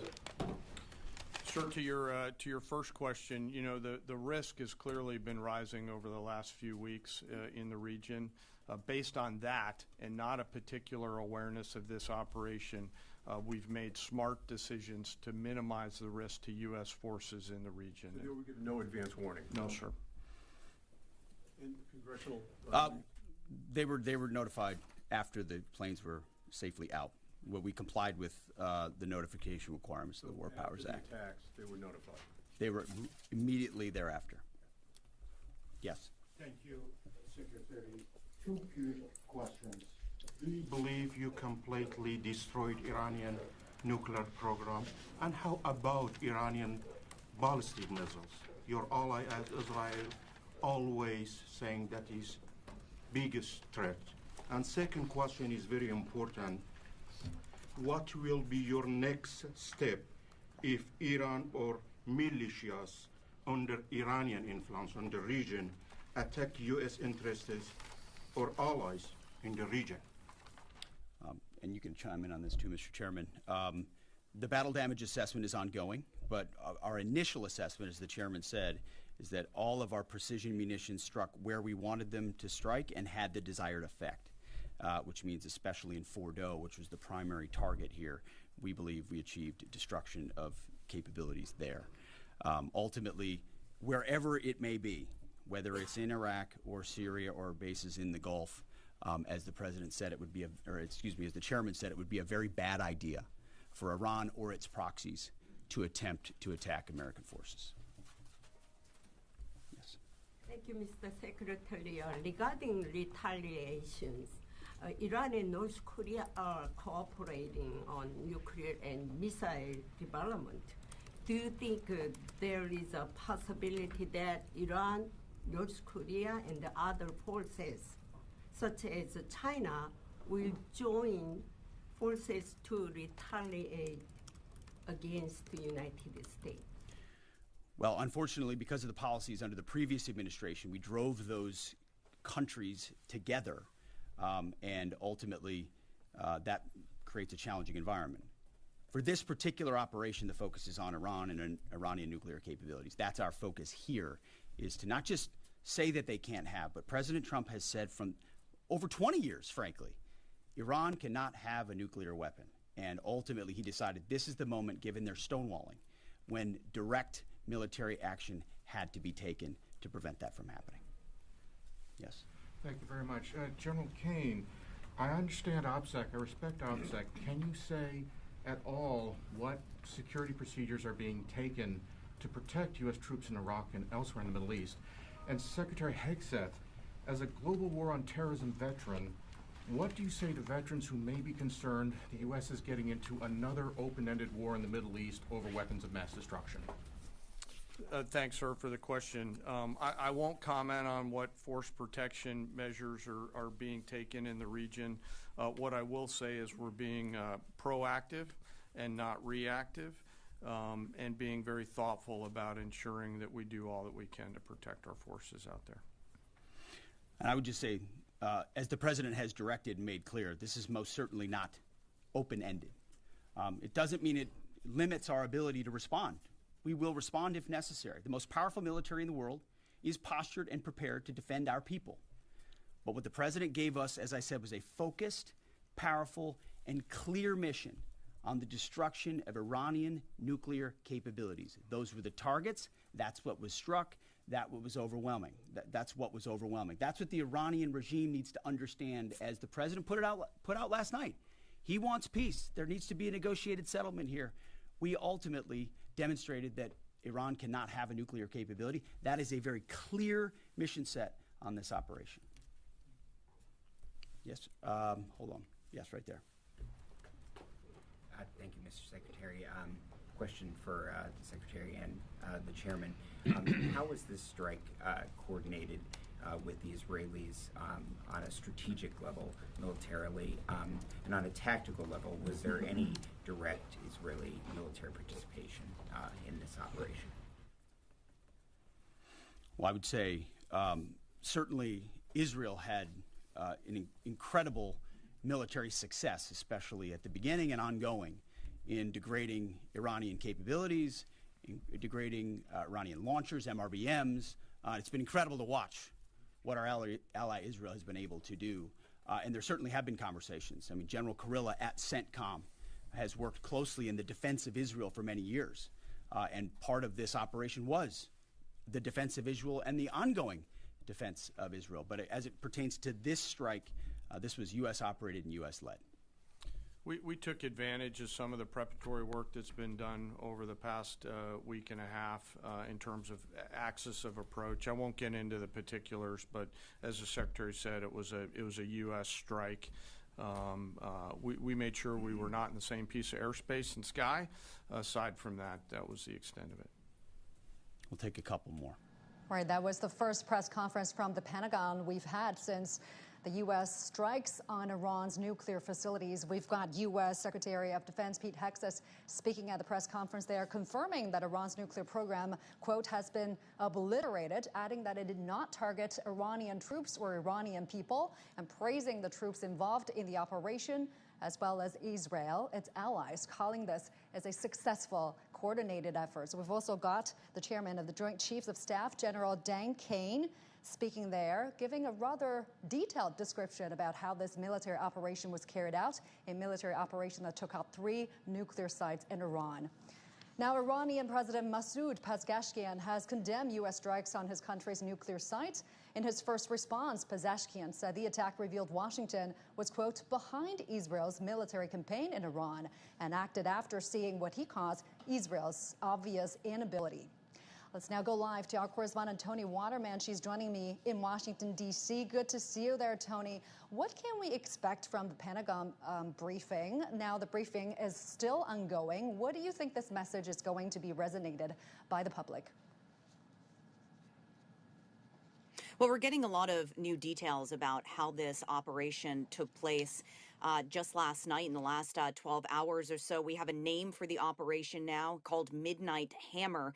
And the general, Dan Kane, who is the chairman of the Joint Chiefs of Staff, saying that while the president has been saying that all of these nuclear sites have been obliterated, he, interestingly enough, said that it is too soon to say whether Iran still retains some nuclear capabilities. But that was the main objective here for the president when he made this decision. In terms of those details that we have received, the Defense Secretary, Pete Hegseth, saying that there was a group of B-2 stealth bombers that took off from the United States, from that base in Missouri, and that they essentially split into 2 different units. One unit was used as a decoy. It flew out west over the Pacific, and that was the one that the media thought was headed to Guam. This was the one that they thought was going to be potentially stationed there for some sort of future attack. And then there was this secondary group of B-2 stealth bombers that flew towards Iran. They flew, he said, for about 18 hours. There was multiple refuelings that took place mid-air during this time, and that they entered Iranian airspace, and this is where they started to drop those bombs, those bunker-busting bombs. 14 in total were used in this attack, but also we learned in this press briefing that there was a U.S. submarine that was also involved that shot off about 24 Tomahawk missiles at the Isfahan nuclear site. And this was meant to be also sort of a distraction, but also to keep the Iranians, if they were aware of what was happening, and it does not seem from this press briefing that they were, to keep them on their toes about what was happening. So that submarine shooting off, which was stationed in the Persian Gulf, shooting off those Tomahawk missiles as part of the attack. In total, this entire operation lasted just 25 minutes, according to the defense secretary. He was saying that the defense capabilities, the nuclear capabilities in Iran have been severely damaged in these attacks, obliterated. He used that word as well. But again, the chief, the general there, General Kane, saying that it's too soon to tell whether or not all of the nuclear capability, which was the main objective here, has been taken out. And also, how's the American public reacting to Washington's strikes on Iran? Well, there's been a lot of mixed feelings about what has taken place. You have, of course, Donald Trump's staunch loyalists who say that this was a necessity, that Iran cannot have a nuclear weapon. Texas Senator Ted Cruz commended the president for these attacks, but even people within his own party, people who have been very loyal to the president, have come out against these attacks. So Marjorie Taylor Greene, for instance, has said that this is a war that the United States should not be getting involved in. There's a lot of concern, of course, of what the response, the potential retaliation from Iran could be, especially since the U.S. has about 40,000 troops that are stationed across the Middle East. They would be the most vulnerable and easiest targets if Iran were to retaliate. But, you know, heading into these strikes, just last week, there were a number of polls that were conducted, and they, by and large, showed that the vast majority of Americans did not want the United States to get involved. Don't forget that when President Trump was running for president, he campaigned on ending what he called stupid, endless wars, not getting involved, really taking an America first approach, looking at the problems in the United States instead of using U.S. resources, whether they be the military or whether they be financial, not using those resources to get involved in other places. It's perhaps a little too early to tell what Americans think about this attack now that it has happened. But going into that, many Americans did not want the U.S. to get involved. All right, Tony, thank you so much for that. Tony Waterman, live for us in Washington, D.C. Appreciate it. President Donald Trump's decision to strike without congressional approval has drawn fierce criticism from Democrats who accused him of pushing the country toward war. CDT's Hampone in Washington, D.C. has more from the reactions from the U.S. Almost right after the strikes, former House Speaker Nancy Pelosi not only accused President Trump of ignoring the Constitution by acting without congressional authorization of war, but also emphasized that such a move will endanger American servicemen, diplomats, and others. Democratic lawmakers such as Bernie Sanders have also introduced bills to block funding for any further military action on Iran without explicit congressional approval, citing the War Powers Act. They also echoed the 2020 presidents when Trump killed Iranian General Soleimani with similar legal challenges. All this has actually sharpened the division between the Republicans and Democrats. Some Republicans, like Senators Lindsey Graham and also Tom Cotton, are actually urging Trump to take an even tougher action. They think that Trump is not tough enough. However, some of Trump's other Republican allies, such as Congresswoman Marjorie Taylor Greene, are actually vocally against U.S. involvement, saying such involvement is actually working against the U.S. national interest. So all this clearly shows that there's not only deep-seated partisan differences in the U.S. over the military actions on Iran, but also a lack of unity even within Republicans is also probably the reason why Trump has to resort to surprise attacks against Iran twice, since the 2020 killing of General Soleimani, where otherwise the White House can hardly unite different factions in the U.S. to get involved in Iran-Israel conflict.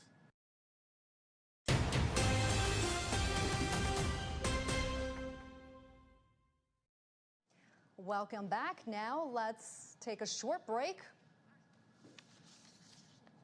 The United States has maintained today marks the final day of this year's Beijing International Book Fair. The event welcomed over 1,700 overseas publishers from 80 countries, many drawn by growing global interest in China's development and cultural influence.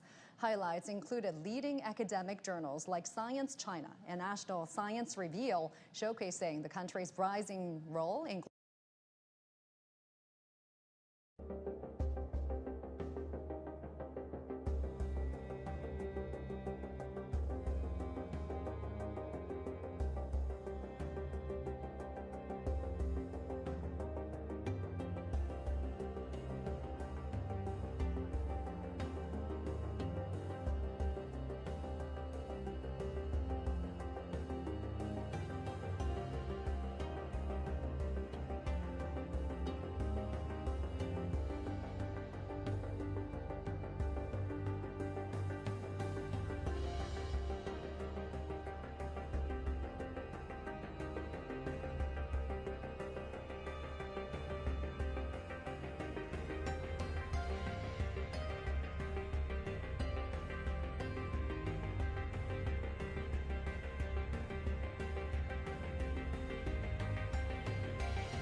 U.S. airstrikes on Iran's nuclear facilities.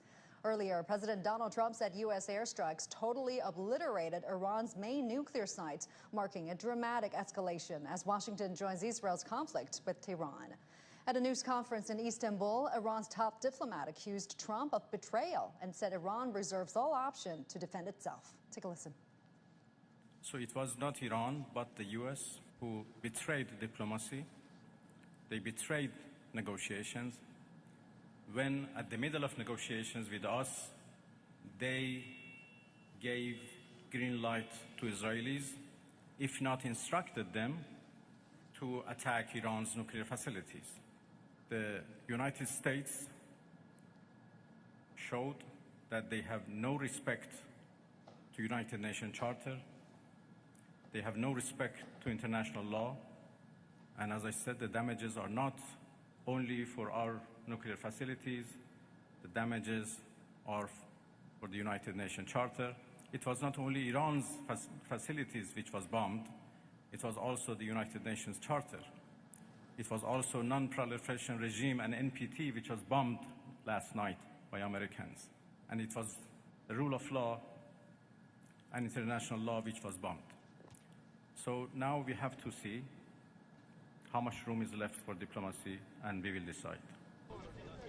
Arakchi also says is set to head to Russia tomorrow to discuss the situation. Israeli health authorities say at least 86 people have been injured overnight and into Sunday morning amid fresh Iranian strikes. Authorities will temporarily reopen its airspace for flights from 1100 GMT on Sunday as it repatriates thousands of citizens left stranded overseas. Iran's Revolutionary Guard says 40 missiles have been fired towards Israel, including one of its biggest, the K-Bar Shakan-type missile. Israeli military says it has carried out fresh attacks on military targets in western Iran. And President Donald Trump has called the strikes on the 3 Iranian nuclear sites a spectacular success. Israel's Prime Minister Benjamin Netanyahu has lauded Donald Trump's decision to strike Iran, saying it will change history. And after the U.S. strikes, Iraq's government denounced a military escalation that threatens peace and stability in the Middle East. A U.S. official said more personnel from the United States diplomatic mission departed Iraq. Let's now cross live to our correspondent, Ahmed Al-Wandi from the Associated Press in Baghdad. Good to have you with us this hour, Ahmed. Now, following Washington's strikes on Iran, there are fears that the U.S. embassy in Iraq could be attacked. What are you hearing about this? Good afternoon. I think the possibility of having an escalation in Iraq is really valid and could happen in any hour because the factions of resistance that Iraq has, or they operate under under any governmental authority, have declared that they will stay in neutral as long as the United States does not directly interfere with the ongoing war between Israel and Iran. Now that the United States have interfered directly and bombed the nuclear reactors in Iran, it remains unclear whether these resistant factions will have the decision in order to engage throughout the territory of Iraq geography. There are multiple bases that hold and operate U.S. personnel, with the most famous one being the U.S. Embassy compound in the international zone in Baghdad, as well as the Ain al-Asad base in Anbar and other bases that are spread out throughout in the Kurdistan region. These all remain under the jurisdiction of the Iraqi government, but they are still remaining as valid threats to these resistant factions, especially that if the Iranians decide to open up multiple fronts in their war with Israel, especially in Lebanon. Now there's Hezbollah that we all acknowledge that has suffered some defeats on the level of leadership, but it remains a lethal force to be used, as well as these proxy factions here in Iraq that could operate as well based on orders that could come from Tehran.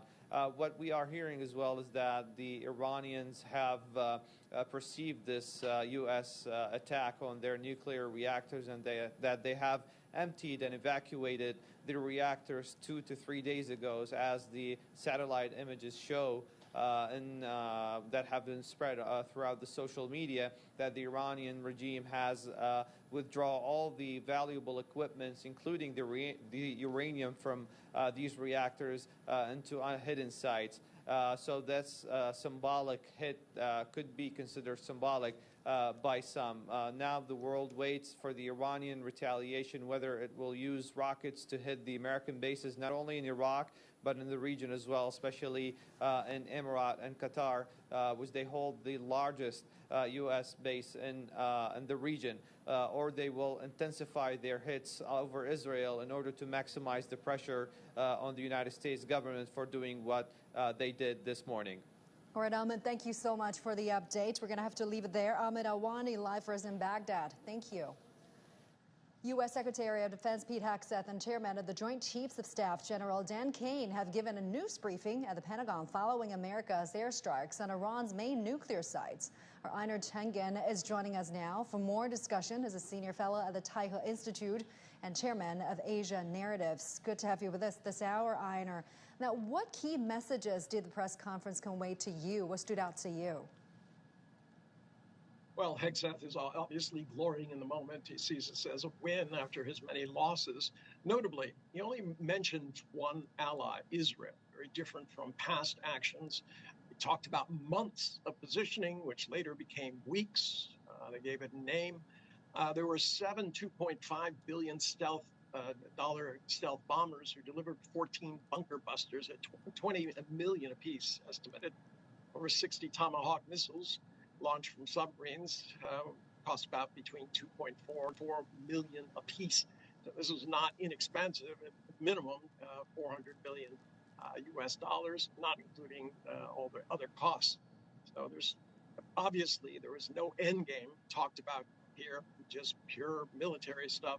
He said no regime change, but Israel is dedicated to regime change, and the U.S. backs Israel.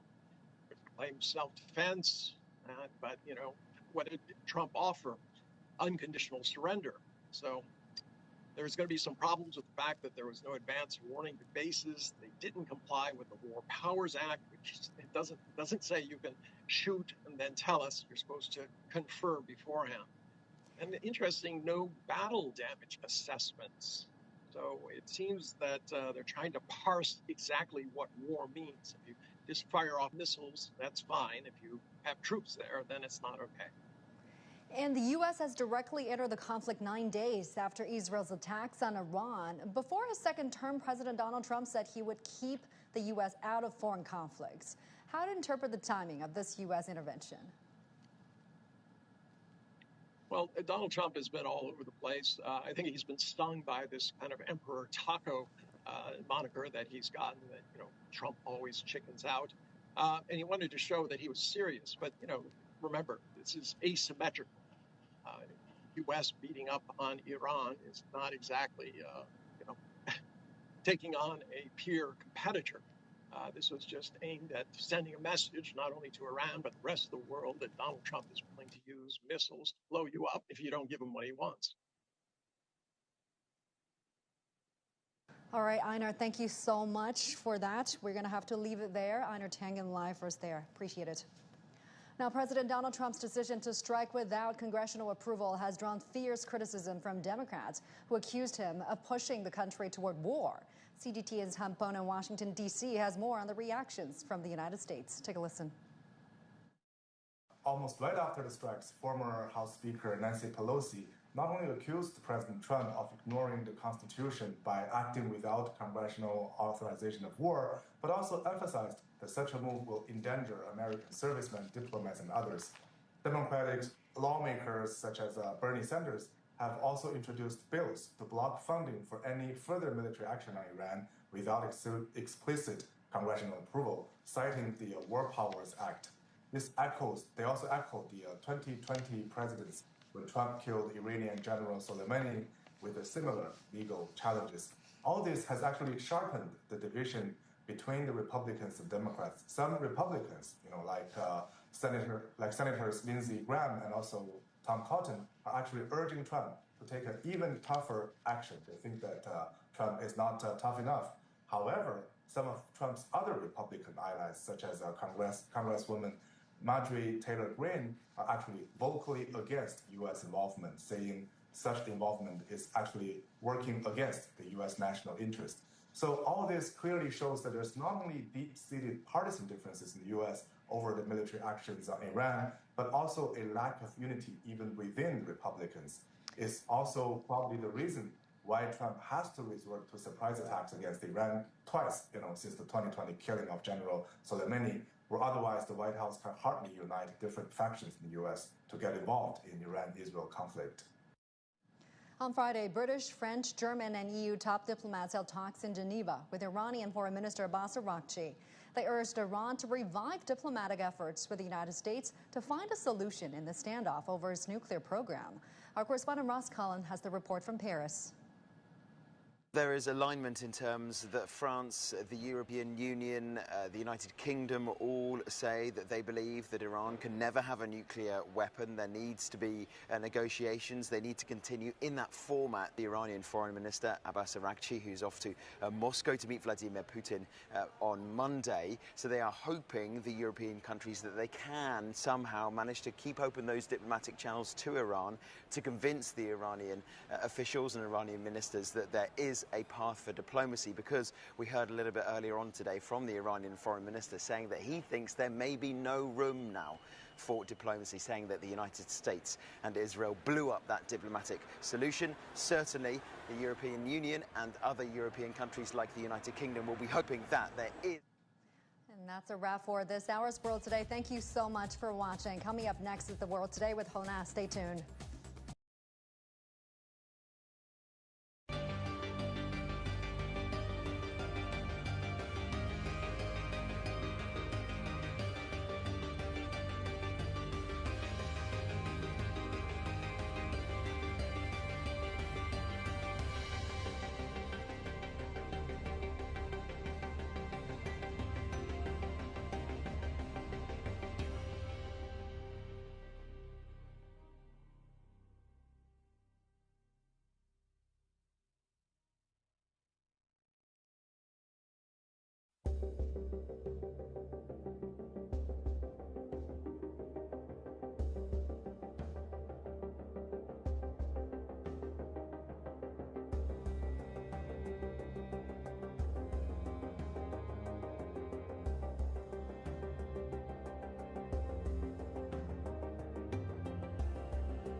Welcome back. I'm Yang Xinmeng live from Beijing, and now I'm also joined by my colleague Yang Zhou here in the studio. We'll bring you the latest information on the Middle East.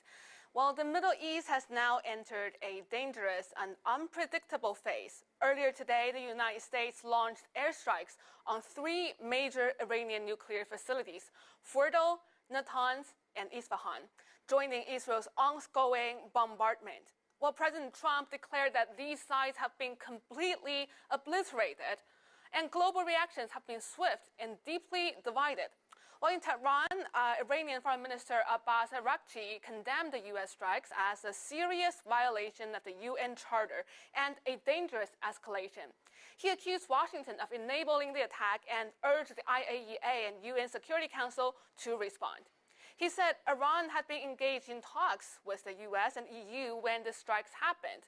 So proof, in his words, that the West only understands the language of force. While reaffirming Iran's nuclear program is peaceful, he questioned the value of the NPT and confirmed a meeting with Russian President Putin tomorrow. And on the other hand, Israeli Prime Minister Netanyahu praised the US move, calling it awesome and righteous, and said it would lead to a future of prosperity and peace. A former Israeli advisor said the campaign against Iran would continue even without Trump's backing. Now, Yang Zhou here is helping us to understand how these developments are being perceived inside Israel, both in the media and on the ground. Thank you so much for being with us here, Yang Zhou. So from what you've seen in Israeli media and social media, what's the general mood in the country now? Are people more hopeful, or is there a growing anxiety of the potential war? Okay, so I would say people become more hopeful. You know, the majority of Israelis, they support this Israeli government's campaign, or we say war, towards Iran, to realize this war goes by eliminating Iran's nuclear capability and also hinder Iran's power to develop any ballistic missiles that could threat Israel's existence, according to the Israeli national narrative. And so on this extent, the Israelis has been waiting for a long time that President Donald Trump of the U.S. and Washington going to decide to airstrike Iran's nuclear facilities. And since the day Israel declared they already control the airspace over Tehran and even over Iran, I think people are already saying when Trump going to bomb this nuclear facility, especially Fordo, because we know the Fordo is a nuclear facility that's hidden underground, very deep. Only America has the power to destroy it. So then today I got a message from my friend in Israel. They're saying finally, like Trump decided to join. And from what I see, what I read from the posts of Israeli politicians and IDF officers, they all narrate, they all use the word historic. It's a historic day. They say, and everybody thanks President Trump for doing this. So I would say it's more hopeful.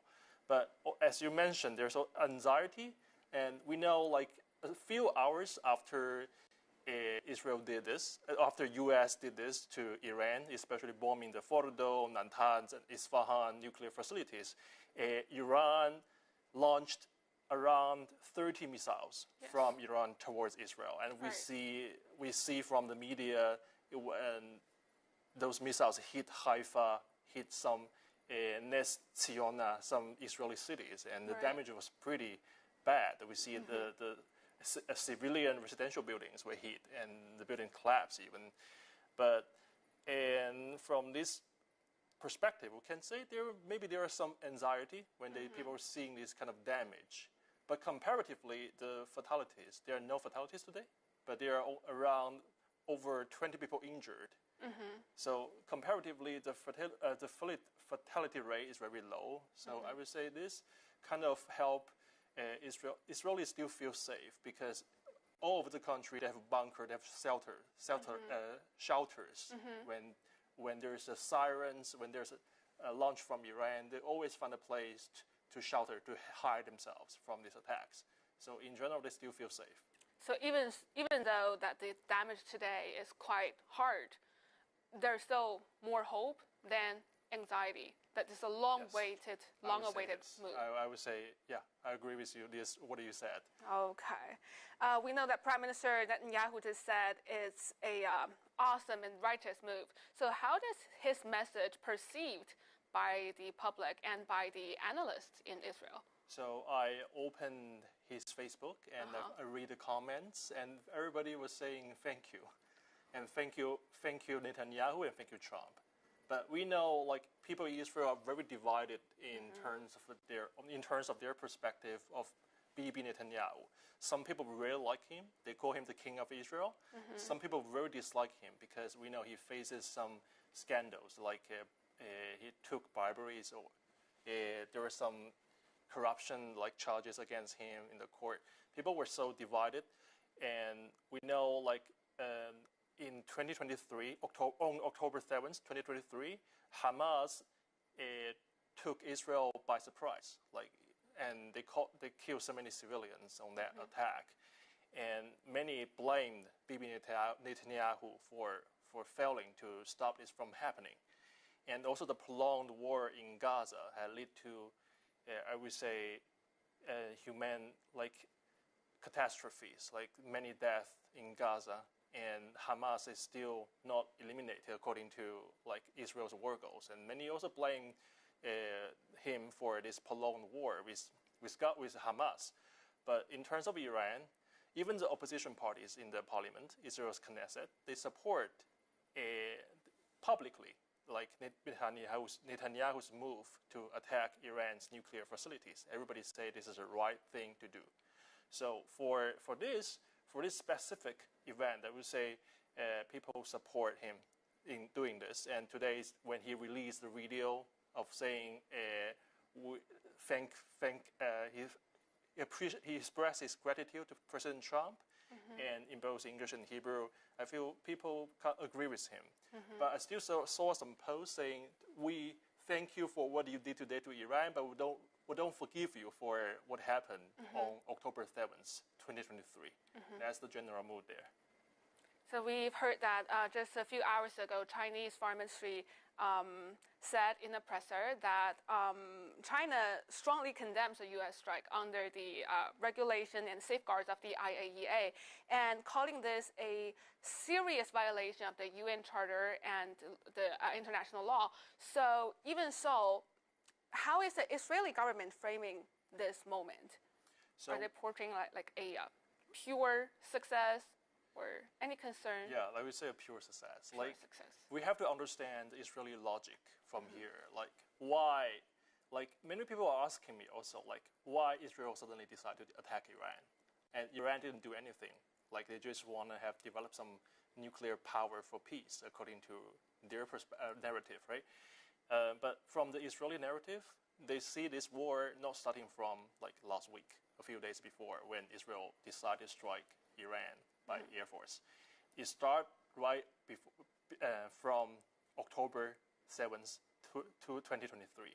They believe Iran is using the proxies, the so-called proxies of Iran, to attack Israel from all sides. First, Hamas in Gaza, and then Hezbollah in Lebanon, and also then the Assad government in Syria, and also the Houthis in Yemen. So Israel believes Iran is behind the October 7th attack. That's why we heard the IDF officer and the spokesperson said the war for the last 1,600 days, like he exactly means this, like the war start from 2023, not from today. So because Israel believes Iran is behind the Hamas attack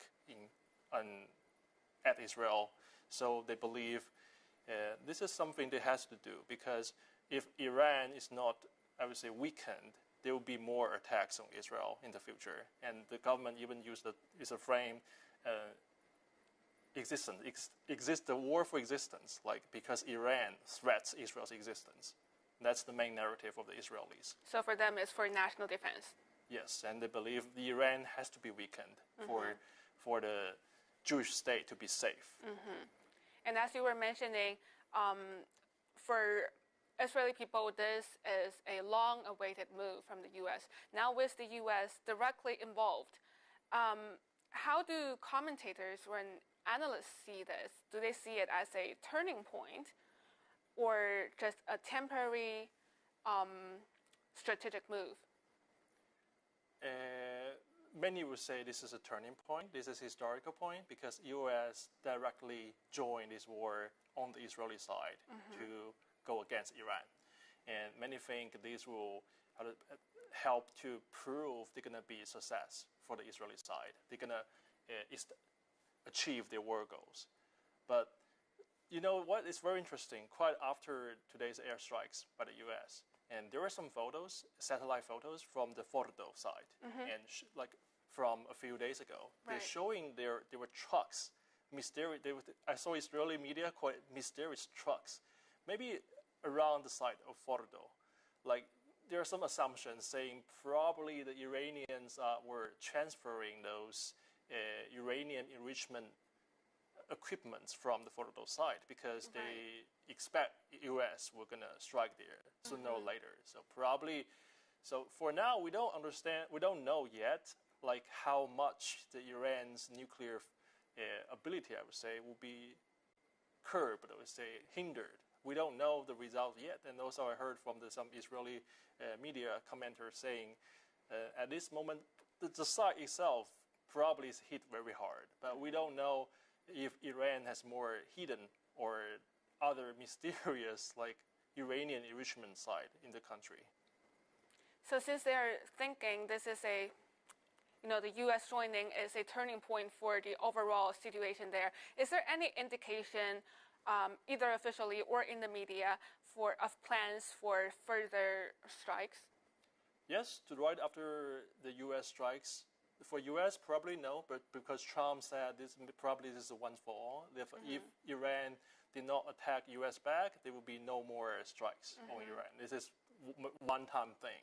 But for the Israeli side, right after U.S. strikes Iran, maybe a few hours later, Israel Air Force is declared they are striking a few cities in Iran. Like they're striking those military targets, like in the city of, remember, Yazd, and also Bushehr. The city of Bushehr is very important because it hosts another nuclear power station there, run by the Russians. So many are fear that if these power stations were attacked, there were going to be some leak of radiation materials, which would be very dangerous for the whole region. And yeah, that's the thing I read from the media. Do you see any indication of space for diplomacy or negotiation? From what I read from the IDF spokesperson, and they are saying they are continuing the strikes because they haven't achieved their goals yet, which is hindering Iran's ballistic missiles which is hindering Iran from having the power to attack Israel anymore, I would say. So they are still attacking Iran right now, probably, and we see today from the international side, there are so many countries pressing for like dialogues or diplomacy to come in to stop the war. But from the Israeli side, from the IDF spokesperson or some other officers, they're saying they are keeping the war. And also yesterday, just before the U.S. strikes, the IDF officer said probably there's going to be a prolonged war because Iran is such a big country, and probably it's the biggest country Israel ever fought with in this history. And so it takes a long time for them to accomplish what they want. So for now, I don't see any sign that Israel, from the Israeli side, they want some diplomacy to come in, like to maybe have some talk with Iran. But at this moment, still no. I think they will keep striking Iran's those ballistic missile like launching sites and those military targets as they what they claim to be. And maybe a few days later, let's see. It remains to be seen if they're finally they feel like they have accomplished some goals and it could come to an end. And then also, I thought some experts like Israel also, there are some debates in Israel also saying about a regime change in Iran, saying like by attacking Iran's military targets, and it will weaken the government in Iran, and probably they won't have a new government in Iran, and this new government probably will be friendly with the West, with Israel and the US. But there are some experts warning it won't be that easy. Like there are some Iranians who are not, they are not very pro-government, but when you see a foreign country striking your country, it's very hard for you to, as a citizen of this country, to stand with the country that is attacking your country, right? So probably it's not very easy to accomplish this goal of Israel, like where we say like a regime change. Okay, thank you. I know you've made it pretty clear that in Israel currently, basically nobody is worrying about the risk of future escalation. But are there any voices for caution, maybe from, I don't know, military officials or former generals, voice for caution for the public, for the people? Of course, yes. There are cautions saying they're asking the people to stay close to the shelters because their attacks could happen at any time. We see there are strikes from at midnight, strikes 2, 3 a.m., and also UAV attacks, drone attacks. There are so many attacks, and I just heard from their officer on TV asking the Israelis to please stay close to the shelters. And whenever there's a siren, then please go inside the shelter. And today there's a strange thing because today there's a missile launched from Iran to the city of Haifa in the north of Israel, and the siren was not activated. From what I read from the IDF announcement, and so they are investigating this. This is strange because then it has a potential to bring a lot of damage. If people didn't hear the siren, they won't go into the shelters. And were there any fatalities or injury from? And today, today there were around 30 missiles launched from Iran towards Israel, and caused over 20 people who were injured. You see the the rate is very low. You don't see a lot of people like injured, but given the footage, we see those buildings collapsing. It's very terrifying as a Chinese. Like we live in a country of peace. Exactly. Yeah, but because when I was living there for a few years, and I know that every apartment have a safe room, and every building has a shelter on the ground. So whenever there's something, they will go inside these shelters. So which would keep most of the people safe. Can you share us more stories from the ground level? Like recently, like in the recent week, how exactly is people's lives changing?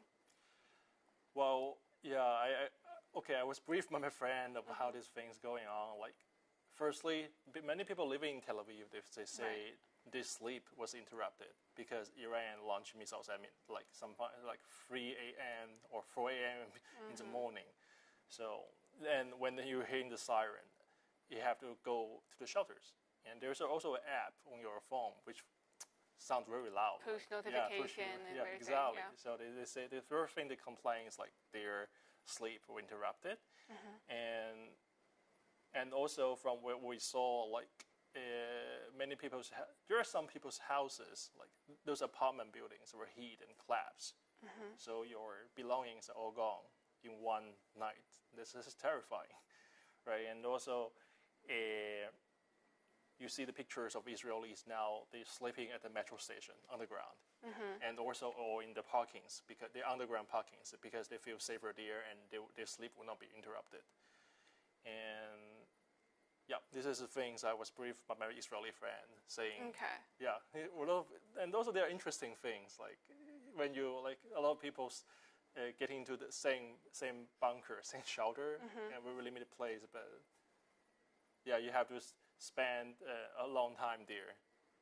And today there's a very negative news saying there were some people fighting inside a small shelter because I didn't pay attention to the details. There were some people spraying the pepper spraying to another person, which caused everybody to leave the shelter when the strike is going on. This is horrific. This is terrible.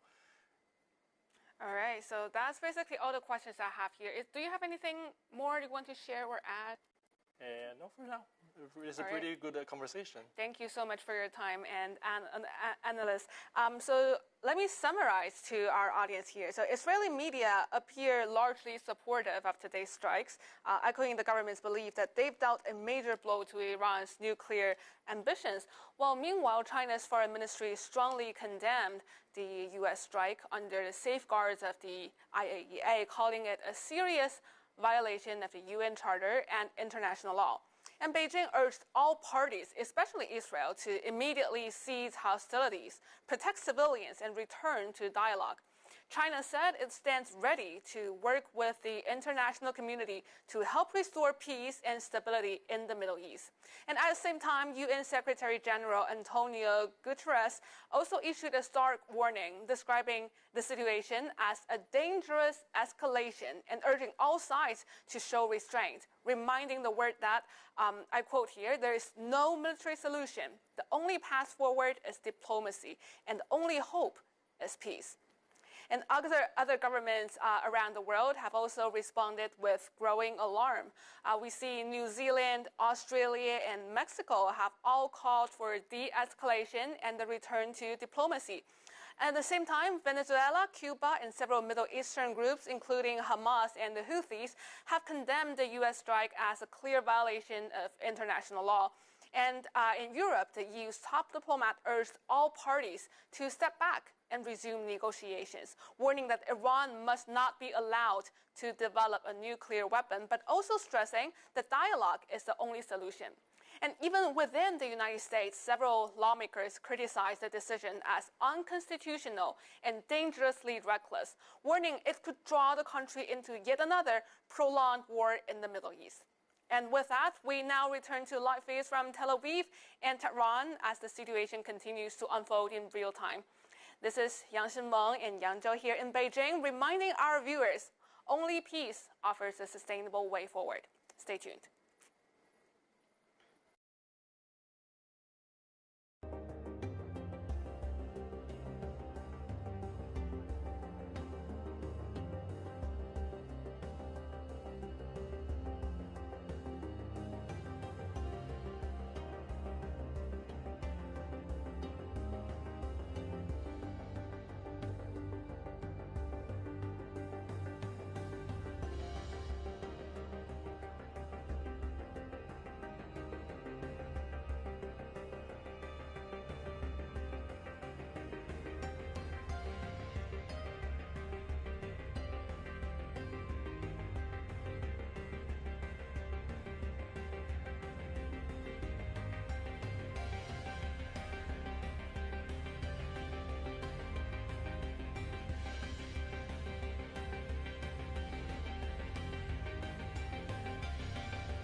Senior Fellow from the Center of International Security and Strategy from Tsinghua University.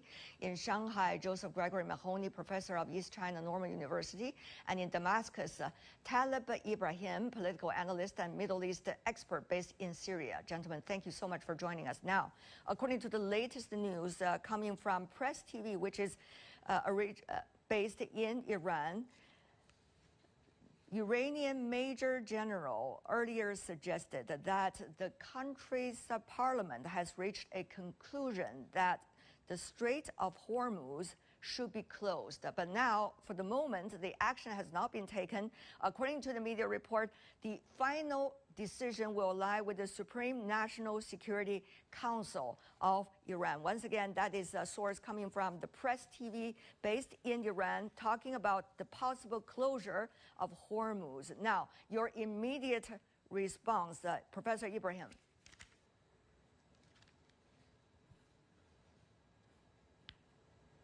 Professor Ibrahim, can you hear me? Sorry. Yes, I think this is a very dangerous escalation, and I think that Iranian choosing to go to the end of this game. It is a very dangerous, and I think to close the Hormuz Strait was one of the Iranian choices, and I think that Iranian will go to further choices because that the American step last day destroyed all the possibilities of reaching a diplomatic resolution and a diplomatic settlement for this crisis. And I think we will witness in the upcoming days more and more escalation of the Iranian side. We are already hearing more vows of escalation.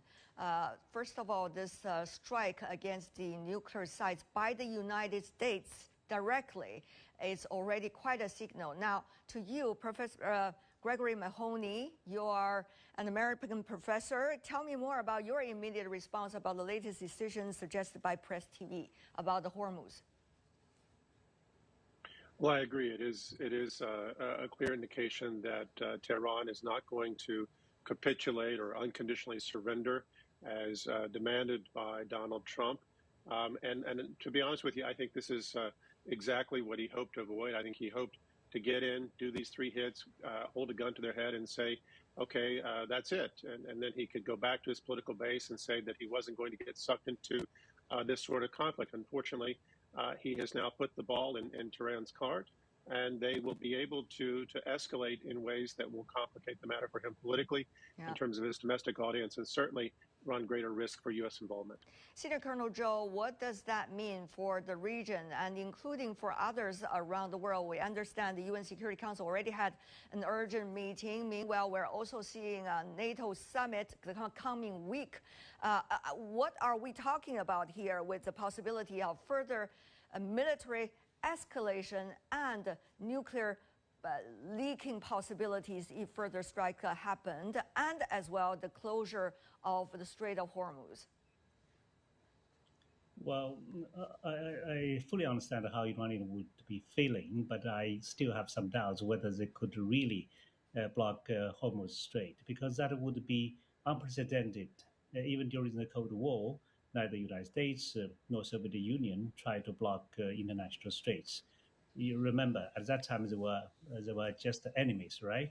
So because blockade of Hormuz would be very much consequential in that every day 20 million barrels of crude oil would come out of Strait of Hormuz. So if Iran does that, actually Iran is blocking its own economy. Yeah, so this would be very, very much consequential, not only for other people, but also for the Iran government. As for the leak of, these kind of dangerous radioactive materials, we do not have evidence so far. So we don't just know whether the U.S. has really hit the target, with such precision. So all this remains to be seen. But as a result, of course, this is unprecedented in the Middle East. Right. The ramification is still, boiling. So we don't know the result. But right. Apparently, the U.S. right now is involved in 2 wars at the same time.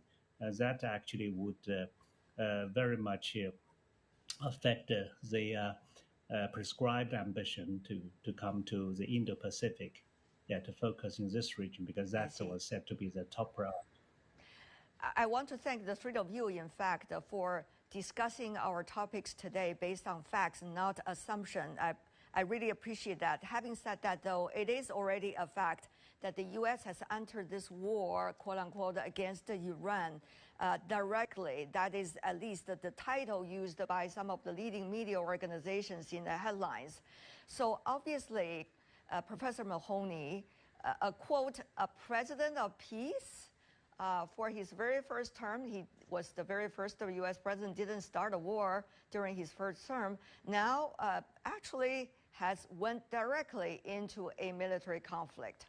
What does that say? Well, I think we have to be cautious. I think a lot of what he did in Trump 1.0 set the table for the things that we're seeing now in terms of his posturing towards Iran, blowing up the previous agreement, and moving to position Israel for several of the things that it did that came after. But, I think the bottom line is that the U.S. Has proven once again that it does not negotiate diplomatically in good faith, and will opportunistically attack those who act contrary to U.S. directives. And I think this attack once again demonstrates that any country that negotiates with the U.S. on any matter, whether related to trade, security, climate change, global health, and so on, does so at considerable risk. And this is why the responses that we've heard from the G7 members and other U.S. allies who are calling for Iran to come back to the negotiating table are completely disingenuous, above all because Trump has made it clear that there's no negotiation. The only acceptable response to him is complete surrender. So the bottom line is he didn't just bomb Iran. He bombed the negotiating table. He bombed international law, and he bombed his own promises to avoid these kinds of attacks on other countries. And the risk here for further escalation is very, very high.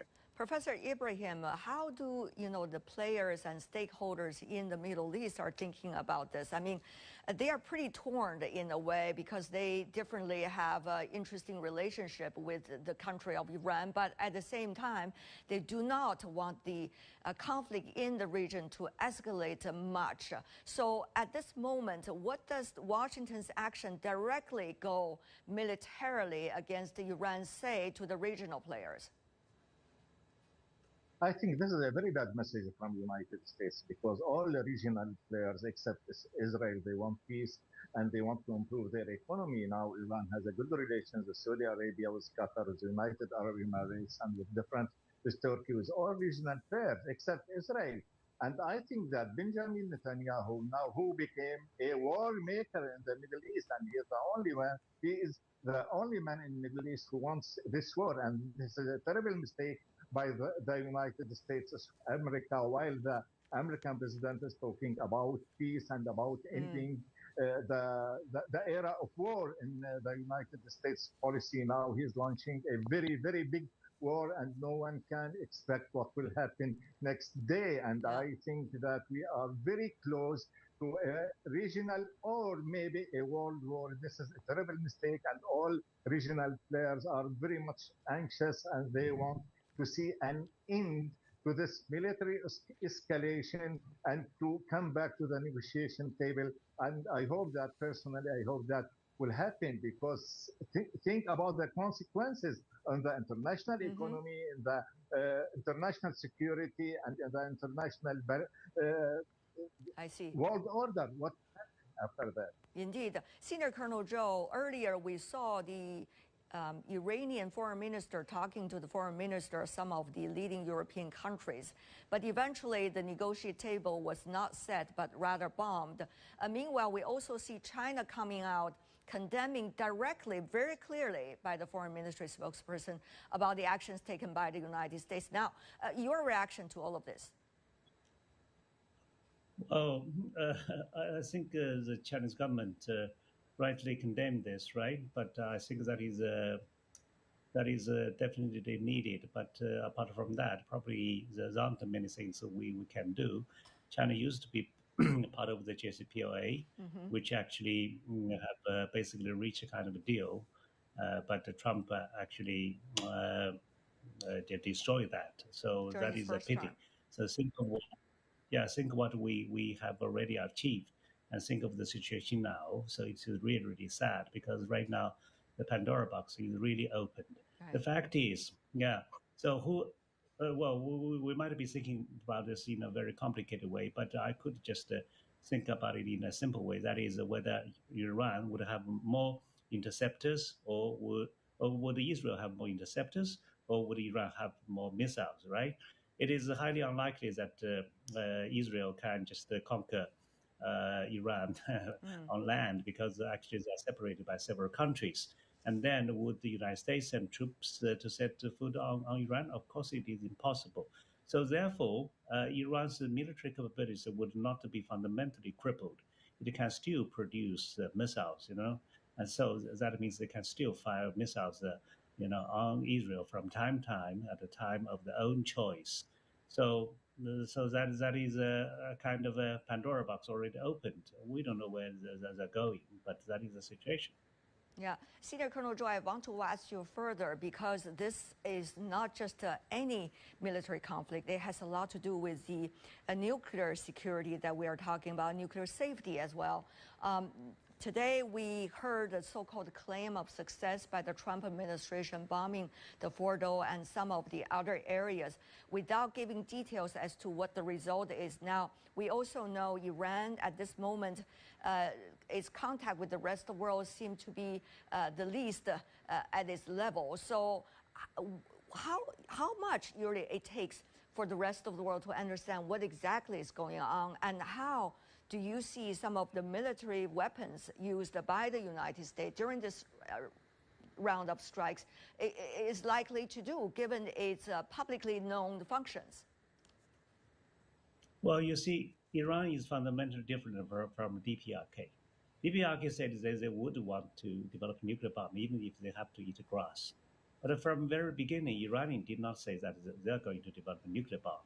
And they insist that it is for peaceful use. But of course, there are some doubts about it. Why? Because Iran is not a country short of energy, right? Because Iran is a large exporter of oil. So why would they just develop, nuclear energies? So there are some natural doubts about it. And even the Khamenei actually many years ago has actually made a decree saying that to develop a nuclear bomb is against Islam, right? So there is also kind of a sincerity. It seems to be kind of sincerity in what he said. So that is why Iran has been denying all this. But it seems that Americans' military operation is very successful. So of course we have to wait and see. But anyway, so this would snowball in the region, right? Right. Because, of course, at this moment, we also know there are conflicting, a judgment as to where Iran is in terms of quote-unquote developing nuclear weapons, because IAEA reports certainly suggest that it is not yet the case and not that close to the case. Meanwhile, the intelligence official in the United States, in Washington, is suggesting similar. Well, the U.S. president is arguing against everybody with this military action. But the question really is, with the weapons being used, the publicly known functions, how much will they be able to penetrate the ground of some of the nuclear facilities, which we know is very much buried further into the ground? So, Senior Colonel Zhou, I know it takes a lot of specific expertise to make that judgment, but just from your perspective as a military expert, what do we need to know in order to have a final judgment? Well, you see, apparently Israel doesn't have B-2 bombers, and Israel doesn't have the bunker buster bomb, right? So for that means to destroy the facility deep down there in Fordo, the United States has to send the pilots to do it themselves, and they have to throw in the 30,000 pounds bomb almost on the same targets. So that is why they actually have sent 6 B-2 on the 12 sorties to strike on it. Right. This is only something they can achieve. Well, of course, it's a very complicated operation. We know there are a lot of details that actually would have something to do with the eventual result. We'll see how news will eventually come out regarding that. To you, Professor Ibrahim, about the region, we also know Iran at this moment, its allies like Hezbollah and Houthis already vowed to respond and also to retaliate. What does that mean with these kind of reactions and also the stakeholders in the region to the whole Middle East? After all, there's also the Gaza conflict that is ongoing. I think there will be a great escalation, and as I said to you, I am very much worried about a very, very big regional war, which will extend from Yemen to Lebanon to Iran, and will be the greatest operation, military operative field in the history of the United States and even in the, in our century. So I think that Hezbollah and Houthi will help Iran, and they will launch their missile against Israel if they receive any sign from the Iranian side. And I think that now not only those, I think about the pro-Iran Iraqi military forces who are working inside Iraq, think about Syria. So all the region will go to unknown location and to unknown position after the strike. And this is why, because of the policies of Donald Trump, and I think this is a responsible decision to bomb Iran was a very bad thing to be done. And the most important thing for superpowers is to keep international security and to and regional and international stability and to prevent wars, not to launch war after war after war. And we are very much worried about our future, especially as a Syrian.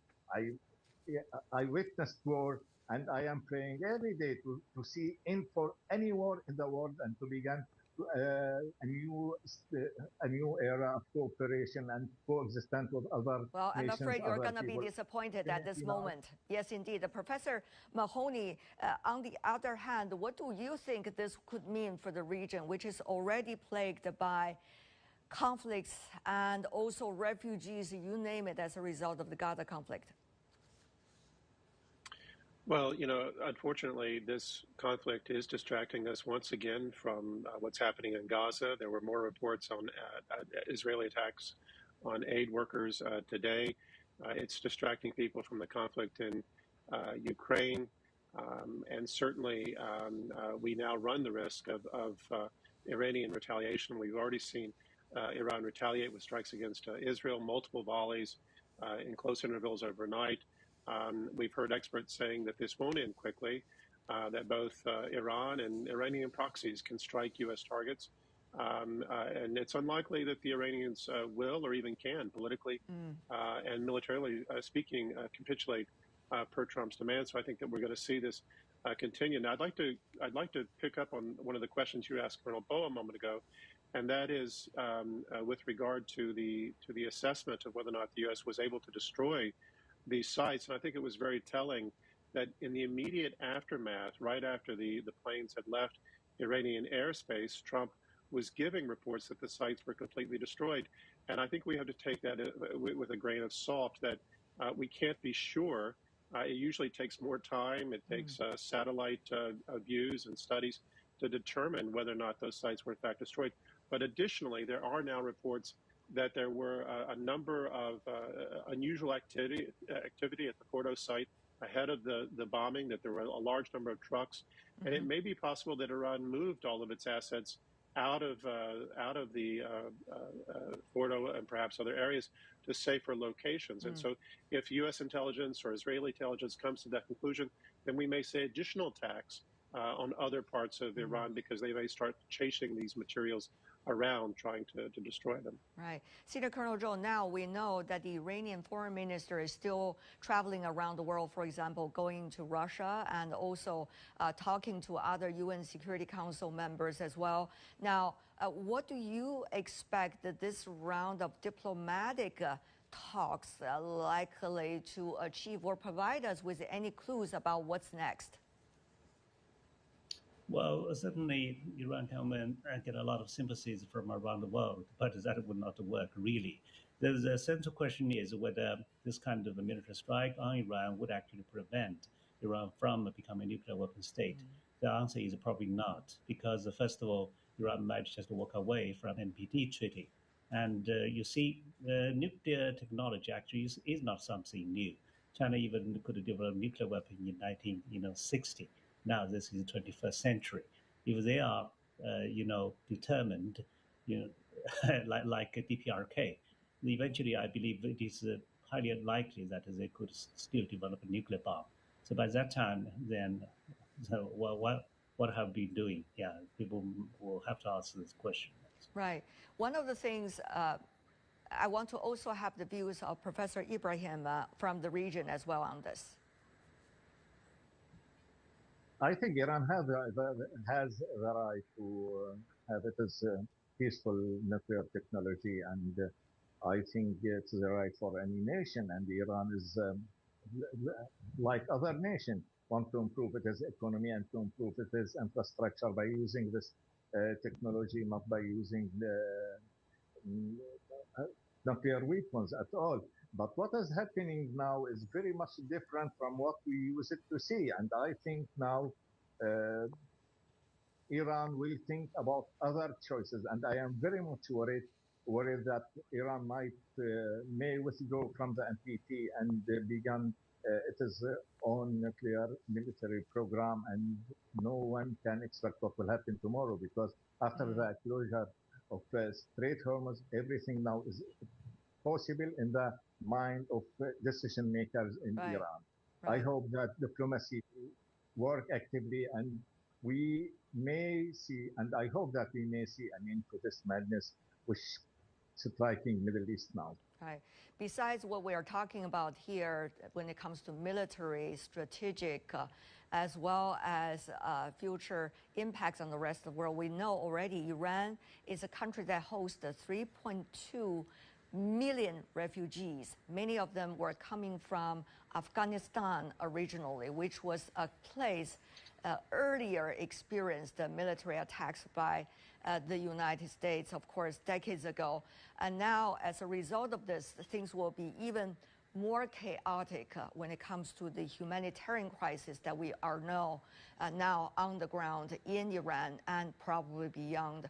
So we're going to bring some of the interviews about that by asking the spokesperson of UNHCR tomorrow in our program. But let me continue by asking you this, very important, that is, what is this specific escalation of military actions, particularly by the United States directly participating against Iran, mean for the future logic of relations between countries, and mean for the logic of the U.S.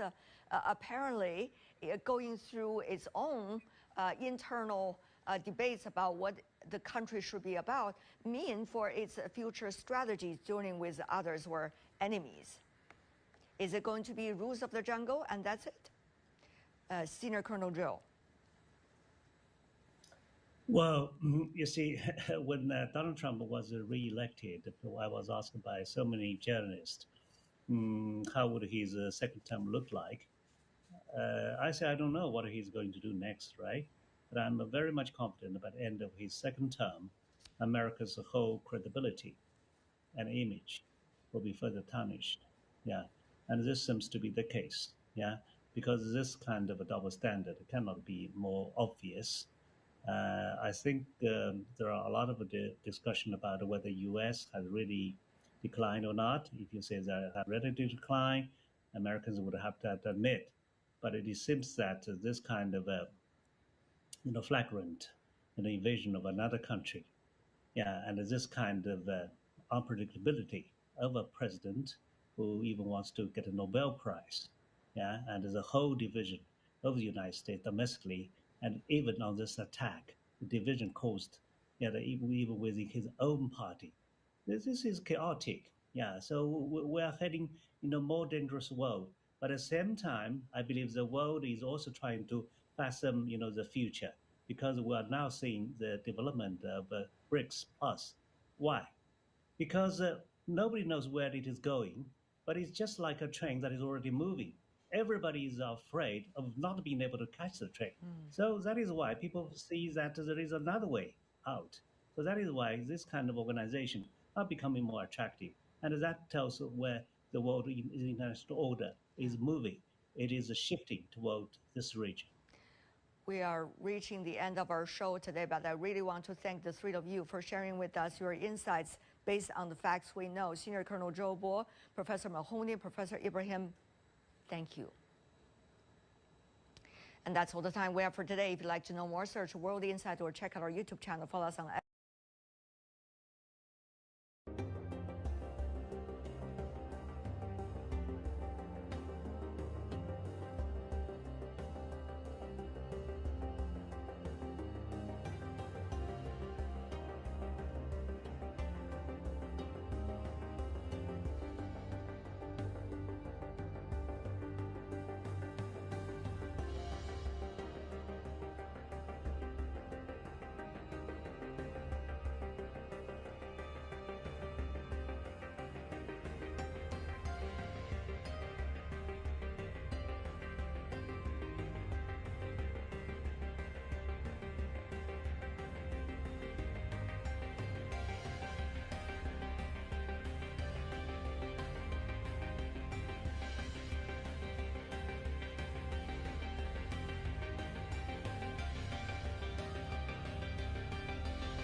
Iran, the bully of the Middle East, must now make peace.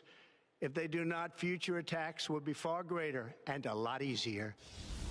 Trump had said he'd make a decision on whether to strike within 2 weeks. In the end, his verdict came faster than anyone thought, to the relief of some. Congratulations, President Trump. Your bold decision to target Iran's nuclear facilities with the awesome and righteous might of the United States will change history. And to the condemnation of others. The warmongering and lawless administration in Washington is solely and fully responsible for the dangerous consequences and far-reaching implications of its act of aggression. The Iranian foreign minister is now travelling to Moscow and will speak to President Vladimir Putin on Monday. UK Prime Minister Keir Starmer is gathering his security officials, backing the strikes but calling for de-escalation. It is important that we now de-escalate the situation, stabilise the region and get the parties back around the table to negotiate. The EU saying this conflict can now only be resolved at the negotiating table. China has strongly condemned the attack on Iran, calling on all parties to cease hostilities and restart talks. In the Middle East, Gulf states are now on high alert. The next 48 hours could be critical. For now, the world waits for Iran's next move, for Israel's response, and for what the US does next. Jeff Moody, CGTN. And let's go live to the US and Washington for our correspondent Tony Waterman. Defence Secretary Pete Hegseth, Tony, who's been speaking. What have we now been told by the Pentagon? Well, the defense secretary gave great detail on Operation Midnight Hammer, as we now understand it was called, including the fact that this mission started at midnight on Friday with a group of B-2 stealth bombers that left from an Air Force base in the U.S. state of Missouri, and they actually split into two separate groups, one acting as a decoy flying over the Pacific, and the other group, which included 7 B-2 bombers, made an 18-hour flight to those target areas. This involved the use of 75 precision-guided munitions. This includes 14 of those bunker bombers. The majority of them were dropped over the Fordo enrichment site, which, of course, is buried deep under a mountain. We also learned that a Navy submarine stationed in the Persian Gulf was involved. It fired off 24 Tomahawk missiles as part of this attack, hitting the Isfahan site. The total operation, according to the defense secretary, lasted only 25 minutes, and Hegseth said that those B-2 bombers went in and out without the world knowing, that there was no shots fired from the Iranian side, which perhaps is an indication of how depleted the Iranian military is at this moment. But Hegseth made it very clear that the objective of this operation was not about regime change in Iran, but about taking out Iran's nuclear capabilities, something he says President Trump has made very clear over the past 10 years. It was an incredible and overwhelming success. The order we received from our commander-in-chief was focused, it was powerful, and it was clear. We devastated the Iranian nuclear program. But it's worth noting the operation did not target Iranian troops or the Iranian people. The president said last night during his nationwide address that this attack resulted in the complete obliteration of those nuclear sites. But Secretary Hegseth was far more cautious when he was speaking, saying that it took out Iran's nuclear ambitions, which is very different. And also, General Dan Kane, who is the chairman of the Joint Chiefs of Staff, who also spoke during this press briefing, said that they are undergoing a battle damage assessment and that the initial results show that all 3 of these sites were extremely damaged. But, he added, it's too soon to say whether Iran still retains some nuclear capability. So, again, different from the president, and we've seen these satellite images showing, a caravan of lorries at the site in the days ahead of these strikes. So it's very feasible that some of this material and equipment had been moved. And in fact, that's exactly what the Iranian broadcaster has been saying, that these sites were emptied at the time of these attacks. So in light of that, Tony, what does the Trump administration want to hear from Tehran now? And is there a game plan for what might happen next? Well, President Trump apparently still wants the unconditional surrender he called for on social media last week. He told Iran in that address last night to make peace, to come to the negotiating table, or to face far greater attacks in the future. And the U.S. over the last week has moved a considerable amount of military assets to the region, including aircraft carriers and fighter jets. So this puts him, the president, in a position to act quite quickly if he chooses. The main objective for the U.S. right now is really protecting those 40,000 U.S. troops that are deployed across the region. They would be the easiest targets.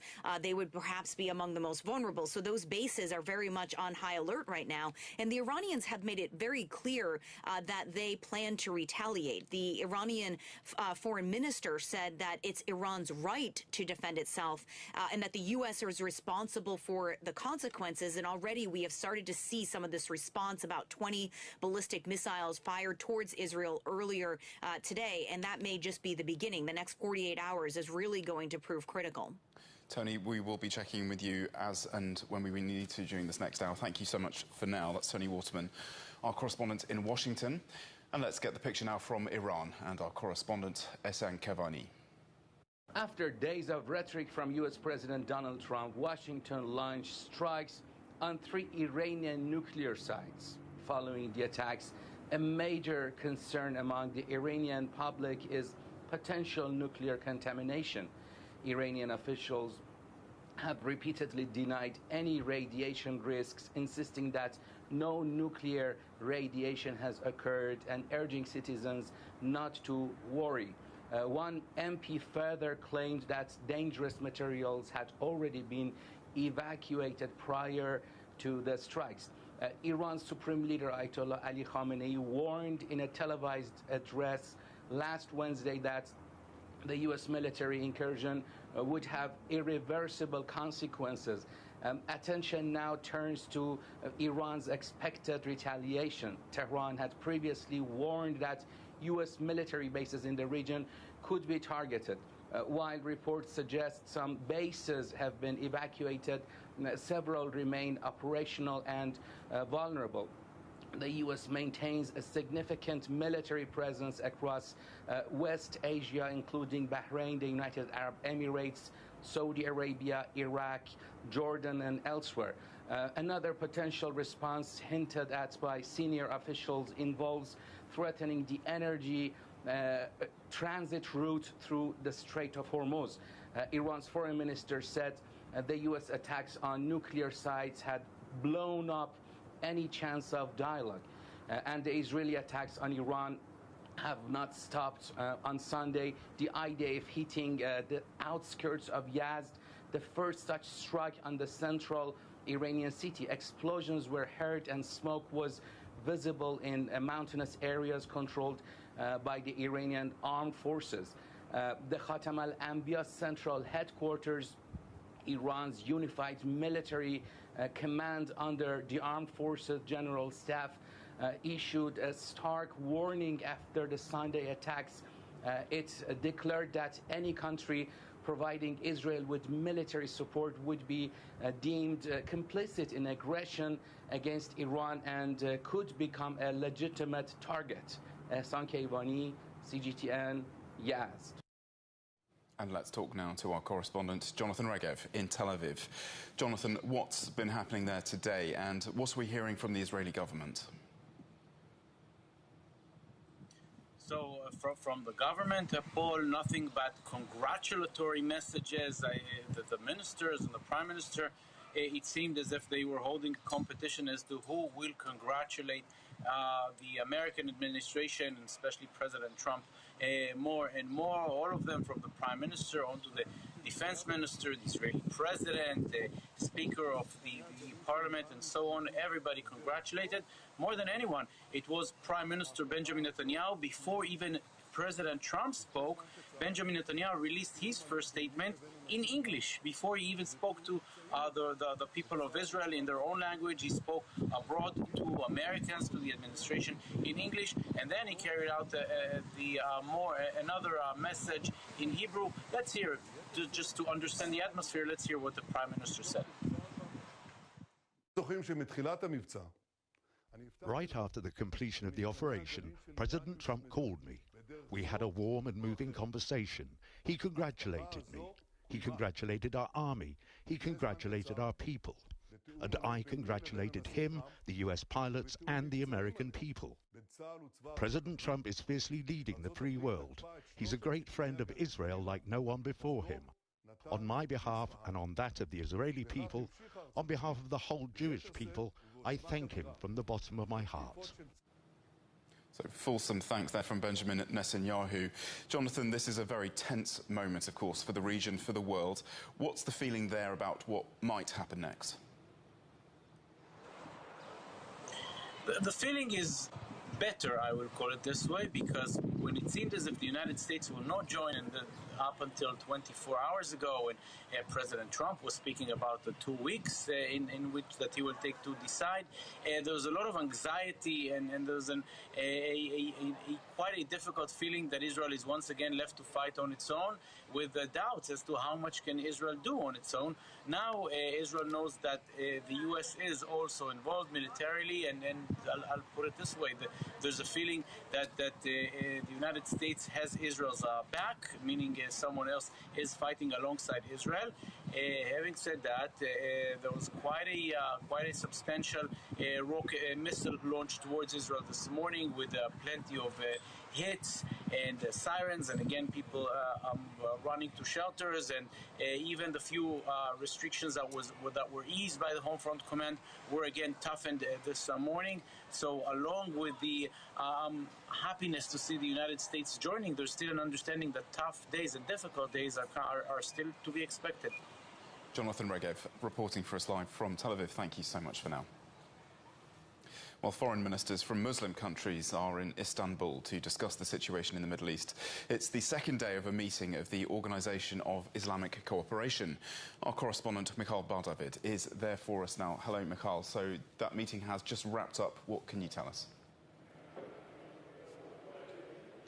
Well, yes, we're expecting a strongly worded joint statement to be made soon, but that hasn't happened yet. There is going to be a little bit of a delay, about 2 hours.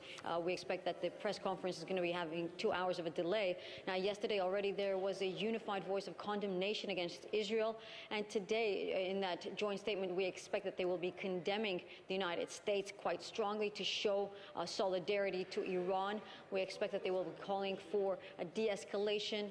They will be potentially also calling for negotiations to be resumed between Iran and the United States. Turkey, as the host of the summit, has already issued a statement regarding the attacks by the United States. The foreign ministry stated that the ongoing developments could cause the regional conflict to escalate to a global level. It also called on all parties to act responsibly, to mutually cease attacks, and to immediately avoid all steps that could further lead to loss of life or destruction, and added that the only way to resolve the dispute between Iran and the United States is through negotiations. Michal Bardavid in Istanbul, thank you very much. Well, the Gulf states, home to multiple American military bases, are on high alert following those US strikes on Iranian nuclear sites. Let's talk to our correspondent, Nadia Swan, in Dubai. Nadia, what's the regional reaction been? Who have we heard from so far in the Gulf? Well, Paul, the regional reaction has been that they have actually condemned the GCC states, the 6 of them, Saudi Arabia, Oman, Qatar, the UAE, Bahrain. They have all condemned the action of Israeli strikes on Iran, and as well following the recent US strikes as well. So there's a lot of diplomatic activity going on here at the moment. In fact, just a short while ago, the UAE president, he's been on the phone to the Saudi Arabian Crown Prince Mohammed bin Salman, and he's also been talking to the emirs of Qatar and Kuwait as well, trying to find some way of averting what could be a disastrous war in this region right on their back door. So they have called on the international community to help as well, and to be involved in trying to defuse the situation and try and stop it escalating any further whatsoever.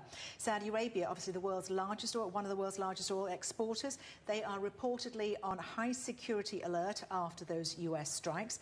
Bahrain has activated a national emergency plan as well, and it's set up an emergency centre and also tested warning sirens. It's also set up 33 shelters for people within the country, and it's got about 70% of its government employees who've been told to work from home and to keep the roads clear, and for drivers to avoid those main roads as well.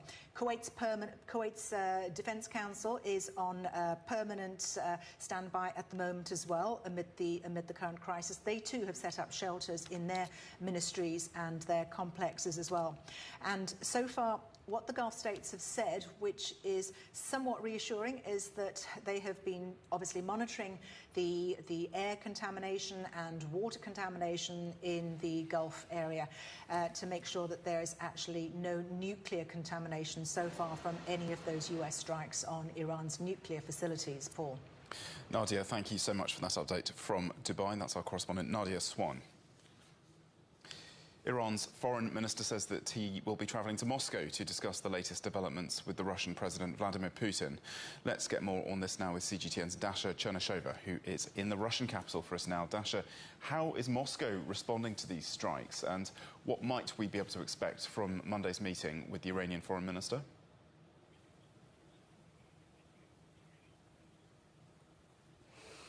Well, we have heard the Russian Foreign Ministry condemning those attacks by the United States. Moscow saying that those was irresponsible decisions made by the American administration, stressing that they are the strikes with missiles and bombs against the territory of a sovereign country, and that, according to Moscow, is against the UN Charter and in gross violation of the international law. Moscow is also saying that it is undermining the authority of the International Atomic Energy Agency, and Moscow is now calling for restraint, for the de-escalation of this situation, but also takes a very strong note that this situation is very rapidly escalating. There are risks of radiological nature. Those are not just the military ones, but those that are already in effect. Those consequences are yet to be assessed, according to the Russian Foreign Ministry.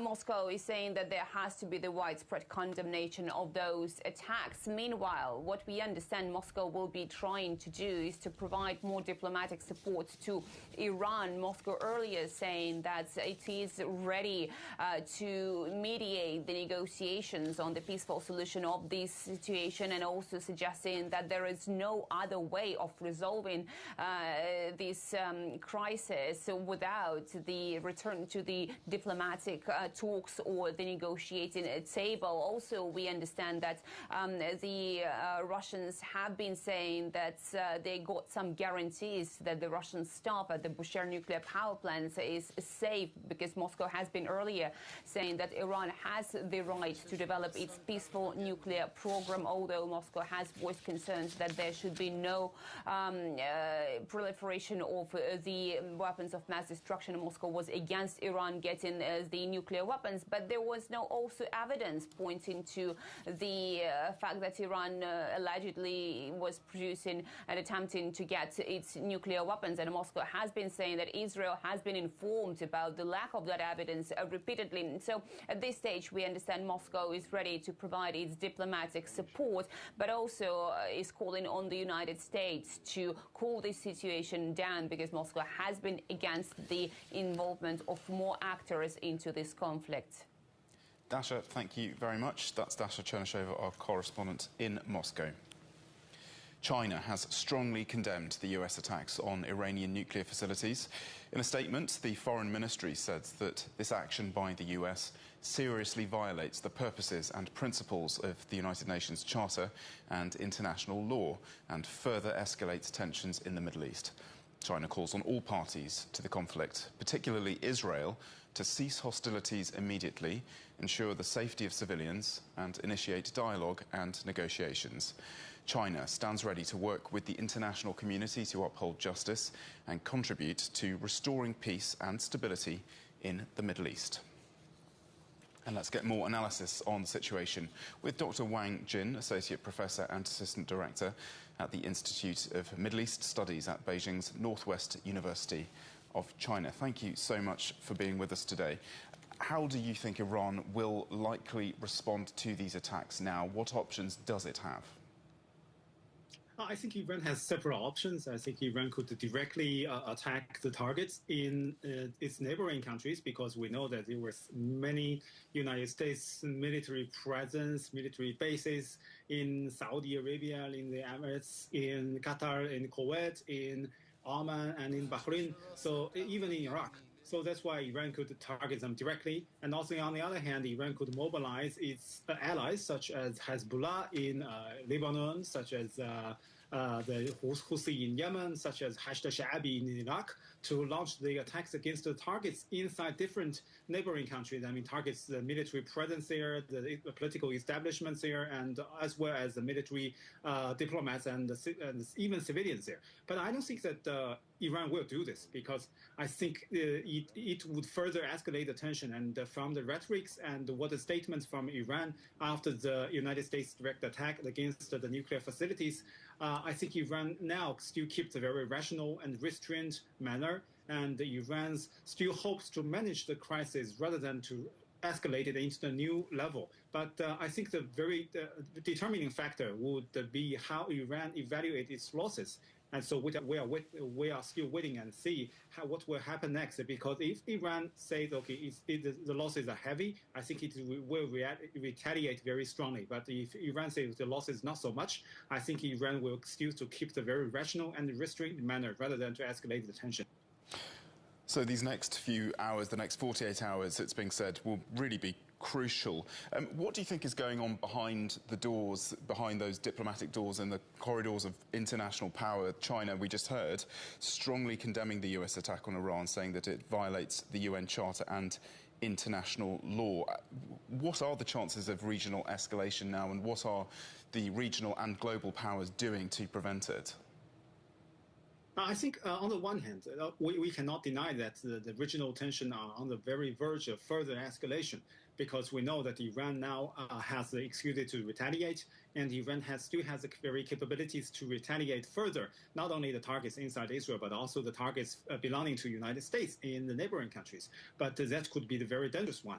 I think Iran would reconsider very carefully whether or not to launch these attacks directly, or to maybe adopt new manners to try to avoid the possible chances for the further escalation. And on the other hand, we know that international community, China and Russia and other regional countries, all called for peace and all called for rational and restraint, and all hopes that to influence behavior of conflicting sides, United States, Iran, and Israel, through the enhanced consensus. So that's why I think it offers opportunities for the negotiation and talks. So that's why, as you mentioned, just as you mentioned, that the next 24 or 48 hours would be very crucial. And I think, and we all hope that the peace could come back, and maybe new possibilities would come back. Indeed, and history tells us that the United States does not win in the Middle East when it engages in this way militarily. Why do you think that they did decide to engage in this major escalation? Why now? And what are we learning about the kind of intelligence that the Americans were operating under about just the level of nuclear threat inside Iran, which the Iranians have always said was not the case, that they weren't developing a bomb? The Israelis certainly convinced that they were. But what intelligence is there that this was a justified attack?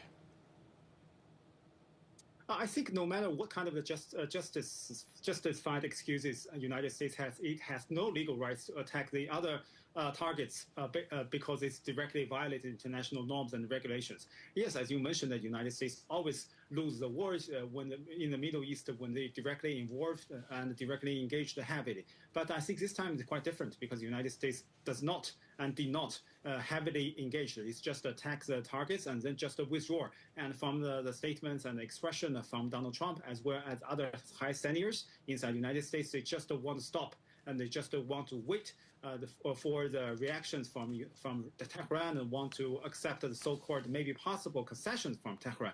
So this could be considered as a very new pressure from the United States towards Iran, hope them to make concessions on the further negotiation table.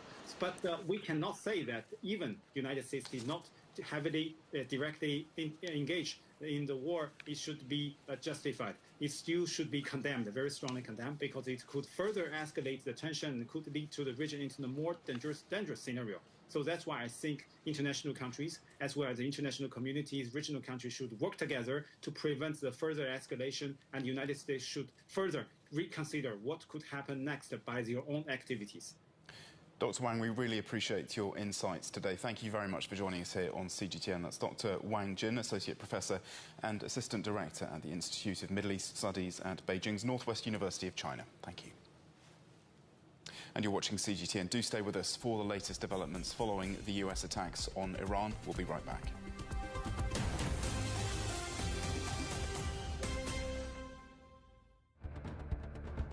Events have consequences. Words create impact. Unprecedented scene.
Main story. The United States has struck 3 nuclear targets in Iran during overnight bombing raids. President Donald Trump has warned Tehran against any retaliation, urging the country to make peace or face greater attacks. The areas hit were the Fordo, Natanz and Isfahan nuclear sites. US Defense Secretary Pete Hegseth said the operation was an incredible success that devastated Iran's nuclear program. Iran has accused Washington of betraying diplomacy and warned of everlasting consequences. The United Nations Security Council will meet later on Sunday at the request of Tehran. And let's return now to our correspondent Tony Waterman, who joins us from Washington. So, Tony, what's the domestic political reaction to these strikes? Fair to say it's not unanimous support. Yeah, you're exactly right, Paul. It's really been a lot of mixed emotions. Some people say that this is something that was necessary. They say a country that has called for the death of America should not be allowed to have a nuclear weapon. And then on the other side, you have people who say this is just really a scary situation that the United States is now in, and they do not want the U.S. to be engaged in yet another war in the Middle East. The last couple of wars, of course, have not turned out to be particularly great for the United States. They have been complete quagmires, to be honest. And heading into this situation in the days ahead, last week, there was a number of polls that were conducted asking Americans this very question: do you support the United States getting involved with Iran? And the vast majority of them, in poll after poll after poll, said no, this is not what the United States should be doing right now. Of course, President Trump, when he was on the campaign trail, really tried to position himself as a peacemaker, as somebody who did not want to get involved in foreign wars, but really wanted to put America first. So this is leading to a split, not only within the Republican Party, but really even among the most loyal MAGA base that he has. People saying, don't focus on the Middle East, focus on America, and other people saying, who are quite hawkish, saying this is a necessary action. But in his address to the nation last evening, the president tried to make it seem as if this was a one-off, that we do the bombing now and then peace comes afterwards. Take a listen. Tonight I can report to the world that the strikes were a spectacular military success. Iran's key nuclear enrichment facilities have been completely and totally obliterated. Iran, the bully of the Middle East, must now make peace. If they do not, future attacks will be far greater and a lot easier. Of course, the big question is whether or not Iran is going to heed that advice from the president, advice that was given again in this press briefing earlier today with the defense secretary, for Iran to come to the negotiating table to have this utter surrender. And we know from Iranian officials that this is not something that they want to do, that they say they will retaliate. The question is when and how that will happen. But the concern on the ground here among the American population is that we could see this very big escalation in a very short amount of time, that the initial targets could potentially be those 40,000 U.S. troops that are stationed across the Middle East, whether they're on land or whether they're on ships in the region, or that there could be some sort of terror attack that could take place from one of these proxy groups that aligns itself with the Iranian government. So feelings are very, very mixed on the ground here. And for lawmakers, they're really questioning whether this attack was even constitutional, because under the U.S. Constitution, it is only the Congress that can declare war. Indeed. And Tony, we were hearing that the United Nations Security Council is due to meet later on today. What could happen there? Yeah, we are expecting that they are going to be meeting about 3 p.m. local time. That is according to the Israelis.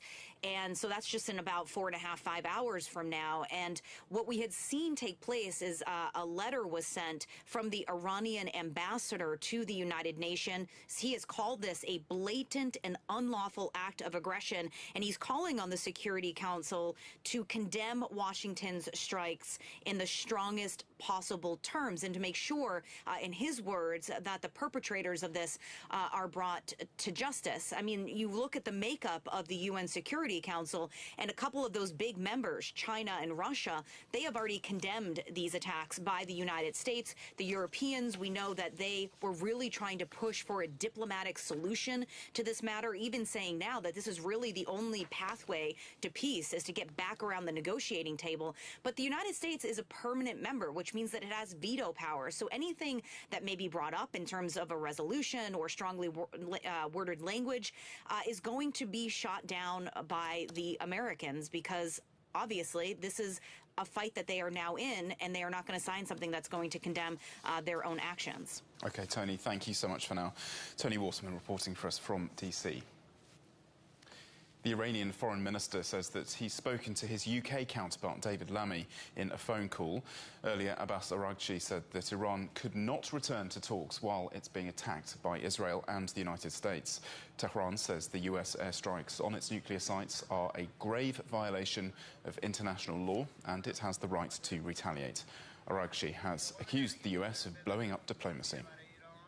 While President Trump was elected on a platform of putting an end to America's costly involvement of forever wars in our part of the world, he has betrayed not only Iran by abusing our commitment to diplomacy, but also deceived his own voters.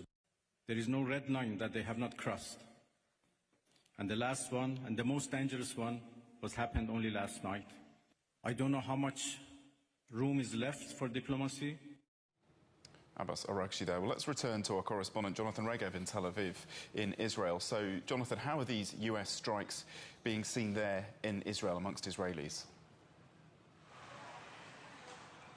Israel was expecting for this to happen, was hoping for this to happen, simply because it was very clear all along the way that as good and as advanced as the Israeli army may be and as successful as the strikes in Iran may be, Israel by itself cannot do the damage that it wants to do to the Iranian nuclear weapon. It can only happen if those strikes are combined with American strikes.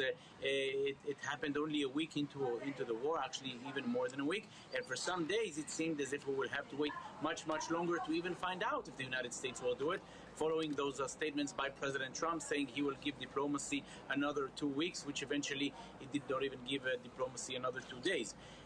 Now, so Israel was expecting this, hoping for this to happen, but there's still an understanding that the war is very much conducted by Israel and the United States, and it was signaled again and again by American officials. They made the strike, but now they're waiting. The Americans are waiting to see if diplomacy can work. At the moment, even after the American strike, it's still a war between Israel and Iran, and the Americans now are waiting to see what diplomacy may bring. Israelis altogether are happy to see that the United States is involved. It's always if you go to war, it's always better to have the United States on your back. Jonathan, what about the latest strikes between Israel and Iran? Have there been more casualties? Yes, so this morning at roughly 7:30 a.m. local time, that's just about 10 hours ago, sirens sounded all around the country. Some 25 to 30 missiles were fired from Iran. About 10 of them made impact, a few of them in a populated area here in the Tel Aviv area and also in northern Israel. There's clear devastation, a lot of damage, but since people did what they have to do, which is running to protected shelters and protected areas, there were very few injuries, most of them minor. Damage is substantial, and we're now speaking of the next stage of the war, the United States joining. All that is true. Israelis are under no illusion that these strikes by missiles, by drones, by UAVs, Israelis are under no illusion that they're over. Jonathan, many thanks indeed. That's Jonathan Regev, our correspondent, joining us from Tel Aviv. Well, let's take a closer look at Iran's major nuclear facilities, 3 of which have been struck by the United States. Iran says that some are for enrichment, others for research purposes, and some are civilian nuclear power plants. Now, this is Natanz, and it has the ability to enrich uranium up to 60% purity. That's short of the 90% needed to produce nuclear weapons. According to the International Atomic Energy Agency, Iran has more than 400 kilograms of uranium enriched up to 60%. The Fordow nuclear facility is designed to produce uranium up to 20% purity, but back in 2023, inspectors from the IAEA found samples enriched to almost 84%. Isfahan Nuclear Technology Center is another site. This produces the uranium that's converted and then fed into centrifuges at Natanz and Fordow. And finally, there's a lot of concern that the nuclear power plants like this one in Bushehr could also be at risk of attack. Many countries neighbouring Iran say that they're worried that a military assault near this site could result in a nuclear accident similar to the ones seen at Chernobyl and Fukushima. The Iranian ambassador to the IAEA, Reza Najafi, spoke exclusively to CGTN.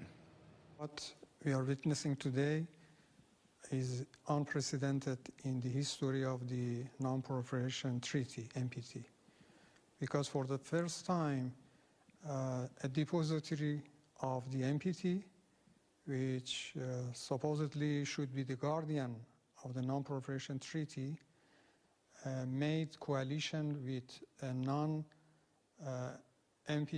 party, Israeli regime, and attacked the safeguarded nuclear facilities of Iran, which is an NPT state party. So what we are witnessing today is unprecedented. It is an act of unlawful aggression. All facilities have been under the IAEA safeguards. The most inspection in the world had been carried out in these facilities by the IAEA.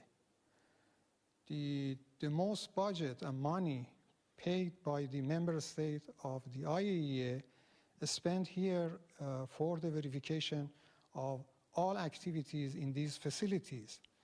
According to one of the officials of the IAEA, annually 22 millions of euro indeed being spent for the verification of the activities in these facilities.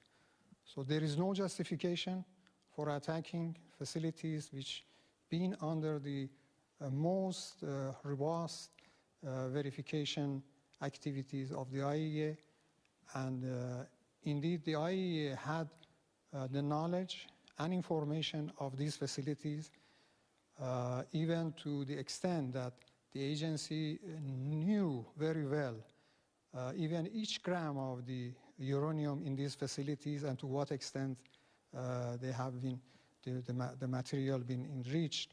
And each and every centrifuges in these facilities were under full scope safeguard of the IAEA.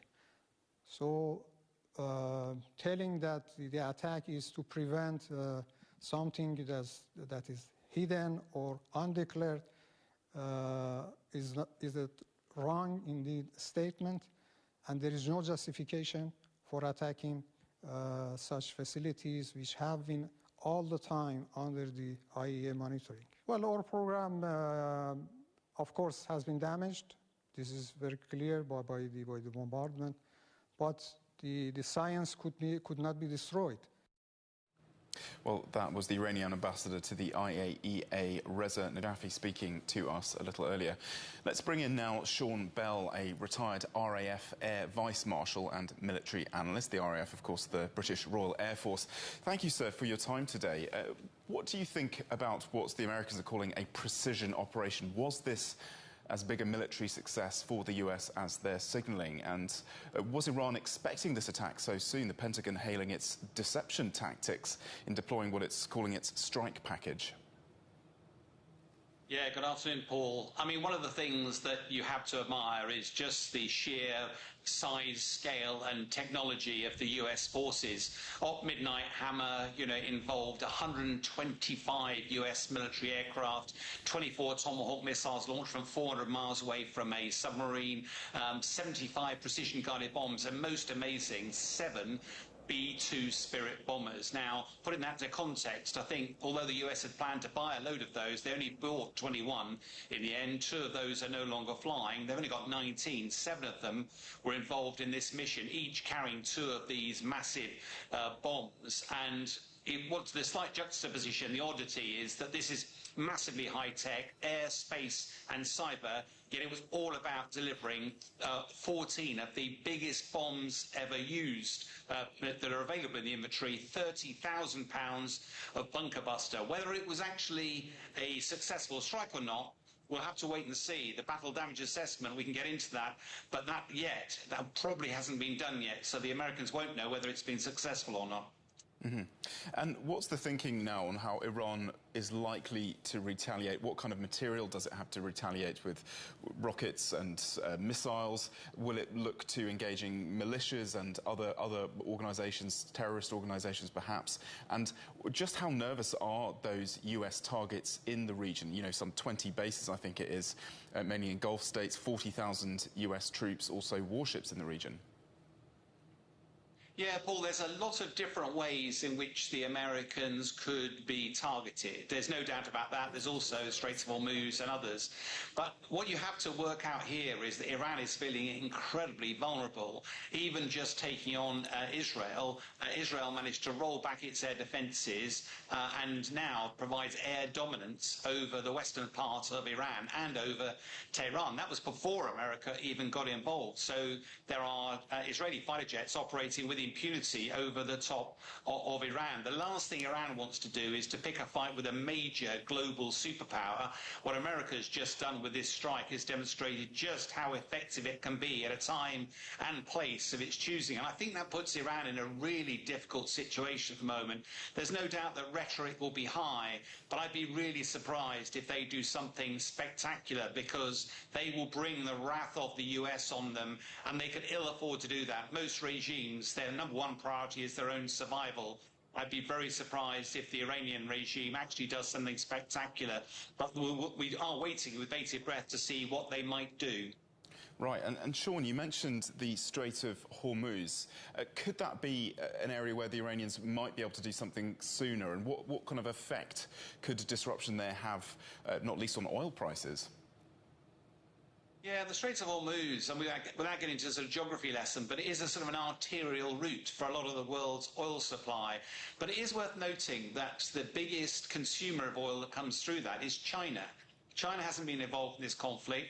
Iran will not want to mess around with China, and therefore there are some benefits but also some downsides to getting involved in the Straits of Hormuz. I think what's fascinating is that if I was the Iranian military commander, I think I would have been trying to put up some sort of fight to demonstrate that we were at least doing something.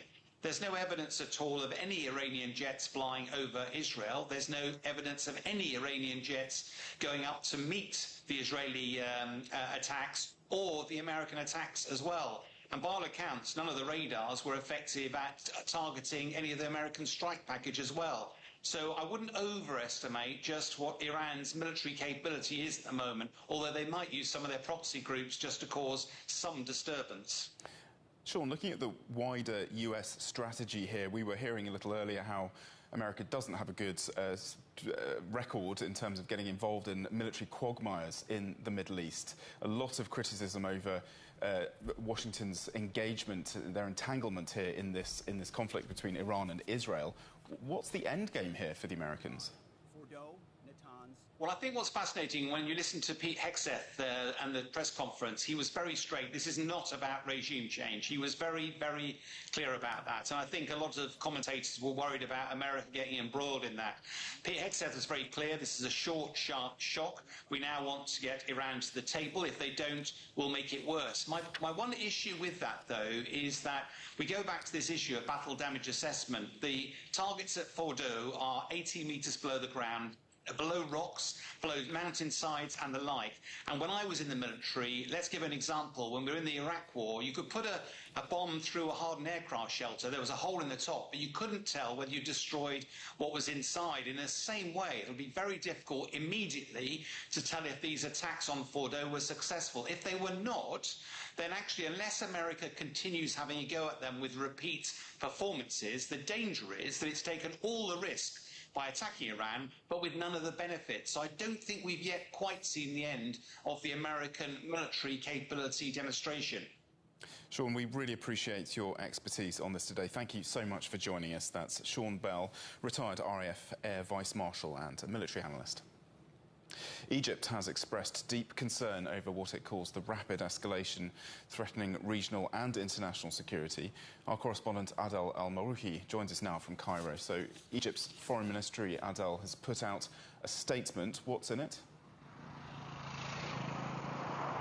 It is extremely concerned, as you've said, and said that the quick or rapid escalations that has been seen within the past few hours, and that's namely or indirectly naming the U.S. attacks without directly mentioning it in its statement, could lead to catastrophic consequences in the region.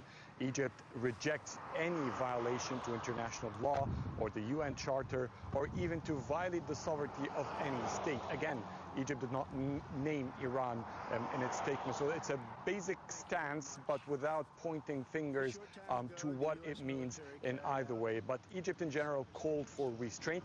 It says that dialogue and talks are the only way to put such a crisis to an end and help the region to reach peace and security. So Cairo is concerned. It is also the leader of Egypt, President El-Sisi, has been in communications and talks since the crisis sparked between Israel and Iran with leaders in the region and in Europe. He's spoken to Macron, he's spoken to regional leaders, the latest of which was a phone call earlier today with the Sultan of Oman. You know, Oman is the hub or the host for most of the nuclear talks that we've seen recently between the United States and Iran, and therefore Egypt was trying to work with Oman to try and find a way through dialogue out of this crisis. And Adel, what about other reaction from Arab states and the wider question of diplomacy in the Middle East? The Arab world in general is extremely concerned. Saudi Arabia says that it's not only deeply concerned about the U.S. targeting of Iran's nuclear facility, it calls for restraint, de-escalation and political solution. The United Arab Emirates also said it is a serious concern over this rising tension, of course, due to the proximity as well to Iran. Qatar said there must be an immediate end to any military operation in this part of the world, specifically the targeting from Iran to Israel and from Israel to Iran. Oman is also saying that all the efforts that are ongoing jeopardizes any hope for having talks or even brokering another nuclear deal with Iran. So in general, Arabs rejected the military escalation. They call for restraint and they want the international community to intervene and help put an end to this crisis. Adel, thank you very much for the latest from Cairo. That's Adel El-Marouki, our correspondent there. The European Union leaders are calling for de-escalation, urging all sides to show restraint. They've also asked Iran to return to negotiations over its nuclear programme, or what's left of it. Let's speak now to our correspondent, Ross Cullen, in Paris. Hello, Ross. So, European leaders calling for calm. What more can you tell us? Yeah, that's right, Paul. Good afternoon. We have had a series of high-stakes calls between different leaders during the day. There are important meetings taking place. Keir Starmer, the British Prime Minister, holding a COBRA meeting. Emmanuel Macron, the French President, chairing a meeting of the French Security and Defence Council later on this evening, French time. We do know there's also been comment throughout the day from the European Union. We've heard from the High Representative for Foreign Affairs, Kaja Kallas. She has said that everybody needs to take a step back, and also the President of the European Commission. She has also posted, Ursula von der Leyen. She said Iran must never acquire the bomb. With tensions at the Middle East at a new peak, stability is the priority. Respect for international law is critical. Now is the moment for Iran to engage in a credible diplomatic solution. The negotiating table is the only place to end this crisis. Now, Emmanuel Macron himself has also been calling regional leaders. As we heard there, he's spoken to the Iranian president, Masoud Pezeshkian. He has called for the liberation of 2 French hostages who've been held in Iran since 2022. He's also told the Iranian president that there has to be de-escalation, that there has to be the restarting of diplomatic discussions. It puts Iran in a very hard place, because it does say that it feels that there might not be any room for diplomacy, but diplomacy is exactly what the Europeans want to see. They were there on Friday in Geneva with the Iranian Foreign Minister, Abbas Araghchi, and they had those discussions. They were meeting face-to-face, the UK, France, Germany and the European Union, with the Iranian Foreign Minister. They would like to see that kind of negotiation be able to be restarted in the coming days to try to de-escalate this situation, but they are worried about the potential for those diplomatic discussions now being derailed after the US has directly now intervened in the Israel-Iran conflict. Ross, thank you so much. Ross Cullen, our correspondent in Paris.